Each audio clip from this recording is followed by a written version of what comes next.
the no confidence motion, calling it a move to mislead people. Home Minister Shah even accused the opposition of politicizing the Manipur situation, and he also added that he is pained by the incident and even questioned the timing of the gang rape video that went viral just before the parliament session. Let's listen in. मान्यवर में day 1 से चर्चा के लिए तैयार थे, मगर वो चर्चा नहीं चाहते, उनको विरोध करना था। और मैं कहना चाहता हूं, मेरी चर्चा से संतुष्ट न होते तो फिर कहते प्रधानमंत्री करें, प्रधानमंत्री विचार भी करते, मगर आप सदन में चर्चा ही न होने दो। मणिपुर जैसे महत्वपूर्ण मुद्दे पर गृह मंत्री को अपना पक्ष न रखने दे। किस प्रकार की डेमोक्रेटिक व्यवस्था चाहते हैं माननीय? और क्या आप सोचते हो कि शोर शराबा कर आप मुझे चुप कर दोगे? आप चुप नहीं कर सकते हो। 130 करोड़ की जनता ने हमें चुनकर यहां भेजा है। श्री राहुल गांधी जी यहां से वहां मुलाकात करने, मैं बड़ा स्वागत करता हूं। संवेदना है, मणिपुर की चिंता है। गए एयरपोर्ट पर उतरे, उन्होंने कहा कि भाई हमें चूड़ाचांदपुर जाना है। ठीक है भाई, अगले दिन जाने वाले थे, पहले दिन कहा कोई बात नहीं, चाहिए आप जरूर जाना चाहिए। हमने कहा हेलीकॉप्टर से चले जाइए, कि नहीं मैं रोड से जाऊंगा। पुलिस ने रोकना पड़ा। फिर 3 घंटे तक ऑल इंडिया लाइव कराकर ये नाटक देश को दिखाया, और फिर 4 बजे दूसरे दिन हेलीकॉप्टर से चले गए। भाई हेलीकॉप्टर से चले जाते तो क्या आपत्ति थी? हमने सुरक्षा की पूरी व्यवस्था की थी, परंतु इस प्रकार की काम करने के लिए वहां जाना, इसको पॉलिटिक्स कहते हैं Gaurav ji. So our senior editor Pallavi Ghosh and CNN News 18's Arunima is joining us on the broadcast. They will take us through what can be expected in the parliament today, since it's a big day as Prime Minister Modi is going to address the parliament on the no confidence motion. Pallavi, over to you. Thank you so much. And today, of course, is a big day, the penultimate day of the no confidence motion, and of course the big bang speech we are going to hear today around 4 p.m. is the Prime Minister.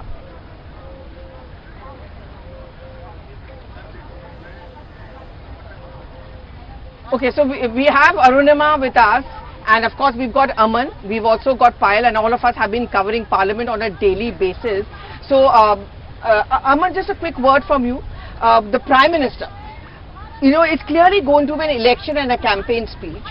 Do you think that's what it's going to be? I think it will be a very strong speech. Also, if you see what happened in 2018 at the confidence motion, that the PM really laid out his governance agenda ahead of the 2019 elections, I think we'll see a similar kind of speech. I think the pitch will be strongly on what all his government has done so far, and I think the point that Amit Shah made yesterday, Pallavi, that the opposition may not have any confidence on the government, but the public has full confidence on the government. So I think that is a line that the PM could also reiterate, and that may also show in the final numbers. When the final count is and the voting is done, if the government notches up the number which everybody is anticipating, 365, 366, it shows a major big win than even in 2018. So I think that will be a major thing. Also, I think the PM will lay out his record, that from the last 9 years, there is not even one corruption scam in the entire government. There is not even one taint of corruption on his government.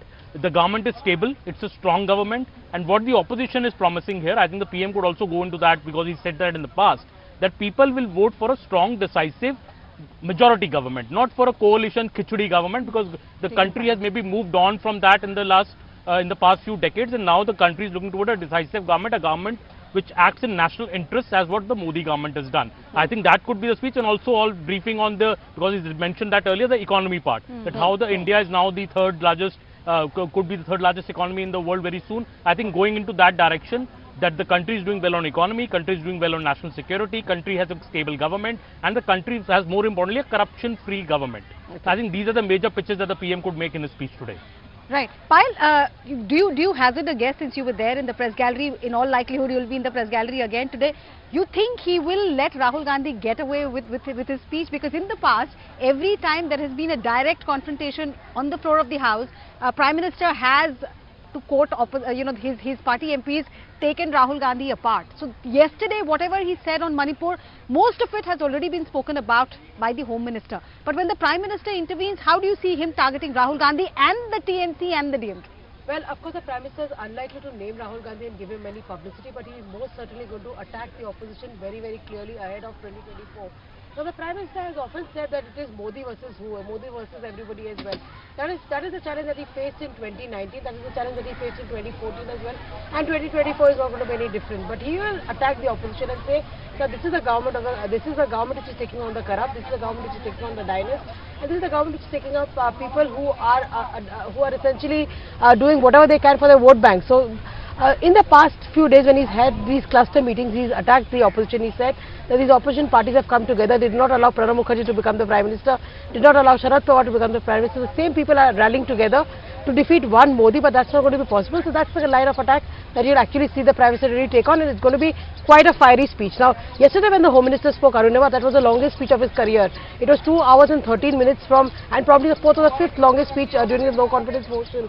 So we can expect at least something larger, something bigger with a larger message. The record will be set. We are hoping to sit in the gallery for a longer time, I think. But what are the chances really? Because today the eyes are also going to be, and I'm already seeing those early morning tweets coming in from the Congress leaders where they are saying, look, it's a win-win for us. And I saw one from Derek O'Brien also saying that, we forced the Prime Minister to come inside the Lok Sabha and take a part of the motion and also, speak on the last day of the no confidence motion. But Aman, he was not there. Okay, before we go back to Aman and Payal, there are some political reactions which have of course been coming in. Let's listen to all of them. गृह मंत्रालय का सवाल, कानून व्यवस्था पे देश के गृह मंत्री को वो कोतवाल से संज्ञा दे रहे हैं। ये कांग्रेस पार्टी का चेहरा उजागर हो रहा है। उनकी सरकार में नस्ली हिंसाएं हुई, 500 से ज़्यादा लोग मणिपुर मारे गए, तो गृह राज्य मंत्री ने जवाब दिया था। यहाँ गृह मंत्री जवाब दे रहा है और जिस तरीके का आचरण कर रहे हैं पूरा देश देख रहा। क्योंकि आज जिस तरीके से 2.25 घंटे गृह मंत्री ने आज सदन में उनके अविश्वास प्रस्ताव पे जवाब दे दिया, इससे साबित हो गया कि केवल विपक्ष में अविश्वास है, लेकिन देश की जनता का विश्वास मोदी की सरकार के साथ है। सफलता से ऑपोजिशन का एकमात्र कारण है सभी जगह दुनिया में no confidence motion which the NDA led by Honorable Narendra Modi ji cleared with a large margin. I can assure you that in this no confidence motion, the NDA led by Modi ji will be winning by a more comprehensive margin, and Mr. Rahul Gandhi coming back to the Parliament is only going to increase the divisiveness among the opposition parties, and it is only going to increase the margin of failure the opposition is going to have in this Parliament session. What he said in the House is most of the time it goes to the previous incidents. Previous incidents were from Jawaharlal Nehru to Monsoon Singh period. There are a lot of clashes, lot of killings, lot of other incidents which was happened in the past. He only emphasized that only. We are discussing the present situation of Manipur. Honorable Supreme Court also sent the team for the peace and normalcy. He never said anything about the present situation. He never said what is the action has been taken from Government of India for the peace and harmony. So you heard the political reactions there. Just to sum up quickly what happened in Lok Sabha yesterday, Rahul Gandhi spoke, and everybody knows that how he spoke about Manipur issue, but he also spoke about his Bharat Jodo Yatra, about how this arrogance of power ultimately leaves you.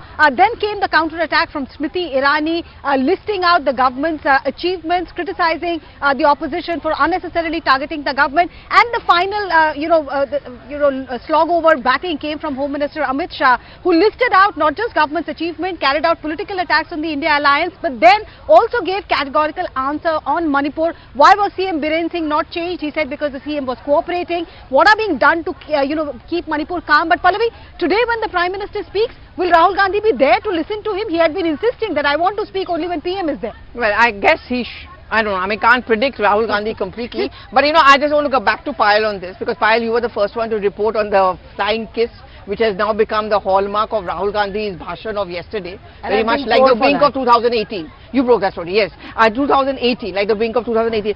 Do you think the BJP wants to build up on this today? That's one. Second, yesterday he used Smriti Irani to counter Rahul Gandhi. Today, is it going to be Jyotiraditya Scindia, at one time one of the best friends, to use Rahul Gandhi's words, he could walk into my house without an appointment? Well, like I said, before the finale comes in and Prime Minister Narendra Modi speaks, there are going to be quite a few spokespersons, your people speaking from the BJP front. What the BJP has been saying, Pallavi, that even if they've given the opposition enough time, but the opposition, it seems, does not have good enough leaders. And you saw the kind of fun that Amit Shah was having at Adhir Ranjan Chaudhary's cause, saying that we'll give you our time, don't worry, don't interrupt my speech. Having said that, yes, there's Nirmala Sitharaman in the ranks. There's of course Jyotiraditya Scindia, who's going to rub the Congress the wrong way, given the fact that you have Madhya Pradesh elections also. There's Bandi Sanjay, who's going to be speaking on behalf of Telangana with the Telangana elections. So quite a few speakers as we build up to that. And big they've all speech of been the Prime carefully Minister. chosen. Absolutely. You know, there are region-wise, there has been region-wise selection of the leaders. There has been selection of leaders keeping in mind that women need to speak, women need to be given a platform. Kiran Rijiju was one such choice because he's one of the tallest leaders as far as the Northeast is concerned. So a lot of thought goes into what the BJP does, unlike just randomly coming up with Does that really make a difference who becomes your speaker? How do you choose your speaker? Well, it seems BJP has invested more time and effort in that clearly. If you see the choice of the speakers from the BJP, as Payal was saying, you know, the top ministers, a lot of women faces also, you know, many, I think close to 5 to 6 women faces are there amongst the speakers. So I think BJP is allotted its time maybe more judiciously than the Congress, when, you know, Rahul Gandhi's speech from many are saying maybe was not that impressive yesterday, you know, compared to his past speeches. What Rahul was speaking a bit more, Pallavi, about his Bharat Jodo Yatra, which is also spoken about earlier in Parliament. So was the no confidence motion really the platform to speak about your own Bharat Jodo Yatra? You know, the questions are being raised on that also, but in a way it was not that heavy a speech, you know, and I think when the Prime Minister speaks today, we will see that difference. You know, the PM is going to make a larger governance agenda and also expose the Congress. And I think this point of the opposition that we are bringing we want the PM to speak in the no confidence motion. That is why the motion has been brought, not to defeat the government or to show the numbers. I think that Manipur has been comprehensively answered by Amit Shah yesterday for over 2 hours.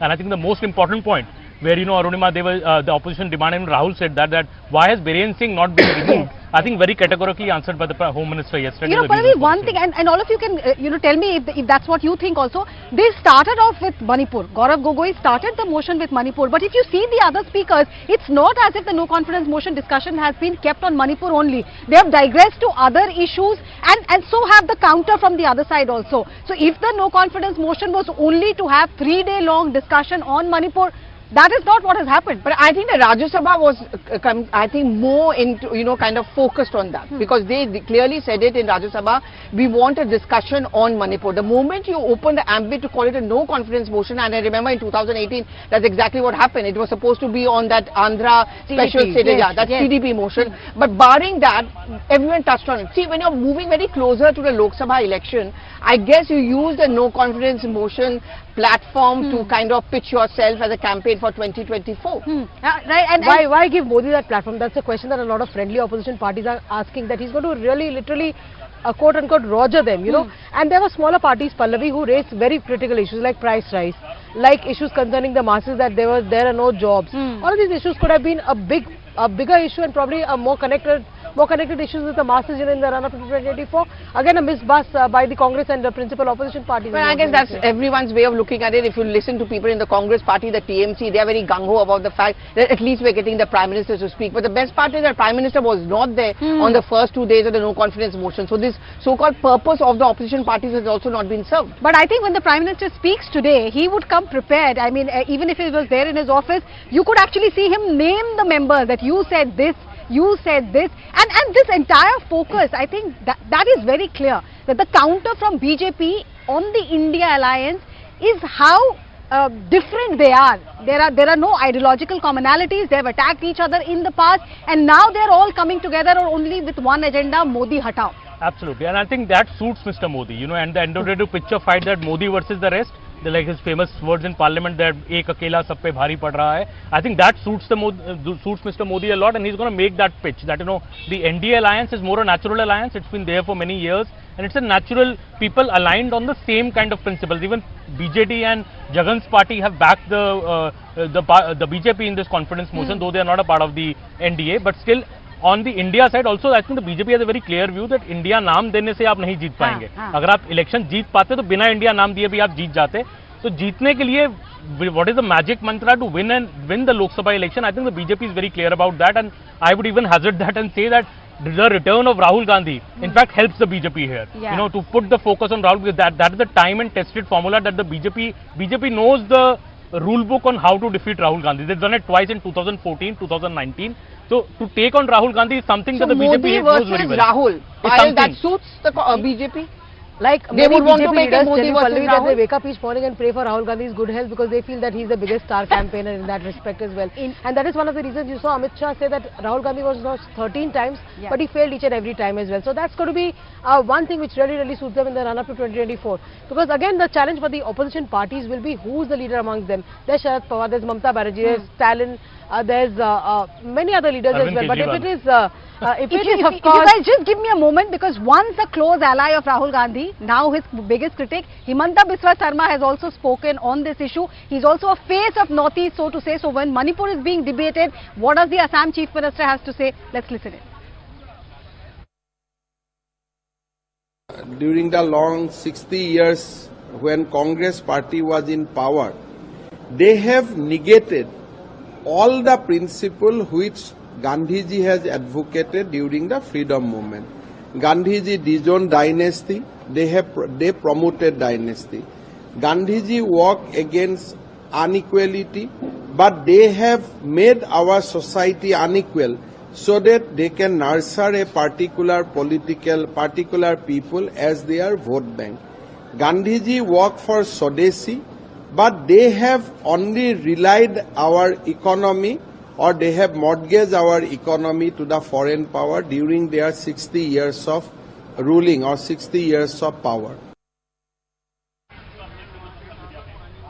Well, Himanta Biswa Sarma certainly made Rahul Gandhi's Piddi very famous, and along with Jyotiraditya Scindia, Himanta Biswa Sarma, I guess that's really the BJP strategy. We were also talking about this entire campaign which has been started by the BJP yesterday of Quit India, and the coinage of the word Quit India corruption, Quit India dynasty, Quit India appeasement.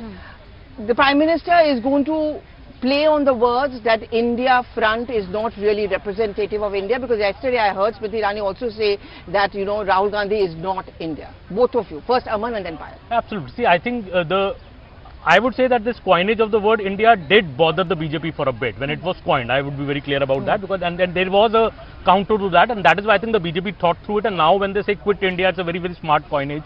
And also, see, and they're not calling it India. When the BJP leaders they're calling it UPA. They're calling it UPA. So that shows that maybe a bit bothered the BJP when it was coined, and it was a smart coinage, as I say, and there was a fight on who coined it. Was it Rahul Gandhi or was it Mamta Banerjee? But I think the larger point that the BJP feels कि ऐसे coalition से आप जितना मर्जी coalition बना लीजिए, और बड़े states में, in big states में, how will you divide seats? Will Samajwadi Party leave seats for the Congress like Pallavi in UP? Will there be an alliance in Andhra Pradesh? Andhra Pradesh already turned saffron with both the TDP and the Jagan's party siding with the BJP on the no confidence motion here. What happens in Bengal? Will the TMCs leave seats for the Congress there in Bengal? So there are lots and ifs and buts, and the joke now in the BJP is that who will be the first to quit India, you know, which will be the party to, many say it may be Aam Aadmi Party, you know, will this leave seats for the Congress in Delhi, for example. Shah said it on the floor of the House. Yes. Yeah. So who will be the first one to quit India, you know? So that is all. I think the key will come. See, it's a good, as I think Pallavi is mentioning yesterday, this is a good honeymoon period for the India. This parliament session is going to be over. The real test will come when the seats start to be distributed, maybe after the assembly elections in December, when the alliance sits together कि अच्छा किसको किस state में कितना seat लड़ना है. I think that is when we will see the friction coming in. Obviously, I think the return of Rahul Gandhi to Parliament. You know, the Congress is more enthused, Pallavi, now, in a way that now they want Rahul Gandhi to be projected as the big leader, maybe the PM face or not. But still, I think that will make the other allies also a bit uncomfortable. Congress playing big brother now. That, you know, we are the leader of the alliance. I think at least yesterday the opposition parties were happy to give Rahul Gandhi that space yesterday. But you're right. I wonder till when this honeymoon period, right? But you know this. But if you're saying the BJP is unnerved, Payal, I think even the India front was a little bit unnerved, because then they started adding this tagline, India jeetega Bharat. India versus Bharat. Is this one chink which the BJP wants to play upon? Well, the BJP certainly is not going to play up to that. They are not going to fall into that trap. They continuously to call them UPA. The Prime Minister, at least on 7 occasions in the last 10 days, has said that India does not stand for India. India does not stand for anything else which is good for the country. They stand for the corrupt. They stand for the dynasty. They stand for people who are arrogant. They stand for people who have family ambitions.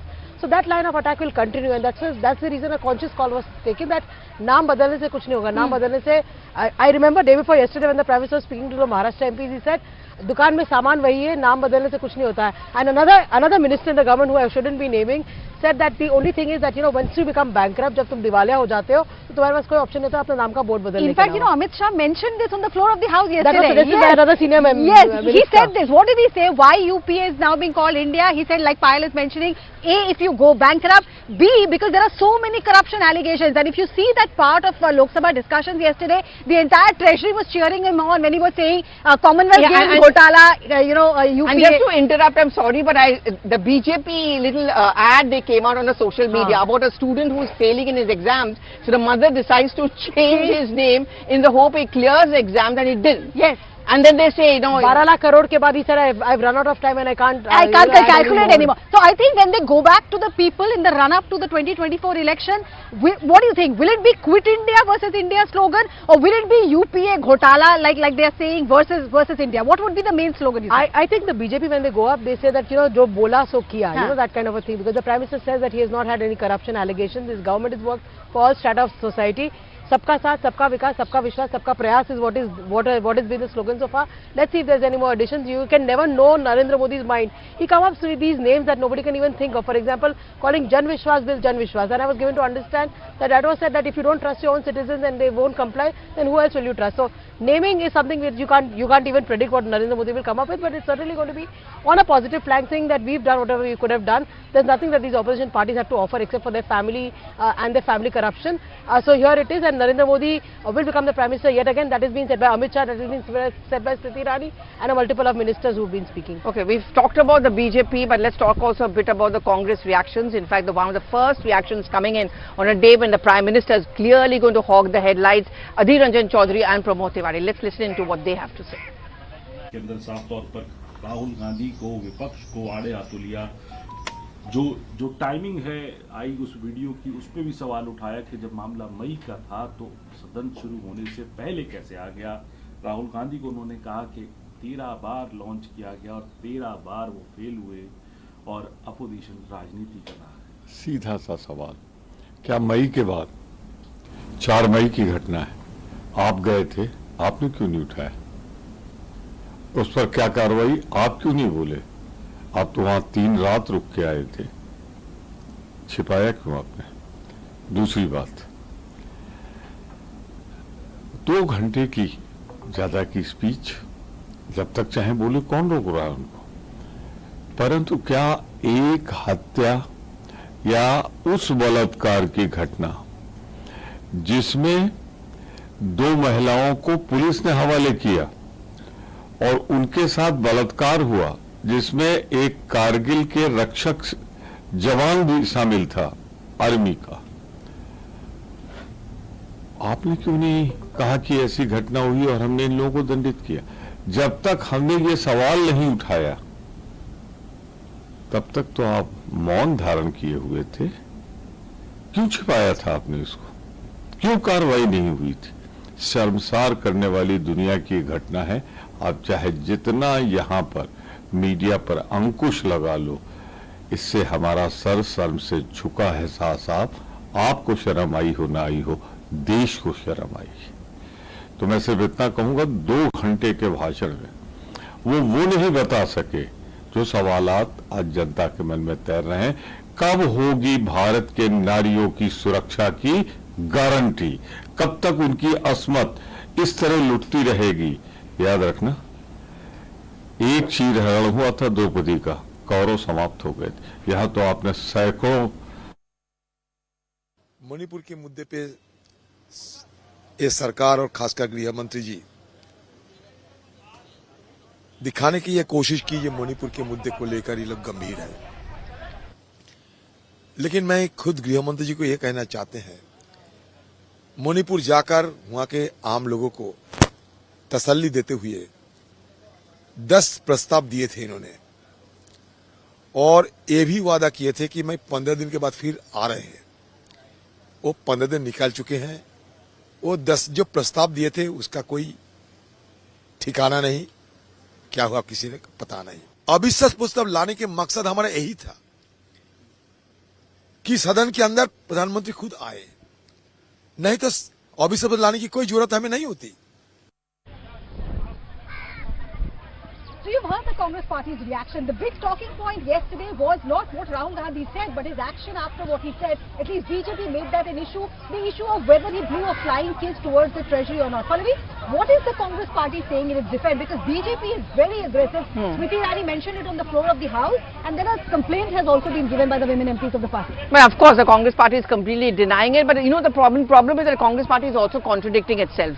Some MPs are saying that even if he gave a flying kiss, it was not aimed at the BJP women MPs. This is his love.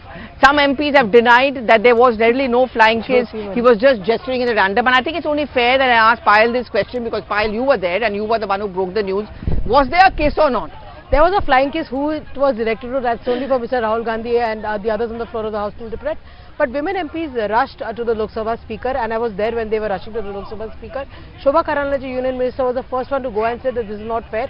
And I also asked Jyotimani that question, and she said these people don't understand love, and this was done out of love, and this gesture was done out of love. Mohabbat ki dukaan, they told you? No, she just said that this was done out of love. They don't understand love, they only understand hatred. So, and Priyanka Chaturvedi also said that he did it out of love, and she was also there in the gallery, so that's left to interpretation. But yes, of course, a complaint formally has been filed. Let's see how the response to the Mohabbat ki dukaan comes today. Aman, do you think that's a wrong reaction which came in from the Congress Party? I mean, then it's an admission of the fact that he indeed did give a flying kiss. I mean, in the Parliament, there's certain decorum and there are certain rules. There is things you can do inside Parliament, things you should not do inside Parliament. So, there's something clearly which you should not do inside Parliament. Make him endorses the fact that it trivializes the whole thing. It trivializes the whole decorum of the Parliaments, and clearly, there is a level at which you should talk and you should behave in Parliament. So clearly, I think the BJP has a valid reason here to complain, and the women MPs, if they are offended, obviously they have a right to complain. This might, I think BJP may take it further. Payal, I just wanted to ask you this. One video has gone viral where Rahul Gandhi is seen speaking and then he directs an action towards the chair.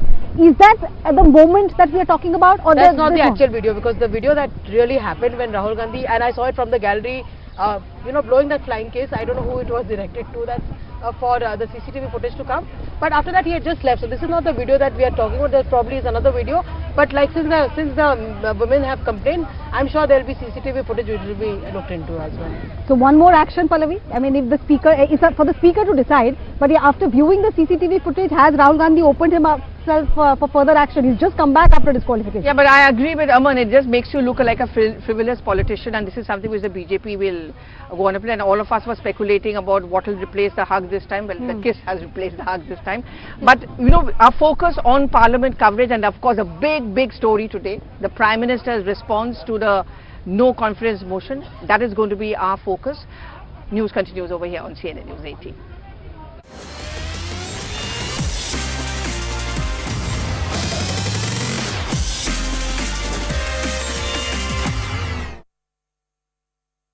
India's #1 news channel moves to a new destination. A never-seen-before news ecosystem in the history of India. An unrivaled news studio that elevates the viewer experience. Unprecedented camera views from a spectacular newsroom. One-of-a-kind studio pods that takes you to an unseen digiverse. A marvelous news station that echoes aspirations of New India. Get ready to be stunned by Asia's biggest news television station. CNN News 18 is here to back a power punch. CNN News 18 is here to alter your digi-perspective. CNN News 18 is here to revolutionize newscast. CNN News 18 is here now and for the future. CNN News 18, Asia's biggest news TV station. That later. Rahul Gandhi, the highlight of his speech was him saying that BJP has killed Bharat Mata in Manipur, that BJP has killed the idea of India and Manipur. You have split Manipur into two, and that the Prime Minister did not bother to visit Manipur even once, did not bother to speak about Manipur in Parliament, and that was his line of attack against you. Your response? Zaka, to me, Rahul looked completely graceless, and also on a very sensitive issue concerning Manipur. The government was willing to speak on this issue from day one. Government was willing for a debate. Home Minister Amit Shah ji on the floor of Parliament, floor of Lok Sabha, and also on Rajya Sabha stated more than once that we are ready for a debate, immediate debate for any length of time. But it was the Congress which ran away from the debate, citing some kind of excuse, one or other. Even in Rajya Sabha, the day we passed Delhi bill, Amit Shah ji 2 days ago said we are unprepared for a debate on the 11th because 8th, 9th and 10th Lok Sabha was debating the no confidence motion. It is the Congress which wanted to politicize this entire issue, and saying Bharat Mata has been killed is a comment that is full of I would call it a traitorship. Rather than calling the BJP, we have seen NewsClick reports, what they have stated in New York Times, how Congress party on umpteen occasions has been acting as a propaganda vehicle for the Communist Party of China. We can call them real traitors. The way they have taken money from the embassy of China, Rajiv Gandhi Foundation, the manner in which they signed an MOU with the Communist Party of China, the manner in which Rahul Gandhi secretly meets with Chinese ambassador at the standoff when Doklam, there was a standoff at Doklam for a long period of time. And it is the Congress Party whose trust in India is under question. So their patriotism is under question, really under question. They need to understand, they need to explain. The BJP, the people of this country always stood for the Bharat Mata. Let me ask M.K. Vishnu Prasad of the Congress Party, this line of attack that Bharat Mata has been murdered in Manipur. Now, nationalism has always been the BJP's strong suit. It was never the Congress's strong suit, as we've seen in the 2019 election in the aftermath of Balakot. Why did Mr. Gandhi choose to make that particular line of attack? Because by attacking Bharat Mata, again, you're giving the BJP a convenient sort of handle, because they can turn around and say that, look, this is exactly what we've been saying all along, that the Congress party does not stand for India, does not stand for Bharat Mata. That's why in Parliament, Mr. Gandhi said Bharat Mata was murdered in Manipur. Mr. Vishnu Prasad. Thank you very much. First of all, I would like to say BJP is a specialist in lip service. They say so much about Bharat Mata ki Jai, nationalism, patriotism, but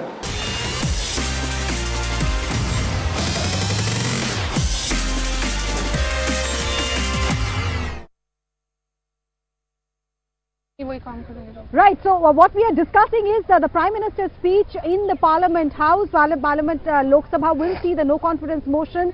Final stage of it, Prime Minister will end the debate. But the big issue, Aman, Payal, Pallavi, they're all here discussing. Let's start with you, Aman. The flying kiss, will that dominate Prime Minister's attack against Rahul Gandhi as well? Without naming him, is he likely to take a dig? Because Home Minister didn't. Yeah, slight kind of a dig is expected. I think the PM may say that, I think what they feel is that, as I was saying earlier, they feel that the quality of the debate has been downgraded. The Parliament is supposed to be for high level, high quality debates. With such actions, it trivializes the whole thing. Why are you resorting to such actions which are objectionable to some? So I think that the PM may make a sly mention, and as Payal said, I don't think he's going to name Rahul Gandhi, but he can maybe make a sly mention to it, say that these kinds of things are not good in a parliamentary democracy kind of a tradition. Well, one criticism that I heard was that here is a party or a front which is talking about how in Manipur women have been assaulted, their maryada has been brought down, and the lead parliamentarian from your front, quote unquote, misbehaves with women. So you think that attack will also continue? The Prime Minister will not name Rahul Gandhi, but he'll just say that Rahul Gandhi is a casual politician, so be careful of him. He's been telling people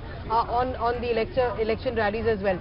Also, what they'll highlight is that if there's so much of issue being made about Manipur, and there's no doubt in anybody's mind that women across the country need to be made safe, and that was the first comment made by the Prime Minister ahead of the start of the session. But they'll say, why is there no discussion on Bengal? Why is there no discussion on Rajasthan, Chhattisgarh? All of these states need to be discussed. So that's going to be the line of attack as far as the government is concerned, and most certainly the Prime Minister will, in fact, quote unquote mock Rahul Gandhi, but it remains to be seen what he says to Adhir Ranjan Chaudhary.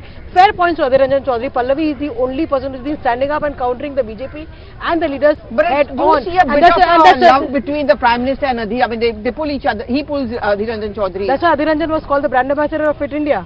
Another Gulam Nabi. But this is a very interesting point you made, Payal. I really want to ask you, because you also reported this when he was talking to a Maharashtra MPs. He raised the issue about how Congress is such an entitled party and a dynastic party. It only cares about the Gandhis. Pranab Mukherjee, P.V. Narasimha Rao, they never care about them. Adhir Ranjan Chaudhary often comes in the same line, you know, the one who did not get the credit that who should be getting, and देखो TMC के साथ चले गए, सबसे ज़्यादा नुकसान will be for Adhir Ranjan Chaudhary. Is this something which the Prime Minister possibly could? And the second question is, and report of you later, does the BJP want Rahul Gandhi to be in the house today? You first. Well, the BJP certainly will want Rahul Gandhi in the house today, because the PM will take him head on without naming him. But yes, Adhir Ranjan Chaudhary's point is a fair point. Even though they are together in that alliance, Adhir Ranjan has still been attacking Mamata Banerjee, has been making that point that, you know, everything is in a disarray over there as well. As far as Narasimha Rao, you know, Pranab Mukherjee and of course Sharad Pawar is concerned, remember Sharad Pawar and Pranab Mukherjee, they got these awards of the highest civilian grade under the leadership of Prime Minister Narendra Modi. So that was another point that he made.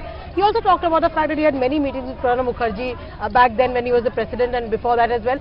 And he also told the MPs that Pranab Mukherjee was the first one to tell him that you're going to be the Prime Minister with a difference as well. So it actually says that, you know, politics aside, there are leaders who, you know, connect with each other, but there are leaders who get probably, you know, connected in a way which is beyond party lines. But yes, that's certainly a point that the Prime Minister is Maa Beti Ki Sarkar, that's what the Prime Minister would always talk about. Is this also something which he is going to try and say, because that also creates a rift within the allies also, within NDA front? Absolutely. I think increasingly we will see from the PM and from the BJP trying to expose the inherent differences between the alliance, you know, between the alliance and even between the, you know, to also, I think the PM might as well tell not to Rahul Gandhi ki सिर्फ दिल से बात मत करिए, दिल और दिमाग दोनों से बात किया कीजिए पार्लियामेंट में. As Rahul said, मैं तो सिर्फ दिल से बात कर रहा हूँ. But I think increasingly we will see these attacks. I think the major points, Pallavi, the PM, it will sure be a long speech, but I think the major points are expected to be on these lines. That see, I have been in power for 9 years now. I am going to seek another term from you next year. I am a Prime Minister who has no corruption taint against me, my government. I am someone who's worked for the country's interest, the national interest. If the people believe so, that I am not corrupt and I believe in national interest, vote for me again. That is going to be the simple pitch, I think, the sum and substance of his address. And of course also adding on to the fact that, you know, this is a government which is stable. This is a government which is strong, which has been given a bigger mandate, and I am sure the BJP is very sure, and I would say even the Prime Minister is very sure that coming the next elections, BJP will get an even bigger mandate than 2019. They have no doubt about it. Right. And now, you know, what the Prime Minister will say, Payal and Aman are, you know, giving us some insight into it. But already there has been an all-out attack from the BJP. Let's start with what Smriti Irani said. She was the speaker immediately after Rahul Gandhi in Lok Sabha yesterday. Never before has the misogynistic behavior of a man been so visible in Parliament as what was done by Shri Rahul Gandhi today. When the House of the People, where laws are made to protect the dignity of women, during the course of a session stands witness to a man's misogyny, my question is, should he be brought to task? राह चलते सुना था कि औरतों को वो लोग जो कानून का उल्लंघन करते हैं इस प्रकार की अभद्र टिप्पणियां अथवा अभद्र संकेत देते हैं। ये नहीं पता था कि गांधी खानदान के संस्कार में भी एक संस्कार ये है मिसोजिनी और महिलाओं के साथ अभद्र व्यवहार। Through his actions every single day is again and again showing the great people of India that he doesn't deserve to be in the parliament in any manner. And he is making a so-called comeback after 3-4 months. And in the Parliament, once again, he showed his true character. His frustration and his grievances are completely understandable. Smriti Irani's problem is that she is blocked with the hate against Mr. Gandhi, and we all know that thing that Mr. Gandhi spoke about Bhai or Behno in Parliament. He spoke about very clearly that he is brothers and sisters. That's the word he used it in Parliament. Whatever he is speaking to the Parliament is to his brothers and sisters in the Parliament. Therefore, it is the behavior of the RSS that they see everything in a different pattern. And about the Fit India, first RSS fellows has to apologize before the nation. They are not participated in 1942 and they don't have any right to speak about Quit India. Whatever quit they are asking it, they should quit first communalism, they should quit Adaniism, they should quit the hate politics which they are leading it. Then they can ask questions about Congress.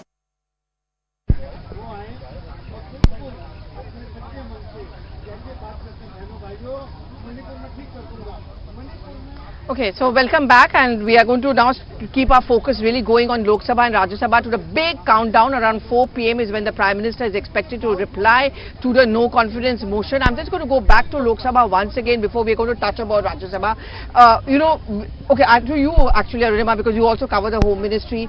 The Manipur issue has been in detail. 2 questions were always asked of this government. One on the viral video. We are talking about Biren Singh, why is he still there? We heard the Home Minister's response to that.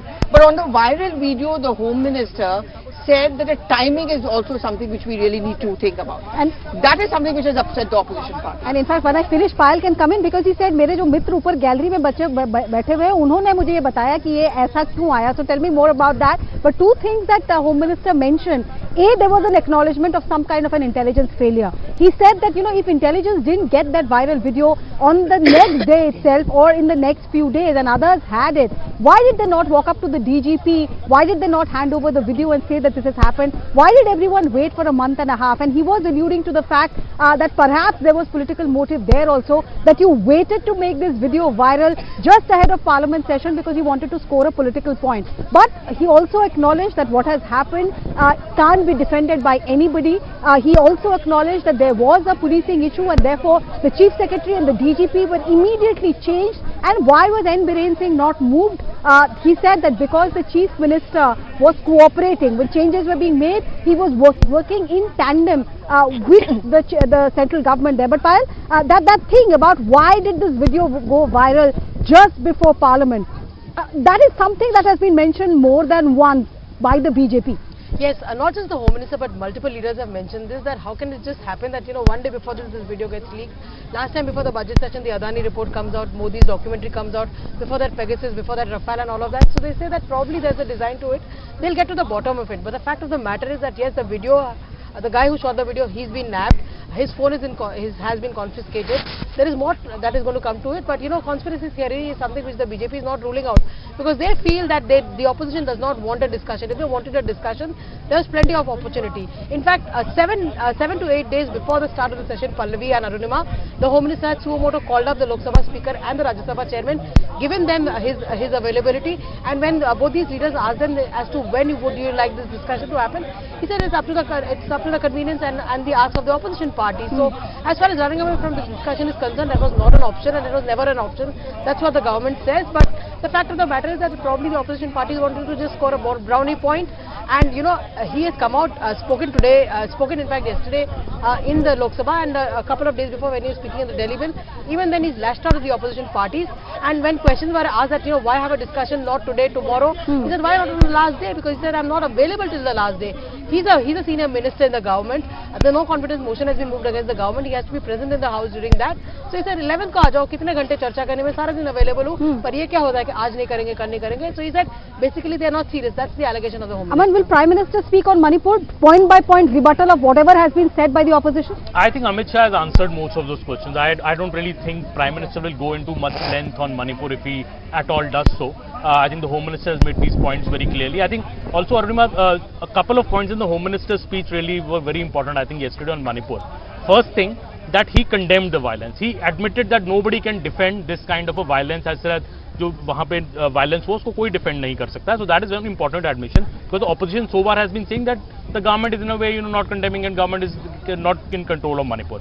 Second, I think he also explained why the Manipur violence has happened. You know, from the 2021 Myanmar exodus that started to the Manipur High Court's order, which he said lit the fire in Manipur. So there are other reasons besides, you know, what the opposition is saying, that there are larger reasons behind what happened in Manipur.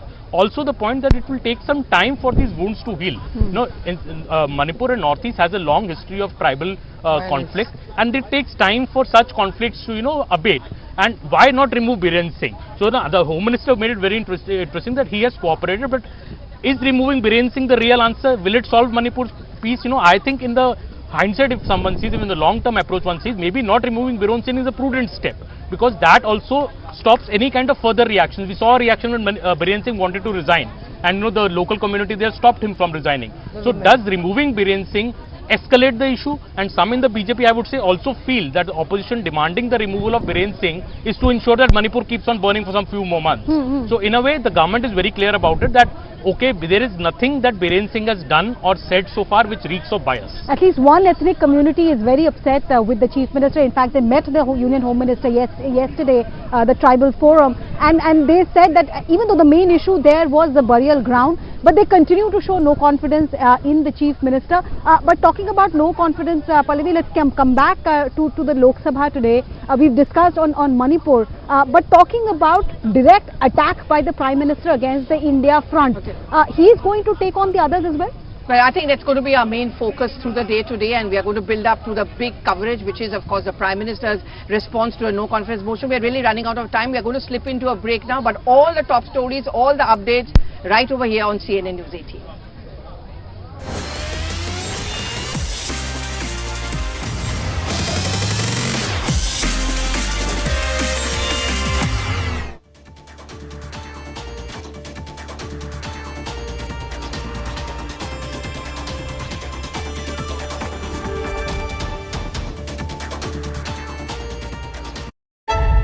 Of India, and when Manipur is burning not because of a particular issue like women and other things, but basically it's a riot, it's a completely constitutional breakdown is happening. After 80 days of the incident, Prime Minister is opening his mouth, that too not inside the Parliament, outside the Parliament. Prime Minister never bothers this Parliament, and he never believes in discussions. See, only when we discuss we can resolve some issue. But he hates being criticized, he hates being accused of. Then what is the meaning of a parliament and what is the meaning of a discussion? It is a strange incident that all opposition parties unite together and inviting a Prime Minister for a discussion on Manipur issue. That too, Manipur is burning.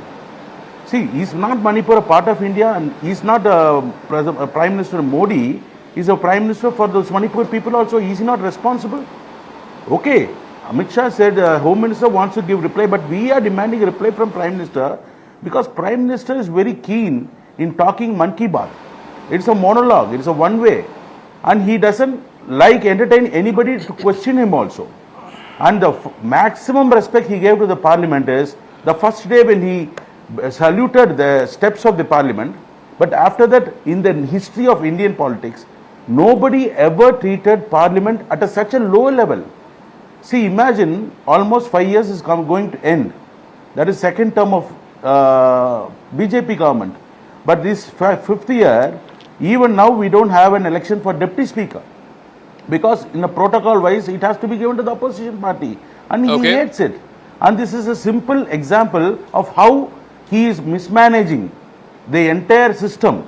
And you know, it's very ironic they talk about nationalism, patriotism. But I am 100% sure Prime Minister running away to answer all our questions, and we just wanted to resolve the issue. No, so tomorrow he will speak.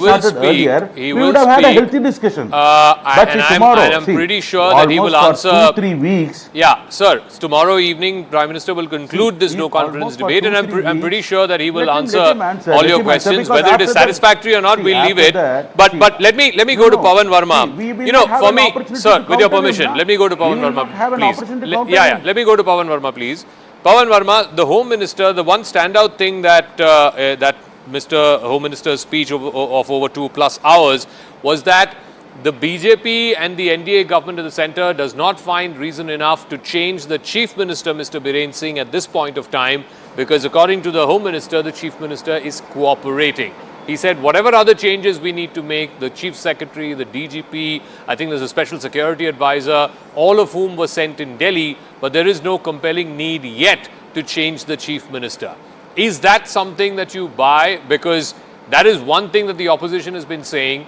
Yes, the Prime Minister has not visited Manipur, you've not spoken about Manipur, but why are you not changing the Chief Minister? At least it will send a message of confidence down the rank and file in the state to both communities in the state that under someone's watch, law and order has gone down the tube.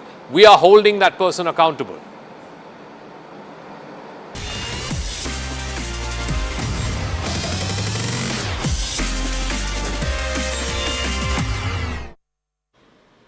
Welcome back. Thank you for staying with CNN News 18, and it's time for a positive story and a motivational one from CNN News 18. Mona Chauhan, who is currently the superintendent at Chachrauli Balkunj in Haryana, has reunited about 700 missing children with their families in the last 10 years. Let's take a look at her story.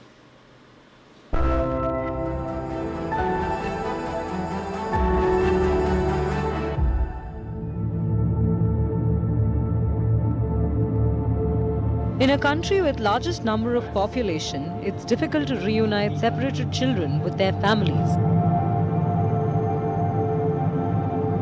But Mona Chauhan has taken up this task upon herself.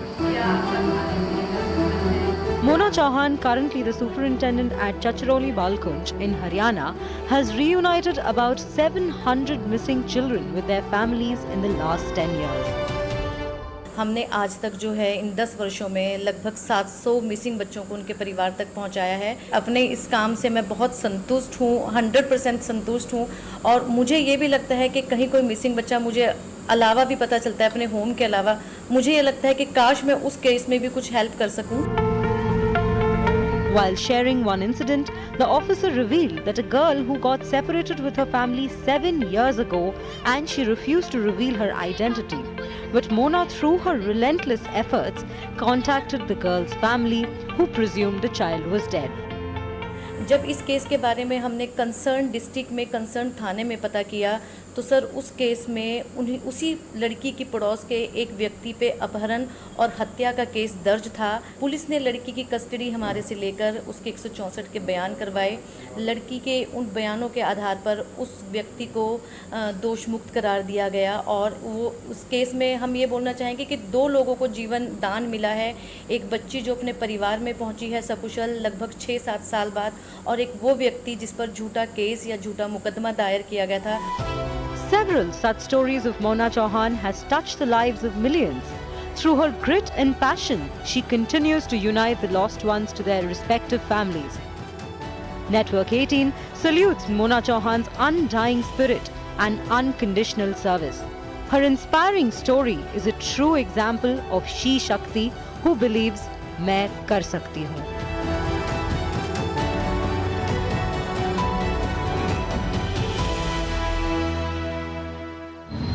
आसमान ही नहीं, मैं अंतरिक्ष भी छू सकती हूँ.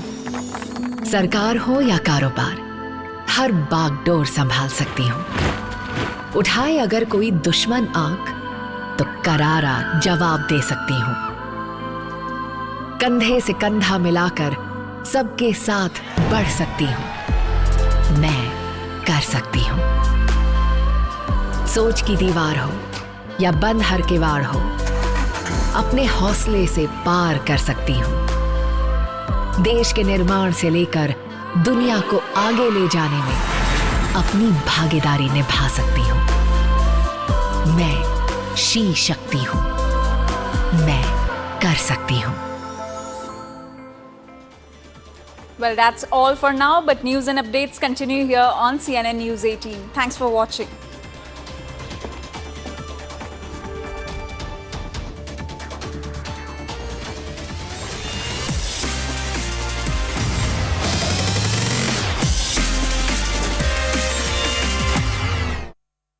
Brought to you by.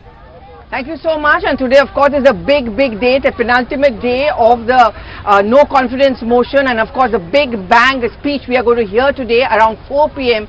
is the Prime Minister.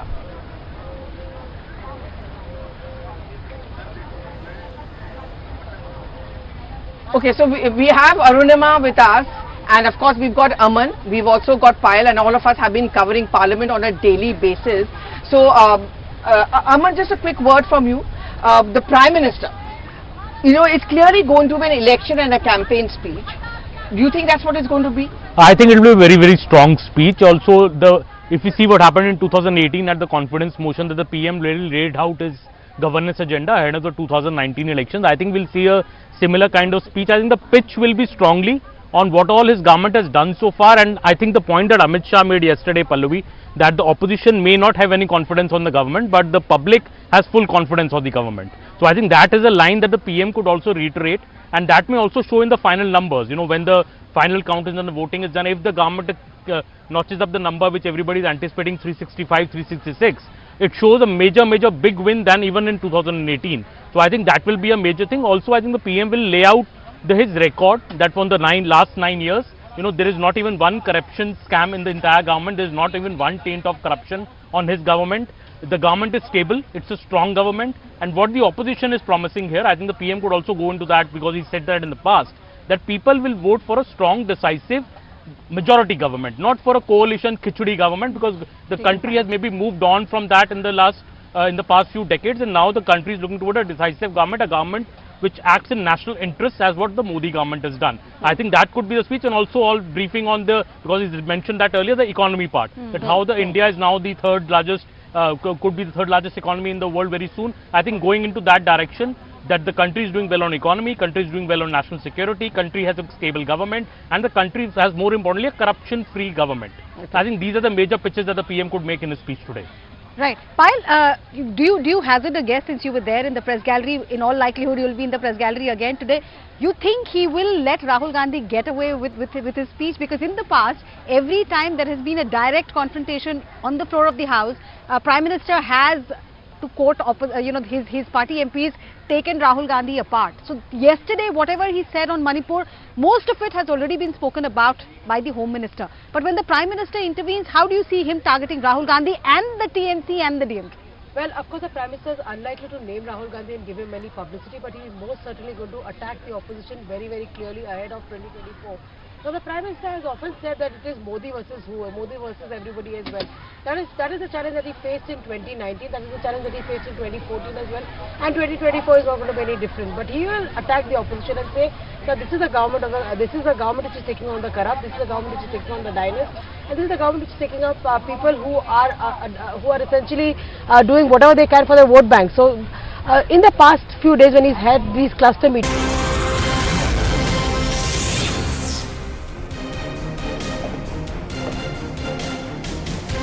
Welcome back and thank you for staying with us. This is the Breaking News Show on CNN News 18 and I am Shriya Kundu. And well, we are tracking quite an important story today, which is the Parliament and what is to unfold in the Parliament today. You know that today the Prime Minister is to address the Parliament at 4 p.m. The no confidence motion debate has been ongoing, and today is the third day when he finally will be addressing the Parliament regarding countering everything that has been said. Yesterday, Rahul Gandhi and Smriti Irani had been debating on this particular no confidence motion as well. And we do have the particular eyes set on this particular situation. And right now, the first story that we are starting with right now is a fiery rebuttal by the Home Minister Amit Shah, which had raised the temperature in the Parliament and has set the platform for the Prime Minister's address on the final day of the no trust vote. Now, the Prime Minister Narendra Modi is expected to reply at 4 p.m. today. He is expected to respond to all the charges by the opposition, especially the one made by Rahul Gandhi. And the focus is the nepotism, the dynasty politics and corruption, and also that the INDIA alliance is opportunistic. Now, the speech made by the Prime Minister is expected to be a platform for the 2024 Lok Sabha polls. The motion is expected to be defeated, but the BJP wants the defeat to be in huge numbers to prick holes in the opposition unity idea. Now, yesterday, the Home Minister Amit Shah hit out at the opposition over the no confidence motion, calling it a move to mislead people. Shah accused the opposition of politicizing the Manipur situation, and he further added that he's pained by the incident and even questioned the timing of the gang rape video that went viral just before the Parliament session. He further added that during the Congress rule, there were numerous incidents of violence in Manipur itself, yet no Home Minister had visited there. Now, we have a few reactions on this. Let's have a look at that first. मैं पूरे देश को बताना चाहता हूं, इस देश के प्रधानमंत्री ने रात को 4 बजे भी मुझे फोन किया है और दूसरे दिन 6:30 बजे मुझे फोन से उठाया भी इस देश के प्रधानमंत्री ने। और ये कह रहे हैं मोदी जी ध्यान नहीं रख रहे। मैं यही कह रहा हूं, समझ ना हो तो नहीं आएगी भी। सीएम तब बदलना पड़ता है जब कोऑपरेट ना करे। ये सीएम कोऑपरेट कर रहा है। सबसे ज्यादा धार्मिक और नस्लीय दंगे किसी के शासन में हुए हैं तो श्री जवाहरलाल नेहरू, इंदिरा गांधी और राजीव गांधी के समय में हुए।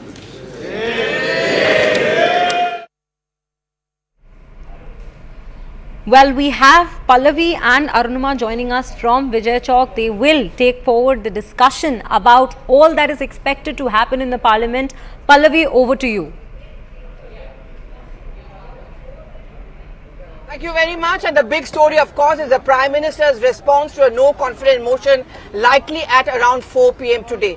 There's going to be a lot of focus on what the Prime Minister is going to say. How is he going to take on the opposition parties? How is he going to take on Rahul Gandhi? Will he mention Manipur in detail? Will he talk about the flying case, which has now become the topic of discussion and has recently got viral? But more than that, will the Prime Minister's response actually be a pitch for the 2024 poll campaign? That's going to be a big story through the day on CNN News 18. We have an entire panel. My co-anchor Arunima, who's also going to give all the details over here. We've got Aman, who's joining us also now in this very hot, sultry morning. Siddharth Yadav of the BJP, thank you very, very much for joining us in this heat. Siddharth, to you first. What is it that we can expect from the Prime Minister? Okay, we are going to wait for him to mic up, but what is it that okay, fine. Siddharth, what is it that you think the Prime Minister is going to say? Will it just give it back to the Congress party and to Rahul Gandhi? No, absolutely. What the Prime Minister is going to speak today is going to be very much awaited, because a lot of days in this session were already suspended. The Congress and the entire opposition had literally hijacked the entire Parliament, and they did not let the discussion on very serious issues happen. And I'm sure the Prime Minister is going to respond to that. Also respond to so many propaganda allegations that have been going on for the past few days during this session. So it's going to be a very much awaited speech, I feel. It's also going to be a very good response to the entire narrative that the Congress and the entire opposition has been trying to build, of bringing a no confidence motion on the context of Manipur discussion, while in the entire no confidence nobody is discussing about Manipur. Rather, Rahul Gandhi also in his speech yesterday was more focused on his Bharat Jodo Yatra than on Manipur. That's a complaint which that is also being made of even the BJP, that the leaders who are getting up to speak are actually not talking so much about Manipur, they're actually showcasing the government's achievements. Or is that what a no confidence motion is actually going to be about? No, we have to look at it little differently. The government, when speaks, will have to speak of the achievement that the government is doing. If the ministers are getting up to speak in the Parliament, they will speak about what they are doing for the people of this country. It was the opposition which thought that we have to have this discussion, and they said that we are having a no confidence motion just for the discussion of Manipur.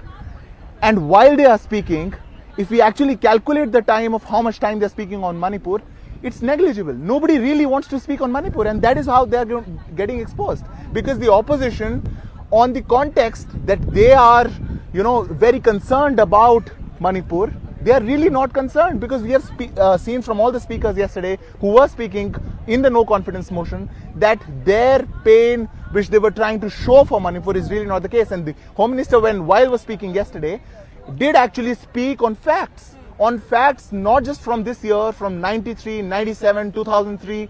What has Manipur been through the entire journey of India? And that is what has to be discussed by the Parliament of India. So I would just say that the ruling party, the ministers who are getting up, are actually discussing Manipur, and it's the vice versa for the opposition. So that I wanted to understand from you. You gave a complaint. Your women MPs gave a complaint against Rahul Gandhi. Is that the end of the matter for now, to let the speaker decide, or will that also be an issue that will be raised by the BJP? How is this the end of matter? How can this be the end of matter? You know, from such a big political party which has ruled this country, their Shehzada comes up, whom they project as the Prime Minister of this country. He does not know about the decorum of the Parliament. He's passing flying kisses. I don't know what culture is this. This might be the culture in Italy, but not in India, definitely. The Parliament is for serious discussions. It is for the discussions of the people of this country, for the poor, for the young. And what is the opposition doing? What is Rahul? Sometimes he feels like he has to pass a flying kiss. Sometimes he has to wink. Sometimes he has to get up, fall on people, hug people. What is this? And they try to project him as a senior. They made such a hoax about Rahul Gandhi is going to come to the Parliament and speak about something. What did he do? Did he want to come to the Parliament for this? And it's definitely not a small issue. We have seen inside the Congress, inside NSUI, the NSUI former president was sacked because of what he did with women. So we have seen this culture in Congress before. If this comes to the Parliament, and if parliamentarians are doing this, if female MPs in Parliament are subject to this, I think it's a very serious issue which the country should take note of. You know, Aman, yesterday Rahul Gandhi during his speech, he also said that for 13 years I have been ridiculed and I have been attacked. But he's also, in many sense, his critics say has earned the tag of being a non-serious politician because of his frequent travels abroad.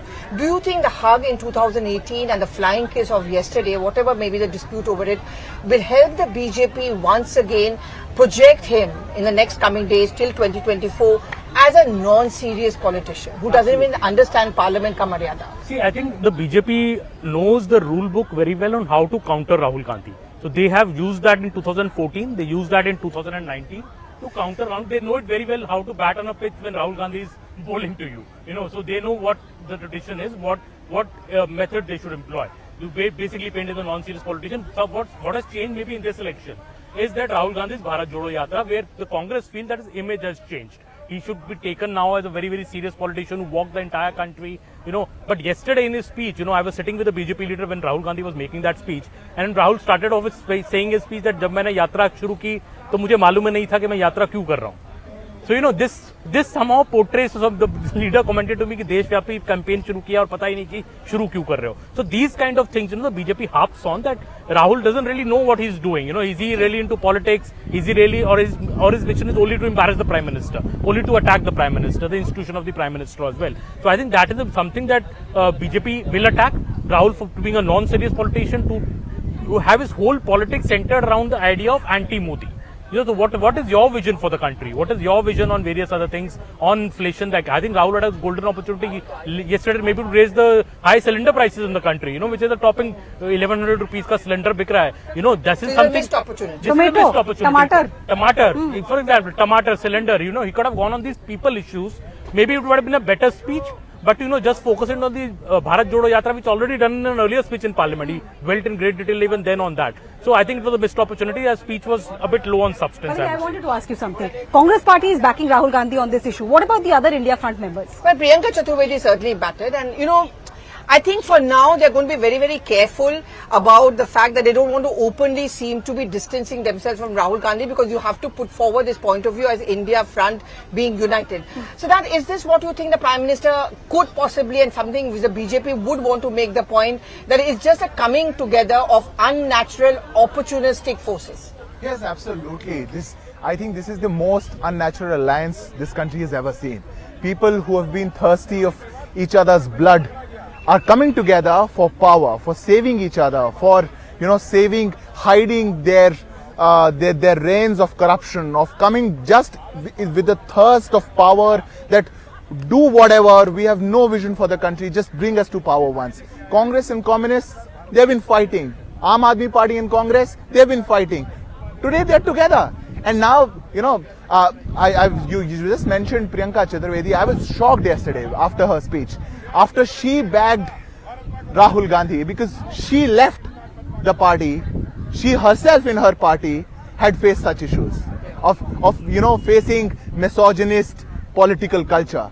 But she had to compromise herself and come out to defend the INDIF right. We hope to get a Congress voice in a short while from now, because Dolly Sharma is also joining us. Yes, Dolly Sharma has just joined us, but before we go to her, let's just play out the reactions that we have had. The no confidence motion day 2 was in Lok Sabha yesterday. A lot of political reactions flown in because Smriti Irani, Amit Shah and Rahul Gandhi were the key speakers on day 2. Let's listen into the reactions. Opposition is delusional as usual. In 2018 also there was a no confidence motion which the NDA led by Honorable Narendra Modi ji cleared with a large margin. I can assure you that in this no confidence motion, the NDA led by Modi ji will be winning by a more comprehensive margin. And Mr. Rahul Gandhi coming back to the Parliament is only going to increase the divisiveness among the opposition parties, and it is only going to increase the margin of failure the opposition is going to have in this Parliament session. Committee of privileges के बारे में ना honourable chair के बारे में कोई भी बयान दूंगा। मैं सिर्फ रूल पोजीशन और सच्चाई आपके सामने रखूंगा। पहली चीज तो यह है कि यह रूल बुक है जिसके हिसाब से राज्यसभा चलती है। यह रूल बुक लाल किताब, इसमें लिखा है rules of procedure and conduct of business in the council of states. इस रूल बुक में जो लिखा है वो मैं आपको बताना चाहता हूं। यह रूल बुक कहती है कि किसी भी समिति के, सिलेक्ट कमिटी के गठन के लिए आप नाम प्रस्तावित करते हैं, कोई भी सांसद नाम प्रस्तावित कर सकता है, और जिस मेंबर का नाम प्रपोज किया जाता है, प्रस्तावित किया जाता है, उस मेंबर का ना साइन चाहिए, ना उस मेंबर का सिग्नेचर चाहिए, ना उस मेंबर का रिटन कंसेंट चाहिए। यानी कि इस रूल की किताब में कहीं नहीं लिखा कि सिलेक्ट कमिटी में किसी भी शख्स का, मेंबर का नाम देने के लिए आपको उस प्रस्तावित प्रपोज्ड मेंबर की रिटन कंसेंट या सिग्नेचर चाहिए। लेकिन एक झूठा प्रचार फैलाया गया कि फर्जीवाड़ा हो गया साइन का। मैं आपको आगे बताना चाहता हूं कि जब भी सिलेक्ट कमिटी के गठन के लिए नाम प्रस्तावित किए जाते हैं तो ना सिग्नेचर लिए जाते हैं, ना सिग्नेचर जमा किए जाते हैं, ना सिग्नेचर की जरूरत होती है। No signatures are required, no signatures are taken and no signatures are submitted. तो जब किसी का हस्ताक्षर लिया ही नहीं, जब कोई हस्ताक्षर जमा किया ही नहीं, तो ये फर्जी साइन का जो एक अफवाह फैलाई जा रही है, ये सरासर गलत, झूठ और बेबुनियाद है। और ये मैं कानून की पोजीशन के हिसाब से बता रहा हूं। और मैं आज इस मंच से बीजेपी के नेताओं को चुनौती देता हूं कि वो कागज लेकर आए मेरे सामने। Show me that piece of paper जिसपे ये दस्तखत है। जब कोई दस्तखत है ही नहीं, जब सिग्नेचर होता ही नहीं, तो फर्जी सिग्नेचर की बात कहां से आ गई? मैं चुनौती देता हूं आज बीजेपी को।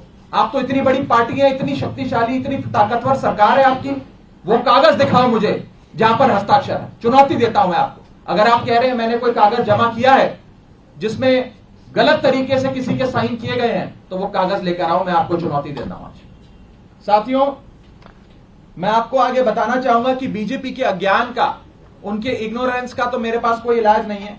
लेकिन प्रोसेस ये होता है कि जब भी कोई विवादित, कंट्रोवर्शियल बिल सदन के भीतर आता है, तो एक समिति गठन की एक प्रक्रिया बताई गई है कि अगर कोई मेंबर चाहे कि इस बिल पर मतदान ना हो, इस बिल पर और चर्चा हो और इस बिल में क्या चेंजेस किए जाएं वो बताए जाएं, उसके लिए एक समिति का गठन किया जाता है। उस समिति में कुछ नाम प्रस्तावित किए जाते हैं और जिस शख्स को उस समिति में नहीं रहना, वो अपना नाम विड्रॉ कर लेता है। ये प्रपोजल है, ये प्रस्ताव है, किसी को जर जबरदस्ती नहीं बिठा दिया। मैं आपको एक बहुत सरल एग्जाम्पल के माध्यम से ये समझाना चाहूंगा और आप सब वो मेरी बात समझ जाए। मान लीजिए कि मेरा जन्मदिन, मैं अपनी जन्मदिन की दावत देता हूं, एक बर्थडे पार्टी आयोजित करता हूं। अपनी बर्थडे पार्टी में मैं 10 लोगों को न्योता देता हूं आने के लिए। 10 में से 8 लोग मेरा न्योता स्वीकार लेते हैं, आ जाते हैं। 2 लोग मेरा न्योता नहीं स्वीकारते, उल्टा मुझे कहते हैं तुम्हारी हिम्मत कैसे हुई हमें न्योता देने की, तुम्हारी हिम्मत कैसे हो गई, मजाल कैसे होगी कि तुमने हमें अपने जन्मदिन का न्योता दे दिया। ये वही बात है, मैंने तो समिति में शामिल करने के लिए न्योता दिया, कोई हस्ताक्षर थोड़ी दिया। लेकिन वो 2 लोग मुझसे खफा हो गए। मैं आपको दूसरे तरीके से समझाने का प्रयास करता हूं। आज इस प्रेस कॉन्फ्रेंस में इतने सारे पत्रकार आए हैं, मैंने अपनी पार्टी को 10 पत्रकारों का नाम प्रस्तावित किया कि इन 10 पत्रकारों को आप आज की प्रेस कॉन्फ्रेंस में बुला लीजिएगा, मैं मीडिया से संवाद करना चाहता हूं। 10 में से 8 पत्रकार आ गए, 2 पत्रकार नहीं आए, और जो 2 पत्रकार नहीं आए वो कहते हैं इनकी हिम्मत कैसे हुई हमें न्योता देने का प्रेस कॉन्फ्रेंस का। 2 पत्रकार नाराज हो गए। ये साफ तौर पे इस समस्या का एक सरल सा एग्जाम्पल है। मैं ये बात रखना चाहता हूं कि जो मेरे खिलाफ कंप्लेंट्स दर्ज हुई, जिस मामले को कमिटी ऑफ प्रिविलेजेस को रेफर करा गया, उसका ये पार्लियामेंट्री बुलेटिन है, सरकारी डॉक्यूमेंट है। मैं आज बहुत सबूत लाया हूं दिखाने के लिए आप सबको, ताकि दूध का दूध और पानी का पानी हो जाए। ये पार्लियामेंट्री बुलेटिन है जिसके तहत मेरे खिलाफ जो कंप्लेंट्स आई उसे विशेषाधिकार समिति को विचार के लिए भेजा गया। इस पूरी पार्लियामेंट्री बुलेटिन में कहीं भी फर्जीवाड़ा, फोर्जरी, फोर्ज्ड साइन, सिग्नेचर, हस्ताक्षर, किसी भी शब्द का प्रयोग नहीं किया गया। सिर्फ इतना बोला गया कि इसकी जांच करके बताइए। अगर कोई फोर्जरी होती, कोई फर्जीवाड़ा होता, सिग्नेचर शब्द का प्रयोग तो कम से कम किया गया होता इस पार्लियामेंट्री बुलेटिन में। यह सरकारी दस्तावेज है राज्यसभा सेक्रेटेरिएट का, इसमें भी कहीं जिक्र नहीं किया गया। इसलिए नहीं किया गया क्योंकि जब साइन है ही नहीं तो साइन आएंगे कहां से। लेकिन भारतीय जनता पार्टी के झूठ का मुकाबला करना आसान नहीं है, इसलिए आज आपके सामने आकर यह बात रखनी पड़ी। और जहां तक विशेषाधिकार समिति का प्रोसीडिंग्स का मामला है, प्रिविलेज कमेटी का मामला है, इस देश के कई बड़े नेताओं के खिलाफ कमिटी ऑफ प्रिविलेजेस ने प्रोसीडिंग्स शुरू करी, कार्रवाइयां करी, जिसमें स्वर्गीय अटल बिहारी वाजपेयी जी हैं, जिसमें स्वर्गीय इंदिरा गांधी जी का नाम आता है, मनमोहन सिंह जी का नाम आता है, मोरारजी देसाई जी का नाम आता है, सुषमा स्वराज जी का नाम आता है, अरुण जेटली जी का नाम आता है। उस श्रेणी के अंदर अगर हमें भी शामिल किया गया तो कोई बात नहीं है, मजबूती से अपना जवाब विशेषाधिकार समिति के सामने, कमेटी ऑफ प्रिविलेजेस के सामने देंगे। मैं शहीद आजम भगत सिंह की धरती से आता हूं और पूरी न्याय की लड़ाई लड़ूंगा, और मेरा विश्वास है कि कमेटी ऑफ प्रिविलेजेस अंत में दूध का दूध और पानी का पानी कर न्याय अवश्य करेगी। यह बात थी कि क्या हुआ। अब मैं आपको संक्षेप में यह बताना चाहता हूं, यह हुआ क्यों, यह विवाद कहां से खड़ा हुआ, यह क्यों इतनी अफवाह फैली। यह इसलिए फैली क्योंकि सोमवार दोपहर को सदन के अंदर आम आदमी पार्टी की ओर से मैंने पूरी मजबूती से दिल्ली के अध्यादेश पर अपना वक्तव्य दिया, और उसके ठीक 6 घंटे बाद मेरे खिलाफ बीजेपी ने यह आरोप लगाने शुरू कर दिए। इनको दिक्कत यह नहीं है कि मैंने नाम प्रस्तावित करे, इनको प्रॉब्लम यह नहीं है कि मैंने किसी कमेटी के गठन के लिए कुछ एमपीज के नाम दे दिए। इन्हें दिक्कत यह है कि एक 34 साल के युवा ने हमें खड़े होकर ललकारा कैसे, एक युवा ने हमसे मजबूती से सवाल कैसे पूछे, और कैसे इस सुपारी जितनी पार्टी, जैसा कि गृह मंत्री जी कहते हैं, इस सुपारी जितनी पार्टी के एक युवा सांसद ने दुनिया की सबसे बड़ी पार्टी के सबसे बड़े नेताओं से देश के सबसे बड़े सदन में खड़े होकर सवाल कैसे पूछे। इन्हें दर्द इस बात का है। हमने अपने वक्तव्य में बीजेपी के पुराने मैनिफेस्टो दिखाकर उनके डबल स्टैंडर्ड्स को एक्सपोज किया, दिल्ली वालों के लिए न्याय मांगा, यहां तक कि लाल कृष्ण अडवाणी जी और स्वर्गीय वाजपेयी जी के लिए न्याय मांगा। यह दर्द शायद बीजेपी को सता रहा है, जिसके चलते आज वो मेरे खिलाफ कंप्लेंट्स कर रहे हैं। ये लोग मेरे पीछे पड़ गए, बीजेपी पूरी तरीके से मेरे पीछे है। मैं आपको बताना चाहूंगा कि इस हफ्ते के ये दूसरा नोटिस कमिटी ऑफ प्रिविलेजेस का मुझे आया है। It is the second time कि मुझे किसी विषय में कमेटी ऑफ प्रिविलेजेस ने नोटिस दिया हो एक ही हफ्ते में। शायद ही इतिहास में कभी आज से पहले ऐसा हुआ हो। और मैं ये बताना चाहता हूं कि आज के समय हर संभव प्रयास किया जा रहा है कि विपक्ष की आवाज को दबाया जाए। जैसे राहुल गांधी जी की मेंबरशिप छीन ली, हमारे 2 सांसद संजय सिंह जी, सुशील कुमार, रिंकू जी, दोनों को सस्पेंड कर दिया। लीडर ऑफ ऑपोजिशन का माइक ऑफ किया जाता है। अगर कोई विपक्ष का साथी खड़े होकर अपनी बात रखता है तो सदन के अंदर खड़े मंत्री उन्हें धमकी देते हैं कि तुम्हारे घर इन्फोर्समेंट डायरेक्टरेट आ जाएगी, सीबीआई आ जाएगी, बैठ जाओ चुप करके। इस प्रकार से एक अघोषित आपातकाल लगाने का प्रयास बीजेपी इस देश में कर रही है और उनका यही मकसद होगा शायद कि मेरी आवाज को भी दबाया जाए। लेकिन मैं कहना चाहता हूं कि ये युवा आवाज है, अरविंद केजरीवाल की एक सिपाही की आवाज है, ये आवाज दबने वाली नहीं है। आप कार्रवाइयां मेरे खिलाफ जितनी मर्जी करिए, आरोप जितने मर्जी लगाइए, लेकिन ये आवाज ना दबेगी ना बंद होगी। और अंत में मैं हाथ जोड़कर बस इतनी विनती करना चाहूंगा आप सब मीडिया के साथियों से कि ये जो आप लगातार पिछले 3 दिन से बीजेपी के झांसे में आकर ये चला रहे हैं कि कोई फर्जीवाड़ा हो गया, फोर्ज सिग्नेचर हैं, मेरा आपसे हाथ जोड़कर निवेदन है कि इस प्रकार की झूठी खबरें ना चलाएं। मैं आपसे कहना चाहूंगा कि आप सच दिखाएं। आप लोग इस लोकतंत्र के चौथे स्तंभ हैं। कृपया कर बीजेपी के प्रोपेगेंडा में ना फंसें। एक छोटे सेक्शन ऑफ मीडिया ने जरूर एक प्रोपेगेंडा चलाने का प्रयास किया और मुझे मजबूरन उनके खिलाफ कानूनी कार्रवाई करनी पड़ेगी, क्योंकि ना रिकॉर्ड्स में, ना कंप्लेंट्स में, ना पार्लियामेंट्री बुलेटिन में कहीं भी फोर्जरी शब्द का प्रयोग किया गया है। और अंत में मैं इतना ही कहूंगा कि जिन जिन सांसदों ने मेरे खिलाफ फोर्जरी के आरोप लगाए, सदन के बाहर मैंने देखा कई सारे बीजेपी के लोकसभा के सांसदों ने बयान दिए हैं। राज्यसभा के तो शायद किसी सांसद ने नहीं दिए, लेकिन लोकसभा के कुछ सांसदों ने मेरे खिलाफ ये बयान दिए हैं। मुझे उनके खिलाफ भी मजबूरन कमेटी ऑफ प्रिविलेजेस में न्याय मांगने के लिए जाना पड़ेगा, उनके खिलाफ भी कंप्लेंट दर्ज करनी पड़ेगी और कोर्ट के बाहर भी, पार्लियामेंट के बाहर भी, न्यायपालिका में भी न्याय की गुहार लगानी पड़ेगी। और मैं हर संभव लड़ाई के लिए तैयार हूं। मैं बीजेपी से डरता नहीं और ना डरने वाला हूं। बहुत बहुत शुक्रिया। राघव, एक बात स्पष्ट कर दीजिए, आपने कहा 1 हफ्ते में दूसरी बार नोटिस आया, तो क्या आपको नोटिस मिल गया है? क्योंकि कल तक ये स्थिति नहीं, अभी मुझे आज का जो विषय है इस विषय पर मुझे नोटिस नहीं मिला है। जब आएगा नोटिस तो मैं पूरी मजबूती से, इफेक्टिवली, कॉम्प्रिहेंसिवली उसका जवाब दूंगा।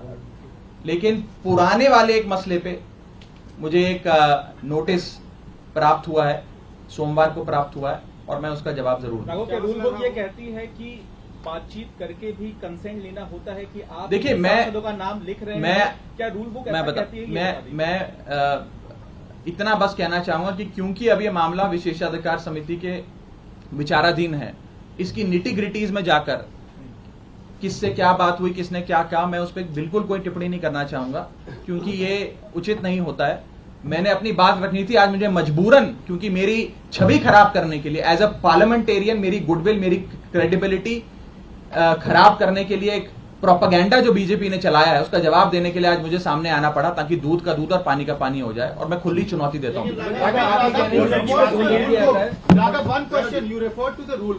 Susmit Patra of the BJT also referred to a rule book on the floor of the House. सारे जवाब अब विशेषाधिकार समिति के सामने दिए गए। चलिए।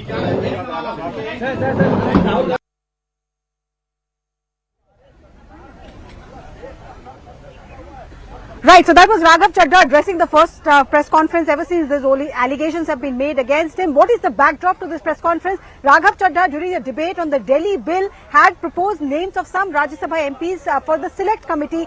They later stood up and said that their consent was not taken. Pallavi, as per Rajya Sabha procedure, the argument that Raghav is making, that if I invite 7 people for birthday party or 8 people for a press conference and 2 don't turn up, does that mean that I have done something wrong? As far as Rajya Sabha procedure goes, does that argument stand?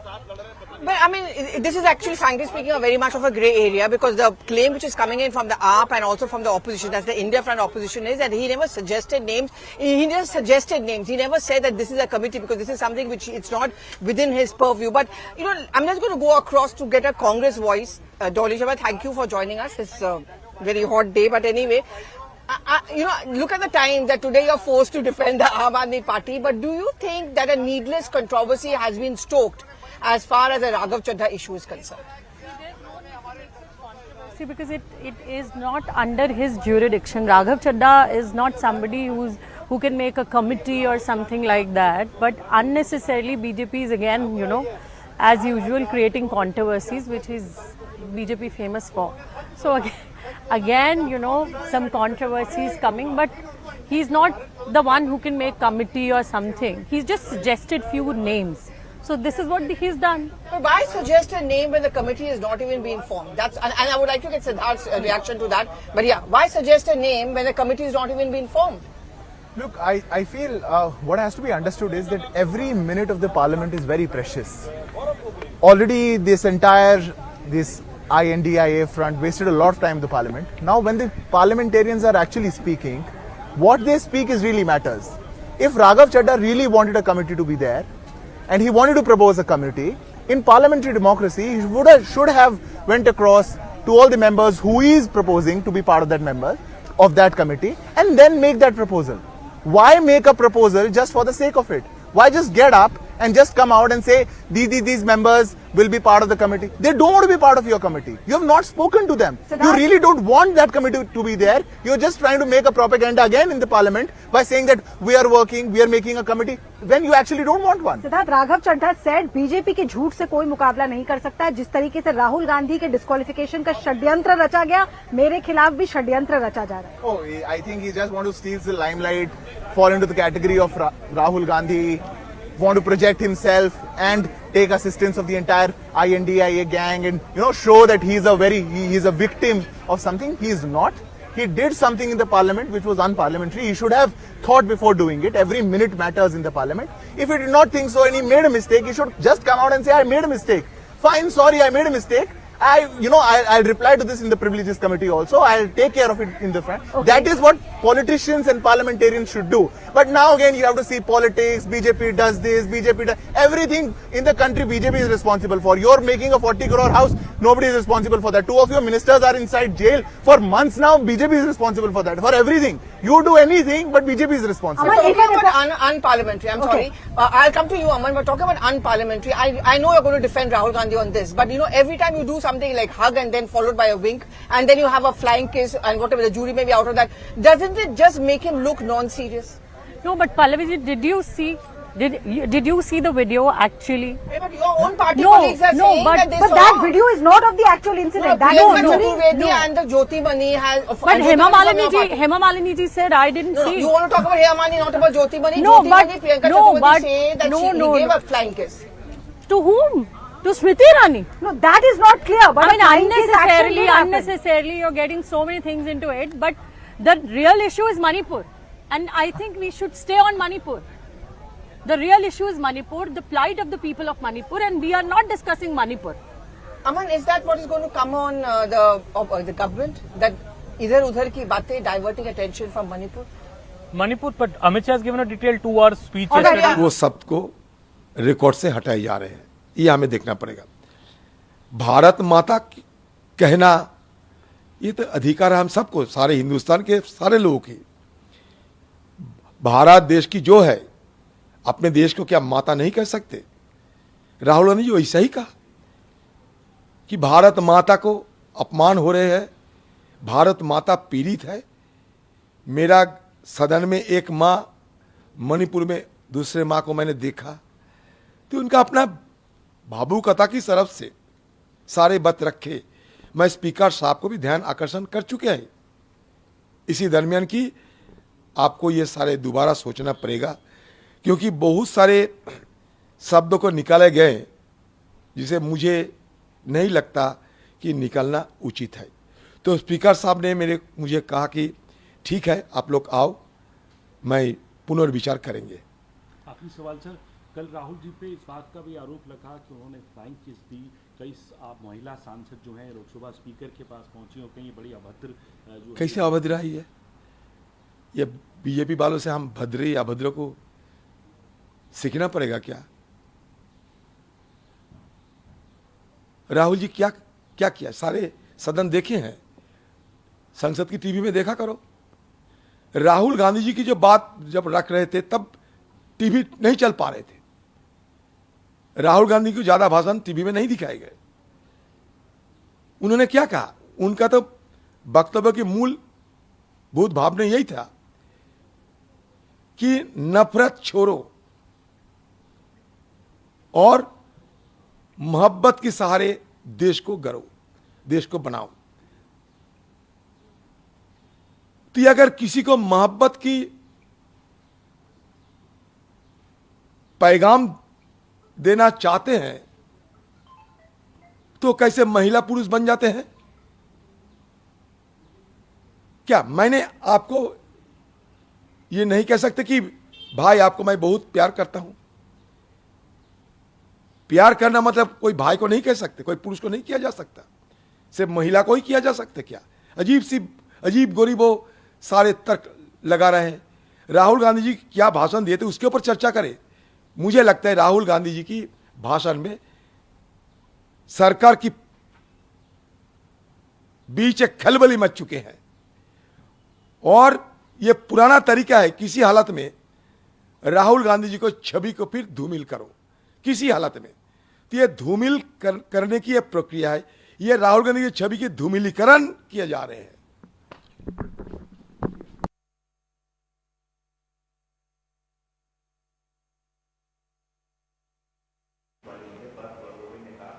I'm joined by Congress MP Mr. Gaurav Gogoi. So yesterday the Home Minister spoke in the Parliament. He put the government stand. Today the Prime Minister is supposed to reply. What are you expecting and what was your reaction to the Home Minister's speech yesterday? Well, it was very disappointing because he, in the end, just gave a clean sheet to the Manipur Chief Minister. The entire country is saying that the Manipur Chief Minister is responsible for the ethnic clashes, for the atrocities against women, for close to 60,000 people being displaced.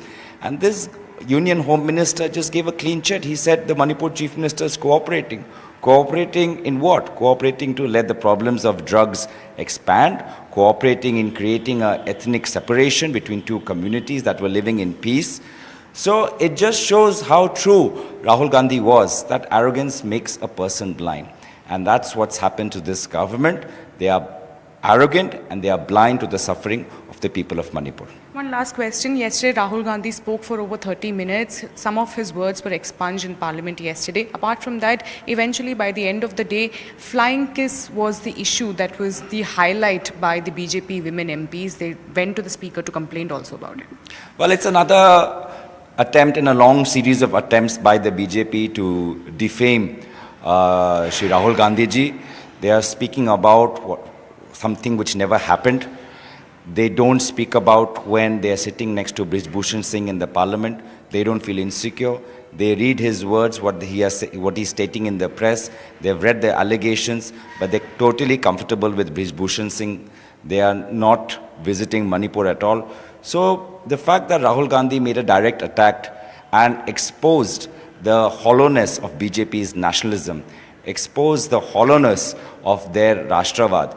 So I think that's why the BJP panicked and is trying to defame Rahul Gandhi ji. But in the end, truth will win and the country will stand with the India alliance, because we've been speaking on Manipur from day one.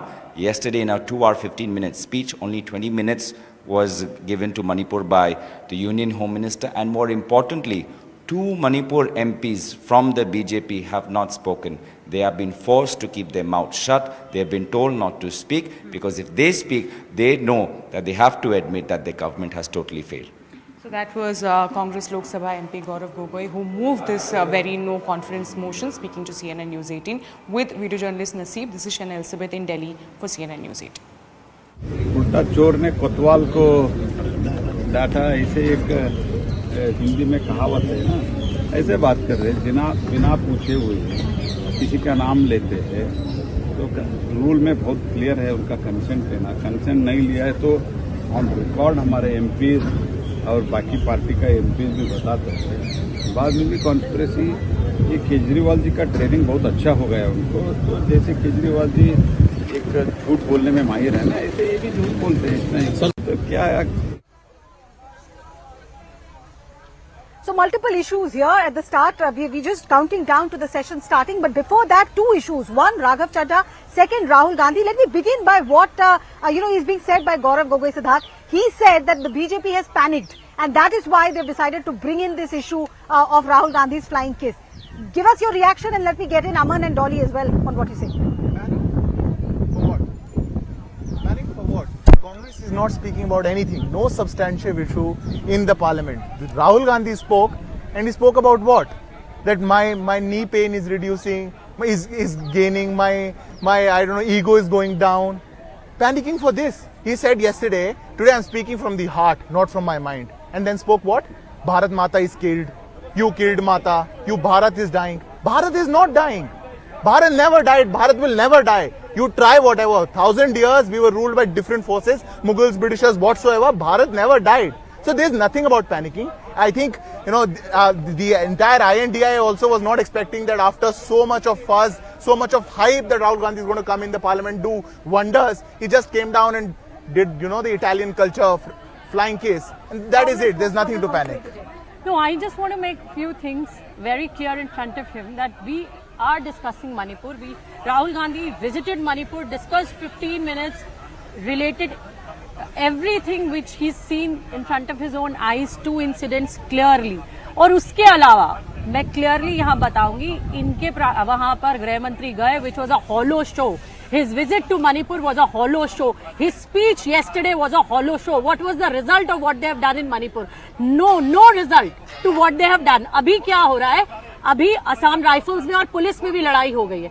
Ultimately, the main aim is to defend Biren Singh. क्योंकि बीरेन सिंह वो कर रहे हैं जो ये कह रहे हैं. बीरेन सिंह वो कह रहे हैं and they can defend anything. औरत को जला दिया 80 साल की महिला को and they can defend in parliament. Rahul Gandhi's comments have been expunged. Do you have an objection to that also? What comments they have? The Bharat Mata wala comment he made in Lok Sabha. No, but आप सोचिए Pallavi ji, I want to make this statement. अगर बच्चे भारत माता क्या है, आप में, हम में, सब ये सबको मिला के भारत माता बनता है ना.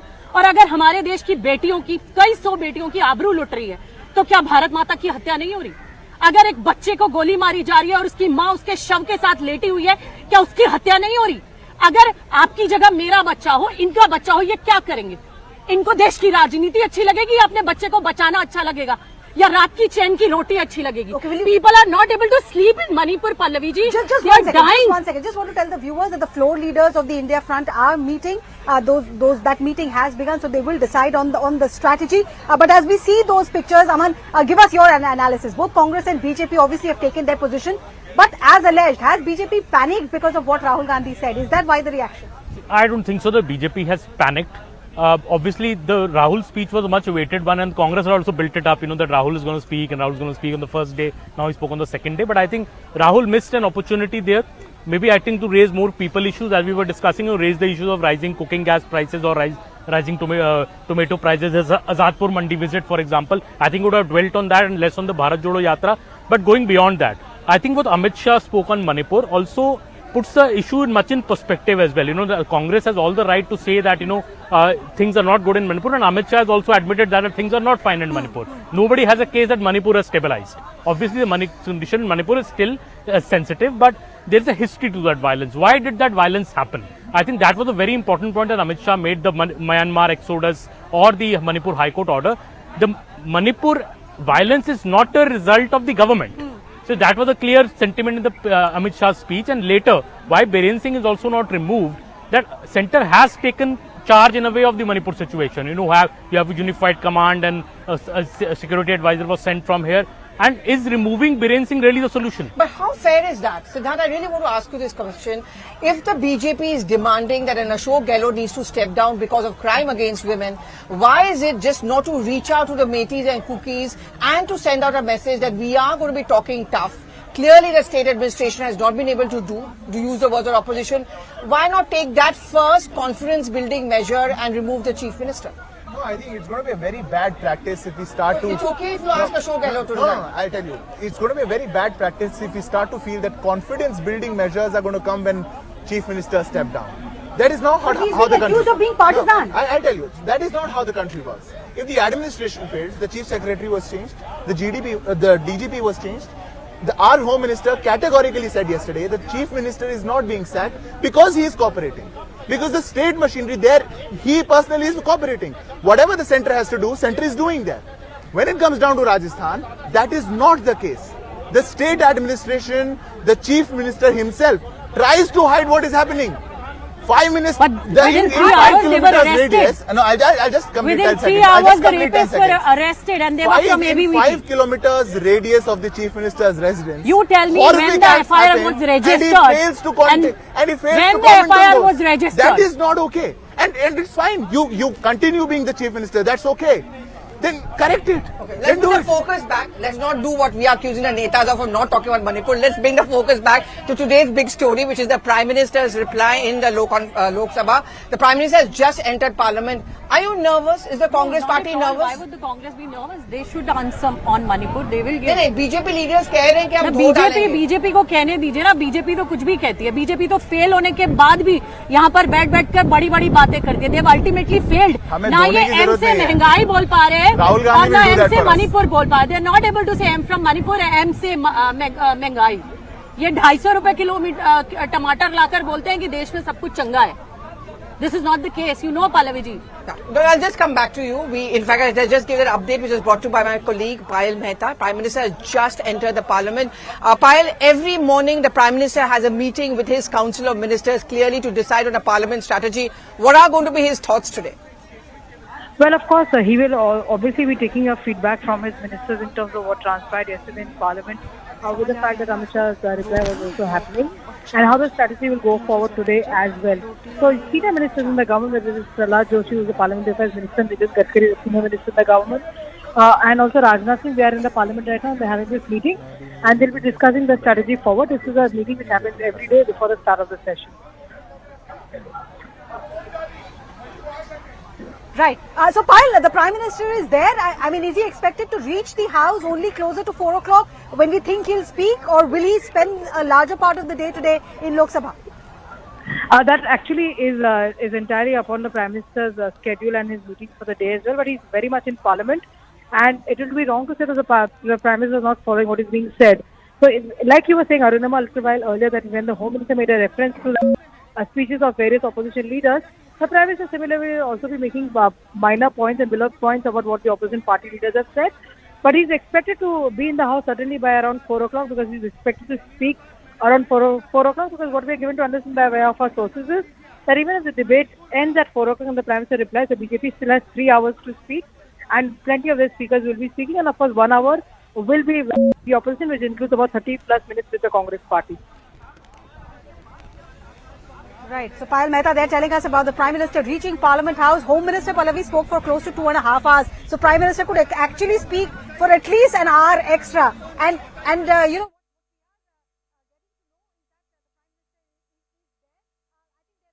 एक्सपेंड करता है, ये तो बहुत बरसों से दशकों से है, इतिहास में है ही है, ये तो हम तो नया तो नहीं बना रहे। सर, आम आदमी पार्टी के राघव चड्ढा कह रहे हैं कि बीजेपी ने कॉन्स्पिरेसी की उनके खिलाफ, क्योंकि वो आम आदमी पार्टी के एमपी हैं और उन्हें प्रिविलेज नोटिस दिया गया है। ये तो क्या है, उल्टा चोर ने कोतवाल को डांटा, ऐसे एक हिंदी में कहावत है ना, ऐसे बात। Right. So, Prahlad Joshi, the Parliamentary Affairs Minister there, also making that customary address to the media. But coming back to what we were discussing and what Pallavi was also pointing out too, the Congress party, are you on the back foot? Because A, what is being said is that Rahul Gandhi could have made this opportunity much bigger, much more prudent. B, you've given it on a platter to the Prime Minister to make a very campaign-oriented speech from the floor of the Lok Sabha. No, we clearly, from day one, we wanted to discuss Manipur, and we discussed, Rahul Gandhi ji discussed, our leaders, other leaders discussed Manipur, and today also we are focusing on Manipur. Nothing less than Manipur we are going to ask, and Manipur is the main issue. Okay, we're just going to come back to Aman because we have a couple of questions for you as well, but for now we are slipping into a break. News continues over here on CNN News 18.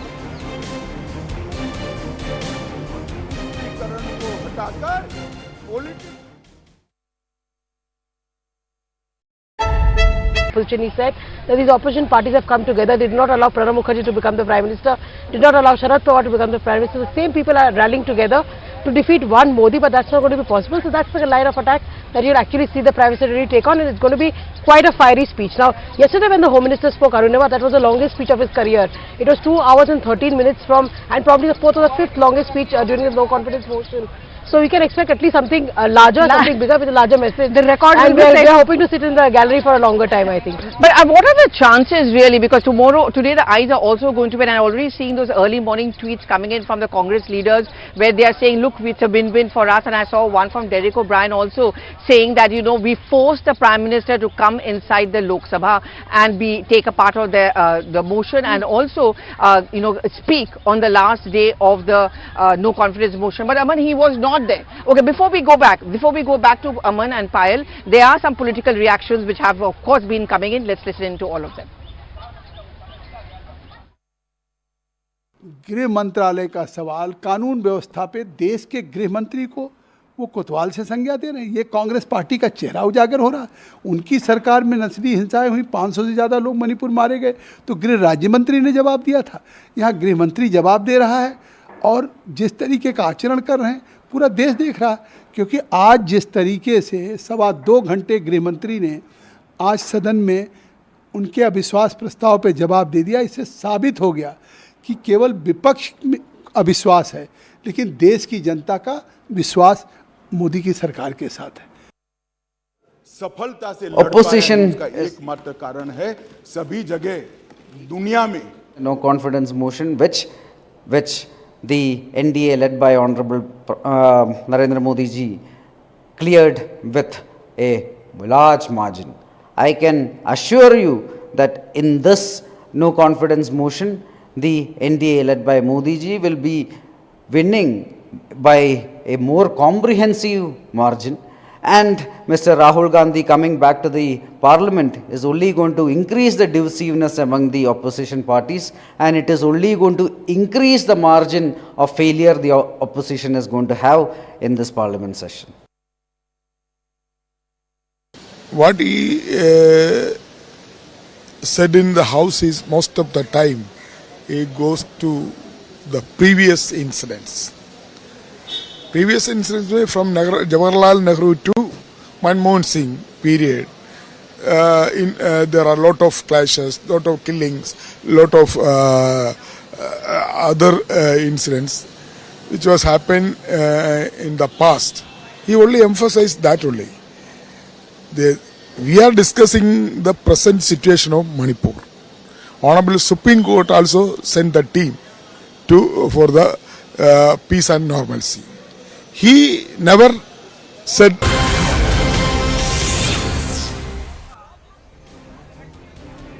Well, the big story, of course, remains the Prime Minister's response to a no-confidence motion. But the news also coming in now is that the leader of the Congress party in Lok Sabha, Adhir Ranjan Chaudhary, has now requested the Speaker that the comments of Rahul Gandhi on Bharat Mata must be expunged. Let's listen in to Adhir Ranjan Chaudhary and then I'm going to come to Aman.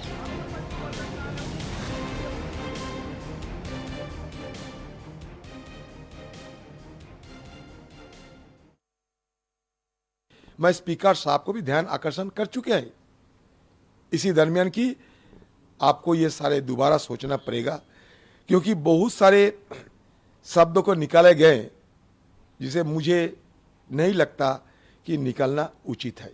तो speaker साहब ने मुझे कहा कि ठीक है आप लोग आओ, मैं पुनर्विचार करेंगे। ये पुराना तरीका है, किसी हालत में राहुल गांधी जी को छवि को फिर धूमिल करो, किसी हालत में।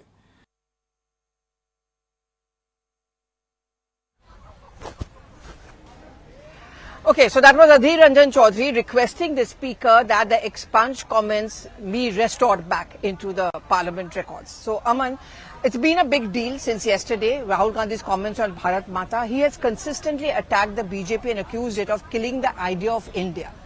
So the BJP plays the Bharat card. Do you think Rahul Gandhi's comments somewhere has touched a raw chord within the BJP? Well, I think certainly that comment which was expunged did touch a chord, a raw chord I would say, because that is a comment which, in a way attacks also the BJP for doing something. BJP is very clear that Manipur is not the government's doing. See, basically they say the history to the violence, there is the reasons why this violence happened. Yes, there may be a case that why has the violence not been controlled for the last 3 months. that is a valid case which the Congress has raised at many fora, and also now saying that why is Biren Singh not being removed despite the clear failure of law and order there, and it's the Chief Minister's responsibility at the end of the day to control things in the state.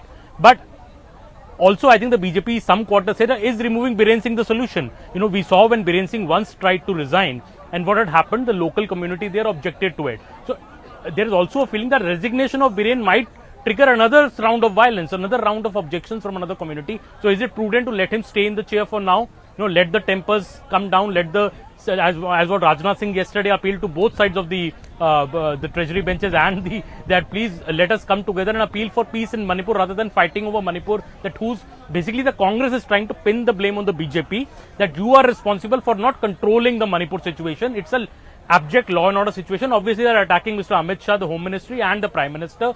And we saw a reply from the Home Minister yesterday. I'm sure the Prime Minister is also going to say in the way he wants to say it, that what has really happened in Manipur and what is the history behind it. Can I just build on that point? One of the things that is also being said is Assam Rifles versus Manipur Police. Manipur Police has lodged an FIR against Assam Rifles. Assam Rifle reports to the Union Home Ministry. So Siddharth, that is also being said, that how are you in control if for 3 months violence is continuing, if burials have not happened, and yes, one particular community is backing N. Biren Singh, but there's another community which has shown complete no confidence to the extent of saying we don't want Manipur Police to come to the hills. That's what they said to the Home Minister also yesterday in the meeting. Look, if we understand Manipur, we would understand that it's not just about the current communities which are fighting. In the past, we have seen the Kukis and Nagas also fighting. In the past, we have seen different issues coming. In the past, we have seen the armed forces and Manipur police also fighting. That is an old story. That's nothing new that has developed in the past 3, 4, 5, 6 months. That is not new. How it is handled is new. So we have been handling, see, for the past so many years, we had seen AFSPA in Manipur, in the entire northeast. It was an attempt by our government that things normalize, armed groups give up their weapons, and people join the mainstream and things can be normalized. And those attempts also are still continuing. Okay. If some smaller such issues are coming in, they're going to be, I think they have to be looked at with that sensitivity and they're going to be resolved with time. Okay, is that a small issue or not? On that, the jury is divided. Definitely one section doesn't think it's a small issue, but this will be our top focus. Slipping into a very quick break. We'll join you back on the other side with more news and updates from the Parliament.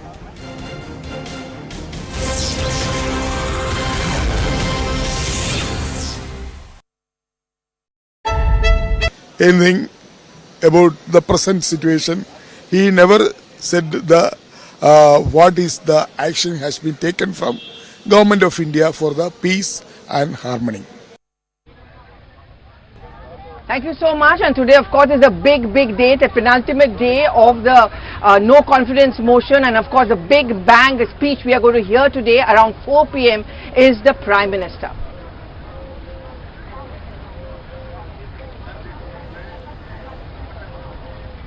Okay, so we have Arunima with us, and of course we've got Aman, we've also got Payal, and all of us have been covering Parliament on a daily basis. So Aman, just a quick word from you. The Prime Minister, it's clearly going to be an election and a campaign speech. Do you think that's what it's going to be? I think it will be a very strong speech. Also, if you see what happened in 2018 at the confidence motion, that the PM really laid out his governance agenda ahead of the 2019 elections, I think we'll see a similar kind of speech. I think the pitch will be strongly on what all his government has done so far, and I think the point that Amit Shah made yesterday, Pallavi, that the opposition may not have any confidence on the government, but the public has full confidence on the government. So I think that is a line that the PM could also reiterate, and that may also show in the final numbers. When the final count is done, the voting is done, if the government notches up the number which everybody is anticipating, 365, 366, it shows a major big win than even in 2018. So I think that will be a major thing. Also, I think the PM will lay out his record, that from the last 9 years, there is not even one corruption scam in the entire government. There is not even one taint of corruption on his government. The government is stable. It's a strong government. And what the opposition is promising here, I think the PM could also go into that, because he said that in the past, that people will vote for a strong, decisive majority government, not for a coalition khichdi government, because the country has maybe moved on from that in the past few decades, and now the country is looking toward a decisive government, a government which acts in national interests, as what the Modi government has done. I think that could be the speech, and also all briefing on because he mentioned that earlier, the economy part, that how the India is now the third largest, could be the third largest economy in the world very soon. I think going into that direction, that the country is doing well on economy, country is doing well on national security, country has a stable government, and the country has, more importantly, a corruption-free government. I think these are the major pitches that the PM could make in his speech today. Right. Payal, do you hazard a guess, since you were there in the press gallery? In all likelihood, you will be in the press gallery again today. You think he will let Rahul Gandhi get away with his speech? Because in the past, every time there has been a direct confrontation on the floor of the House, Prime Minister has, to quote his party MPs, taken Rahul Gandhi apart. So yesterday, whatever he said on Manipur, most of it has already been spoken about by the Home Minister. But when the Prime Minister intervenes, how do you see him targeting Rahul Gandhi and the TMC and the DMK? Well, of course, the Prime Minister is unlikely to name Rahul Gandhi and give him any publicity, but he is most certainly going to attack the opposition very, very clearly ahead of 2024. Now, the Prime Minister has often said that it is Modi versus who, Modi versus everybody as well. That is the challenge that he faced in 2019, that is the challenge that he faced in 2014 as well, and 2024. Stand by. Okay, the big story continues to remain the Prime Minister's speech later today at around 4 p.m. when he's going to reply to a no-confidence motion. But Big Bang speakers have already been planned by both the opposition as well as the BJP. The news which is now coming in is the Finance Minister, Nirmala Sitharaman, is going to be the lead speaker from the government and the BJP side at noon. Chances that Nirmala Sitharaman is going to speak about inflation, price rise, tomato? Yes, everything. Absolutely about everything. She's the finance minister. She's going to address a lot of issues and also address the opposition, because in no confidence, definitely it is a dialogue between the opposition and the ruling party. So that all such issues are going to come in, and I think that is also one of the debates, one of the speeches which is going to be very awaited. You know, Aman, again coming back to the earlier question, have they thought of every speaker very, very carefully? I'm talking about the BJP, because Congress and others also have, but the BJP certainly seems to have thought out very, very well who should be their speaker. Absolutely. The top ministers anyway speaking, but I think the other speakers chosen very carefully from states, the 3 poll-bound states, we have speakers from there. There are a lot of women speakers, at least 5 to 6 women speakers are speaking, so also a very well represented. I think BJP's list of speaker has more of a method to it, while in Congress we know Mr. Adhir Ranjan is still struggling to get time Shashi to Tharoor speak. is also supposed to be one of the is also speakers, supposed to speak, but I think BJP maybe puts in a bit more effort, in these things, puts in more effort. But I think obviously the highlight will be the PM speech, and what he speaks in the end.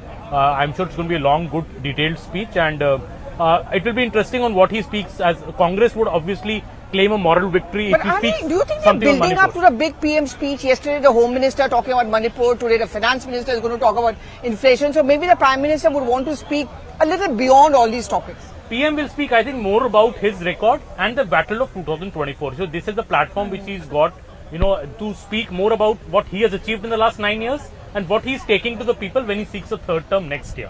So it is also just not an address to the MPs, to the Congress, but also to the people.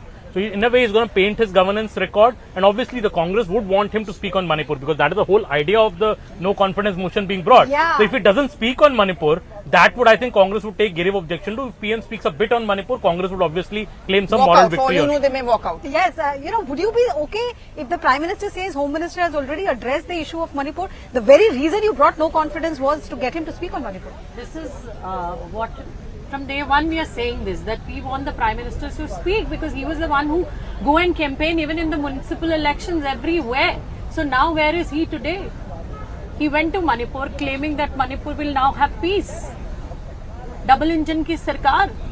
And now he's running away from the fact that Manipur is burning today. No, but you satisfied? The reason why you brought the no confidence motion, the way BJP has responded so far, are you satisfied? No, why would we be satisfied? We want the Prime Minister to speak now. Ultimately, we want to see what he can say. What today we want to hear from the Prime Minister, that Manipur is burning, the women are raped, they are being stripped, and they are being paraded on the roads. And what is his reaction? His reaction was 32 seconds.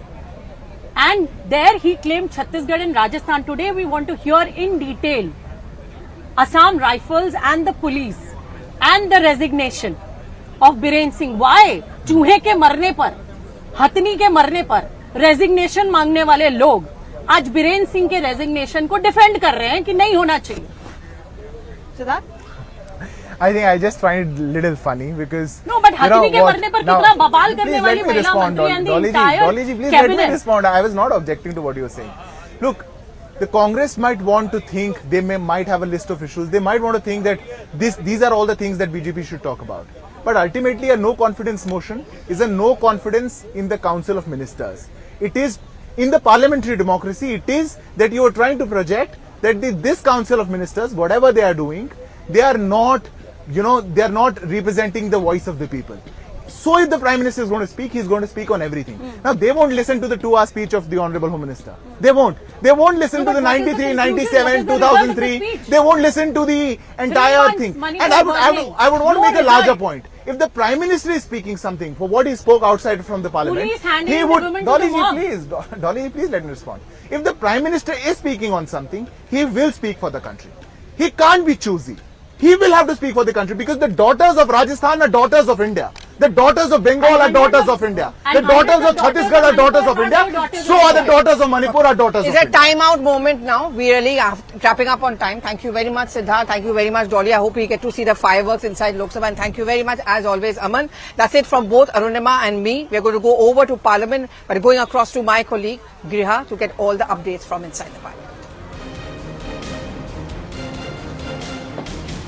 Hello and welcome, and thank you so much for staying with us right here on CNN News 18. I'm Griha Atul Siddiqui, and over the next 60 minutes, I'll be telling you about what exactly is set to happen in the lower house of the Parliament, the Lok Sabha, where the no confidence motion debate has reached its crescendo.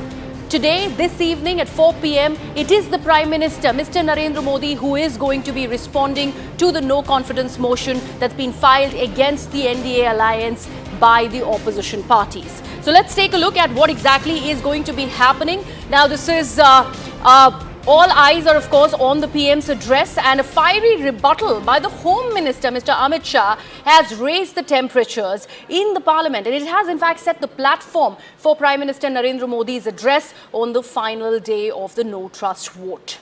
Prime Minister Narendra Modi is expected to reply at 4 p.m. today. He is expected to respond to all the charges by the opposition, especially by Rahul Gandhi.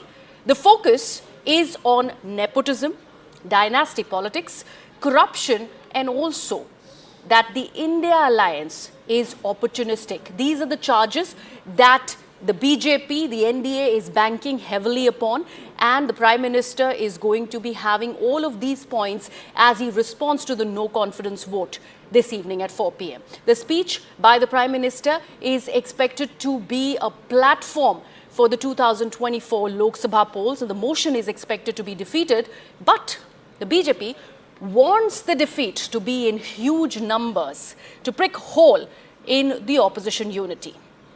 Yesterday, the Home Minister Amit Shah hit out at the opposition over the no confidence motion, calling it a move to mislead people.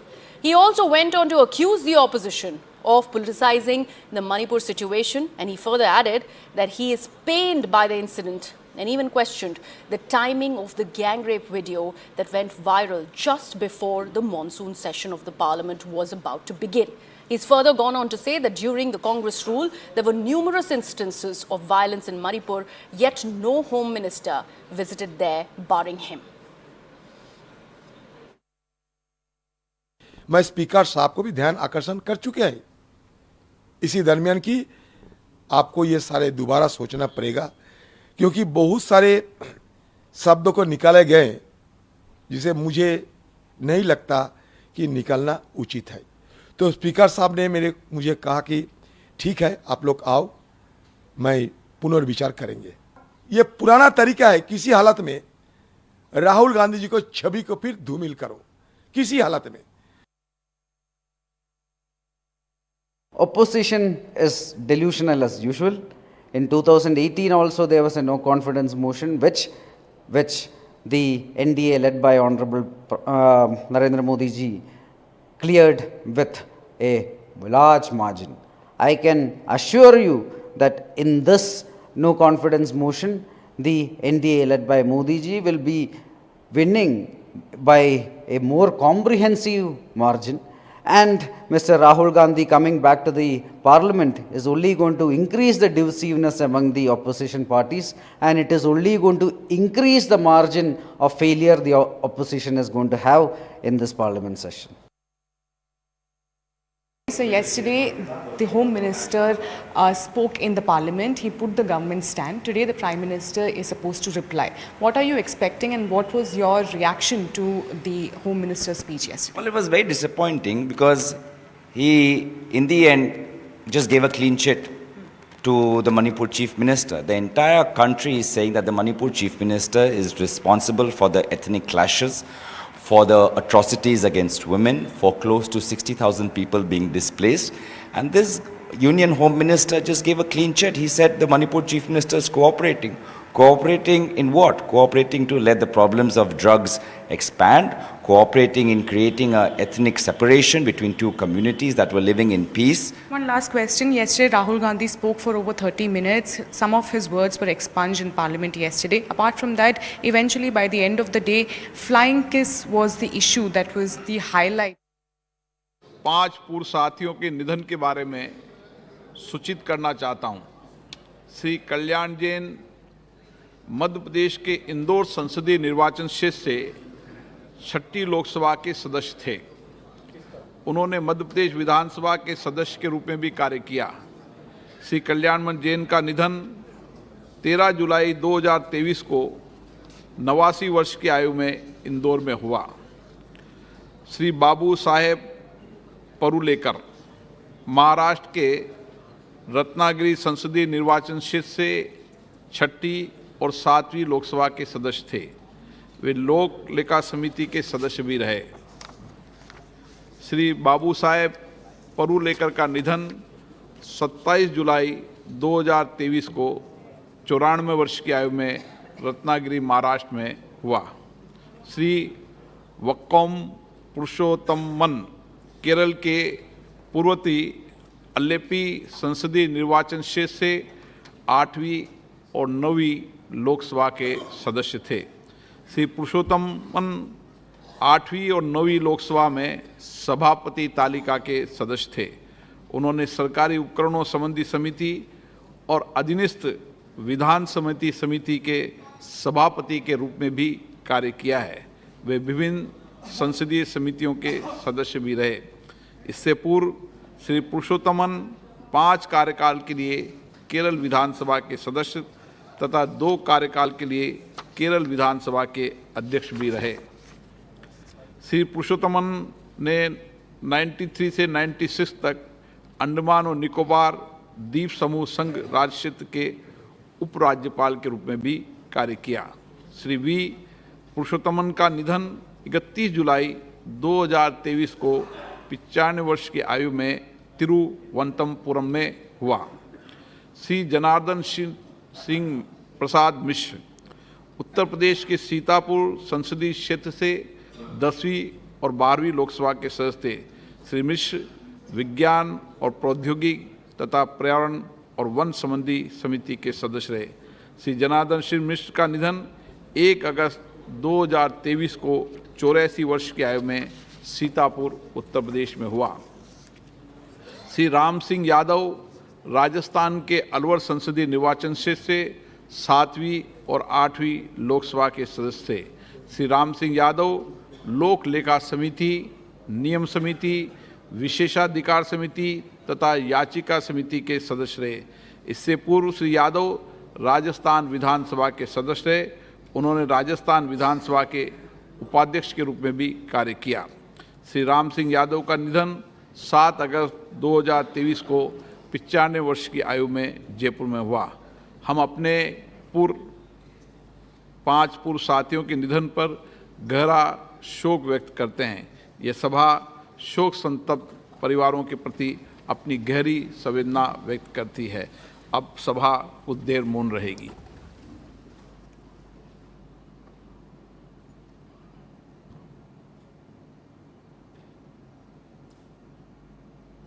Om Shanti. प्रश्नकाल।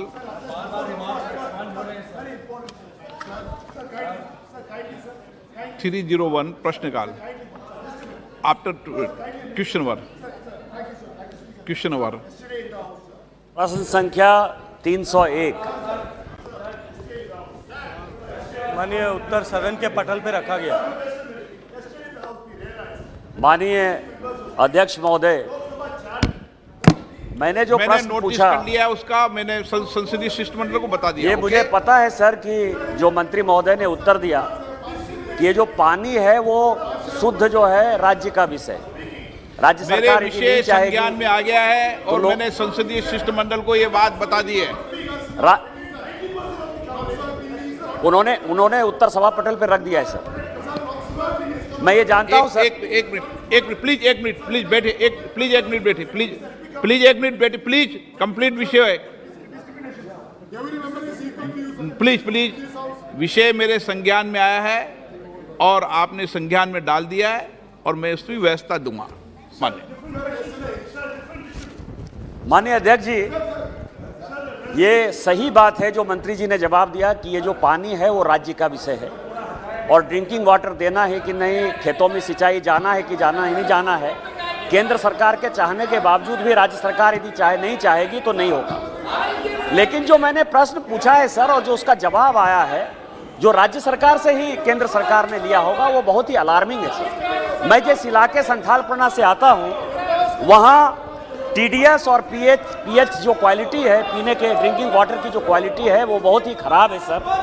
और chloride, nitrate और phosphate Ganga होने के कारण वो पूरा alkyne जो है लगा हुआ है। और मेरे इलाके में पूरे देश दुनिया में जो है काला जार खत्म हो गया, लेकिन चाहे काला जार है, चाहे लीवर का एनलार्जमेंट है, चाहे स्टोमक डिसऑर्डर है, इस तरह की सारी बीमारियां संथालपना में इस देश में सबसे ज़्यादा है।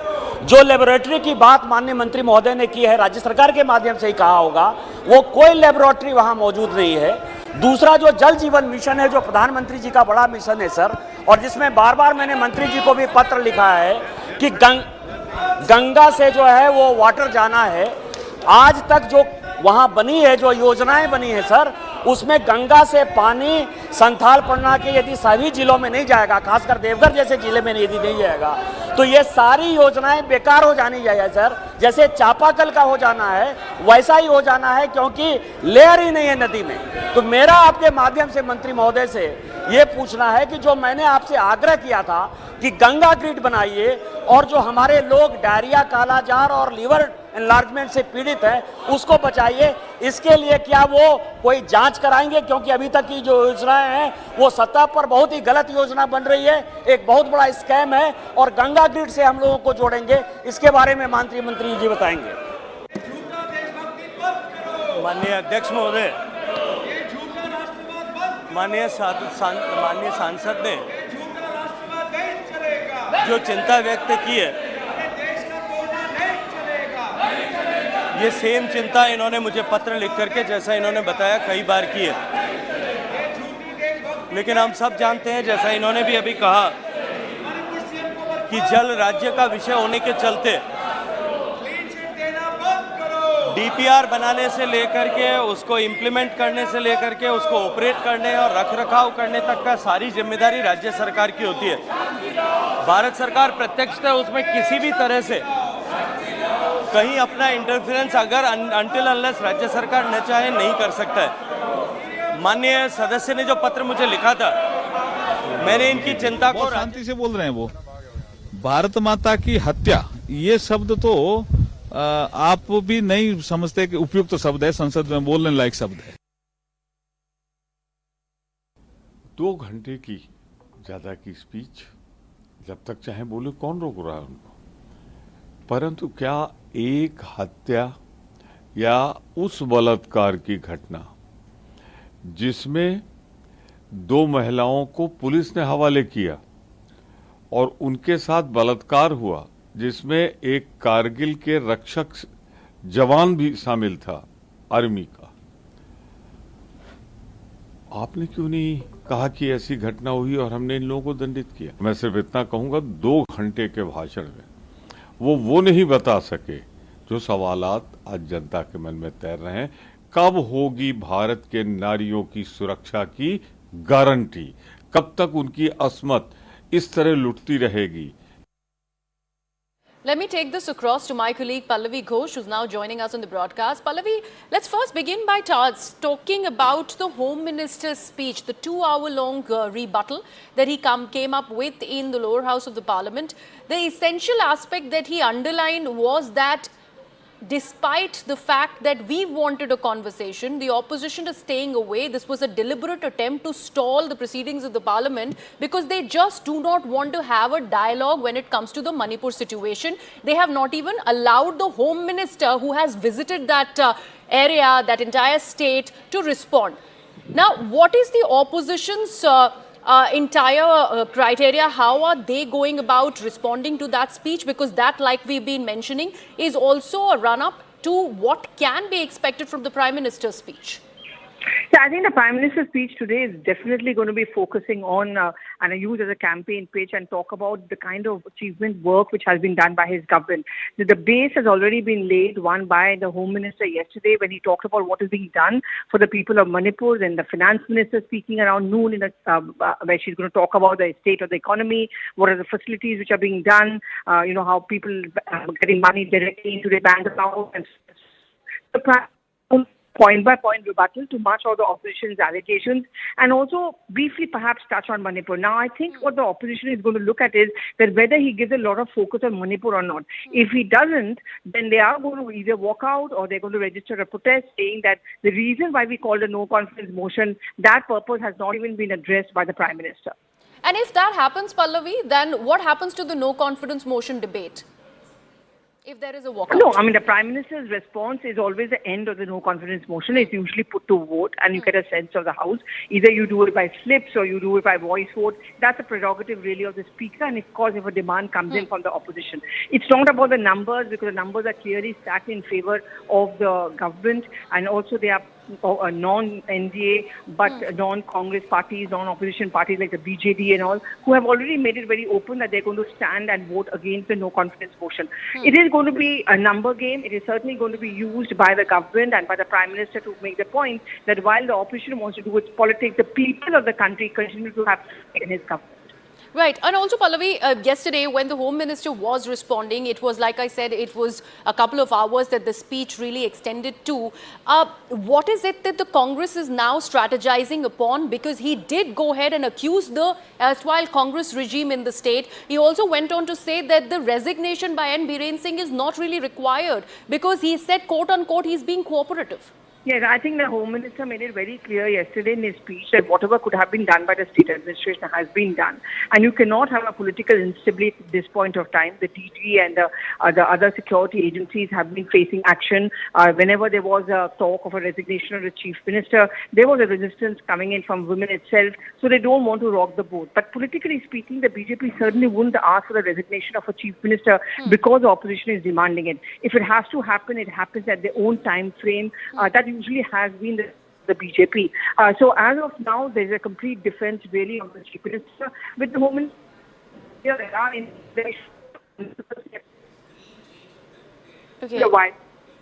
All right, Pallavi, there's some problem with your audio link. We will see if at all you're able to hear me clearly or not. I also would want to understand from you that you have been speaking to various stakeholders. You were just doing a live broadcast from outside the Parliament. In fact, we've been told that we've lost that link with Pallavi. There was some problem that we were facing. We will go back to Pallavi in just a bit. But this is what is the lowdown of what has happened yesterday in the Parliament and what is expected today. Like we've been mentioning, it was a fiery speech by the Home Minister, extended up to 2 hours. He went on to target the opposition, especially the Congress, in that speech. He's also, in a sense, spoken about how the Congress government really did not do much when it was about their regime in the state of Manipur, and that is also an important aspect that the Home Minister touched upon. All of this is going to be leading to what is expected of the Prime Minister when he goes about responding to that no-trust motion at 4 p.m. this evening. Right now, the Lok Sabha and Rajya Sabha, both the houses of the Parliament have been convened and the day's proceedings have started. And now we'll have to actually see where do things really go from here.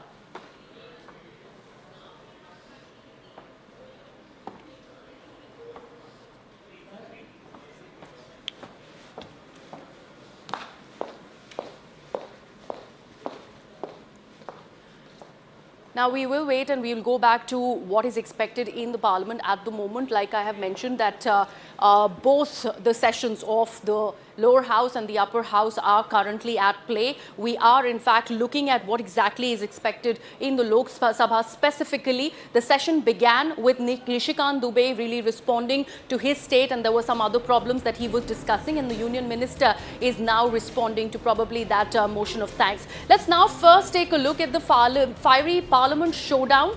What was Rahul Gandhi's attack in the Lok Sabha yesterday? Let's take a look at it one by one and what has been Amit Shah's response. So Rahul Gandhi said Bharat Mata was killed in Manipur. That is the aspect that he reiterated that called in for a lot of din in the Parliament. He said that the Mother India was murdered in the state of Manipur, to which Amit Shah's counter was that politicizing violence in Manipur is shameful.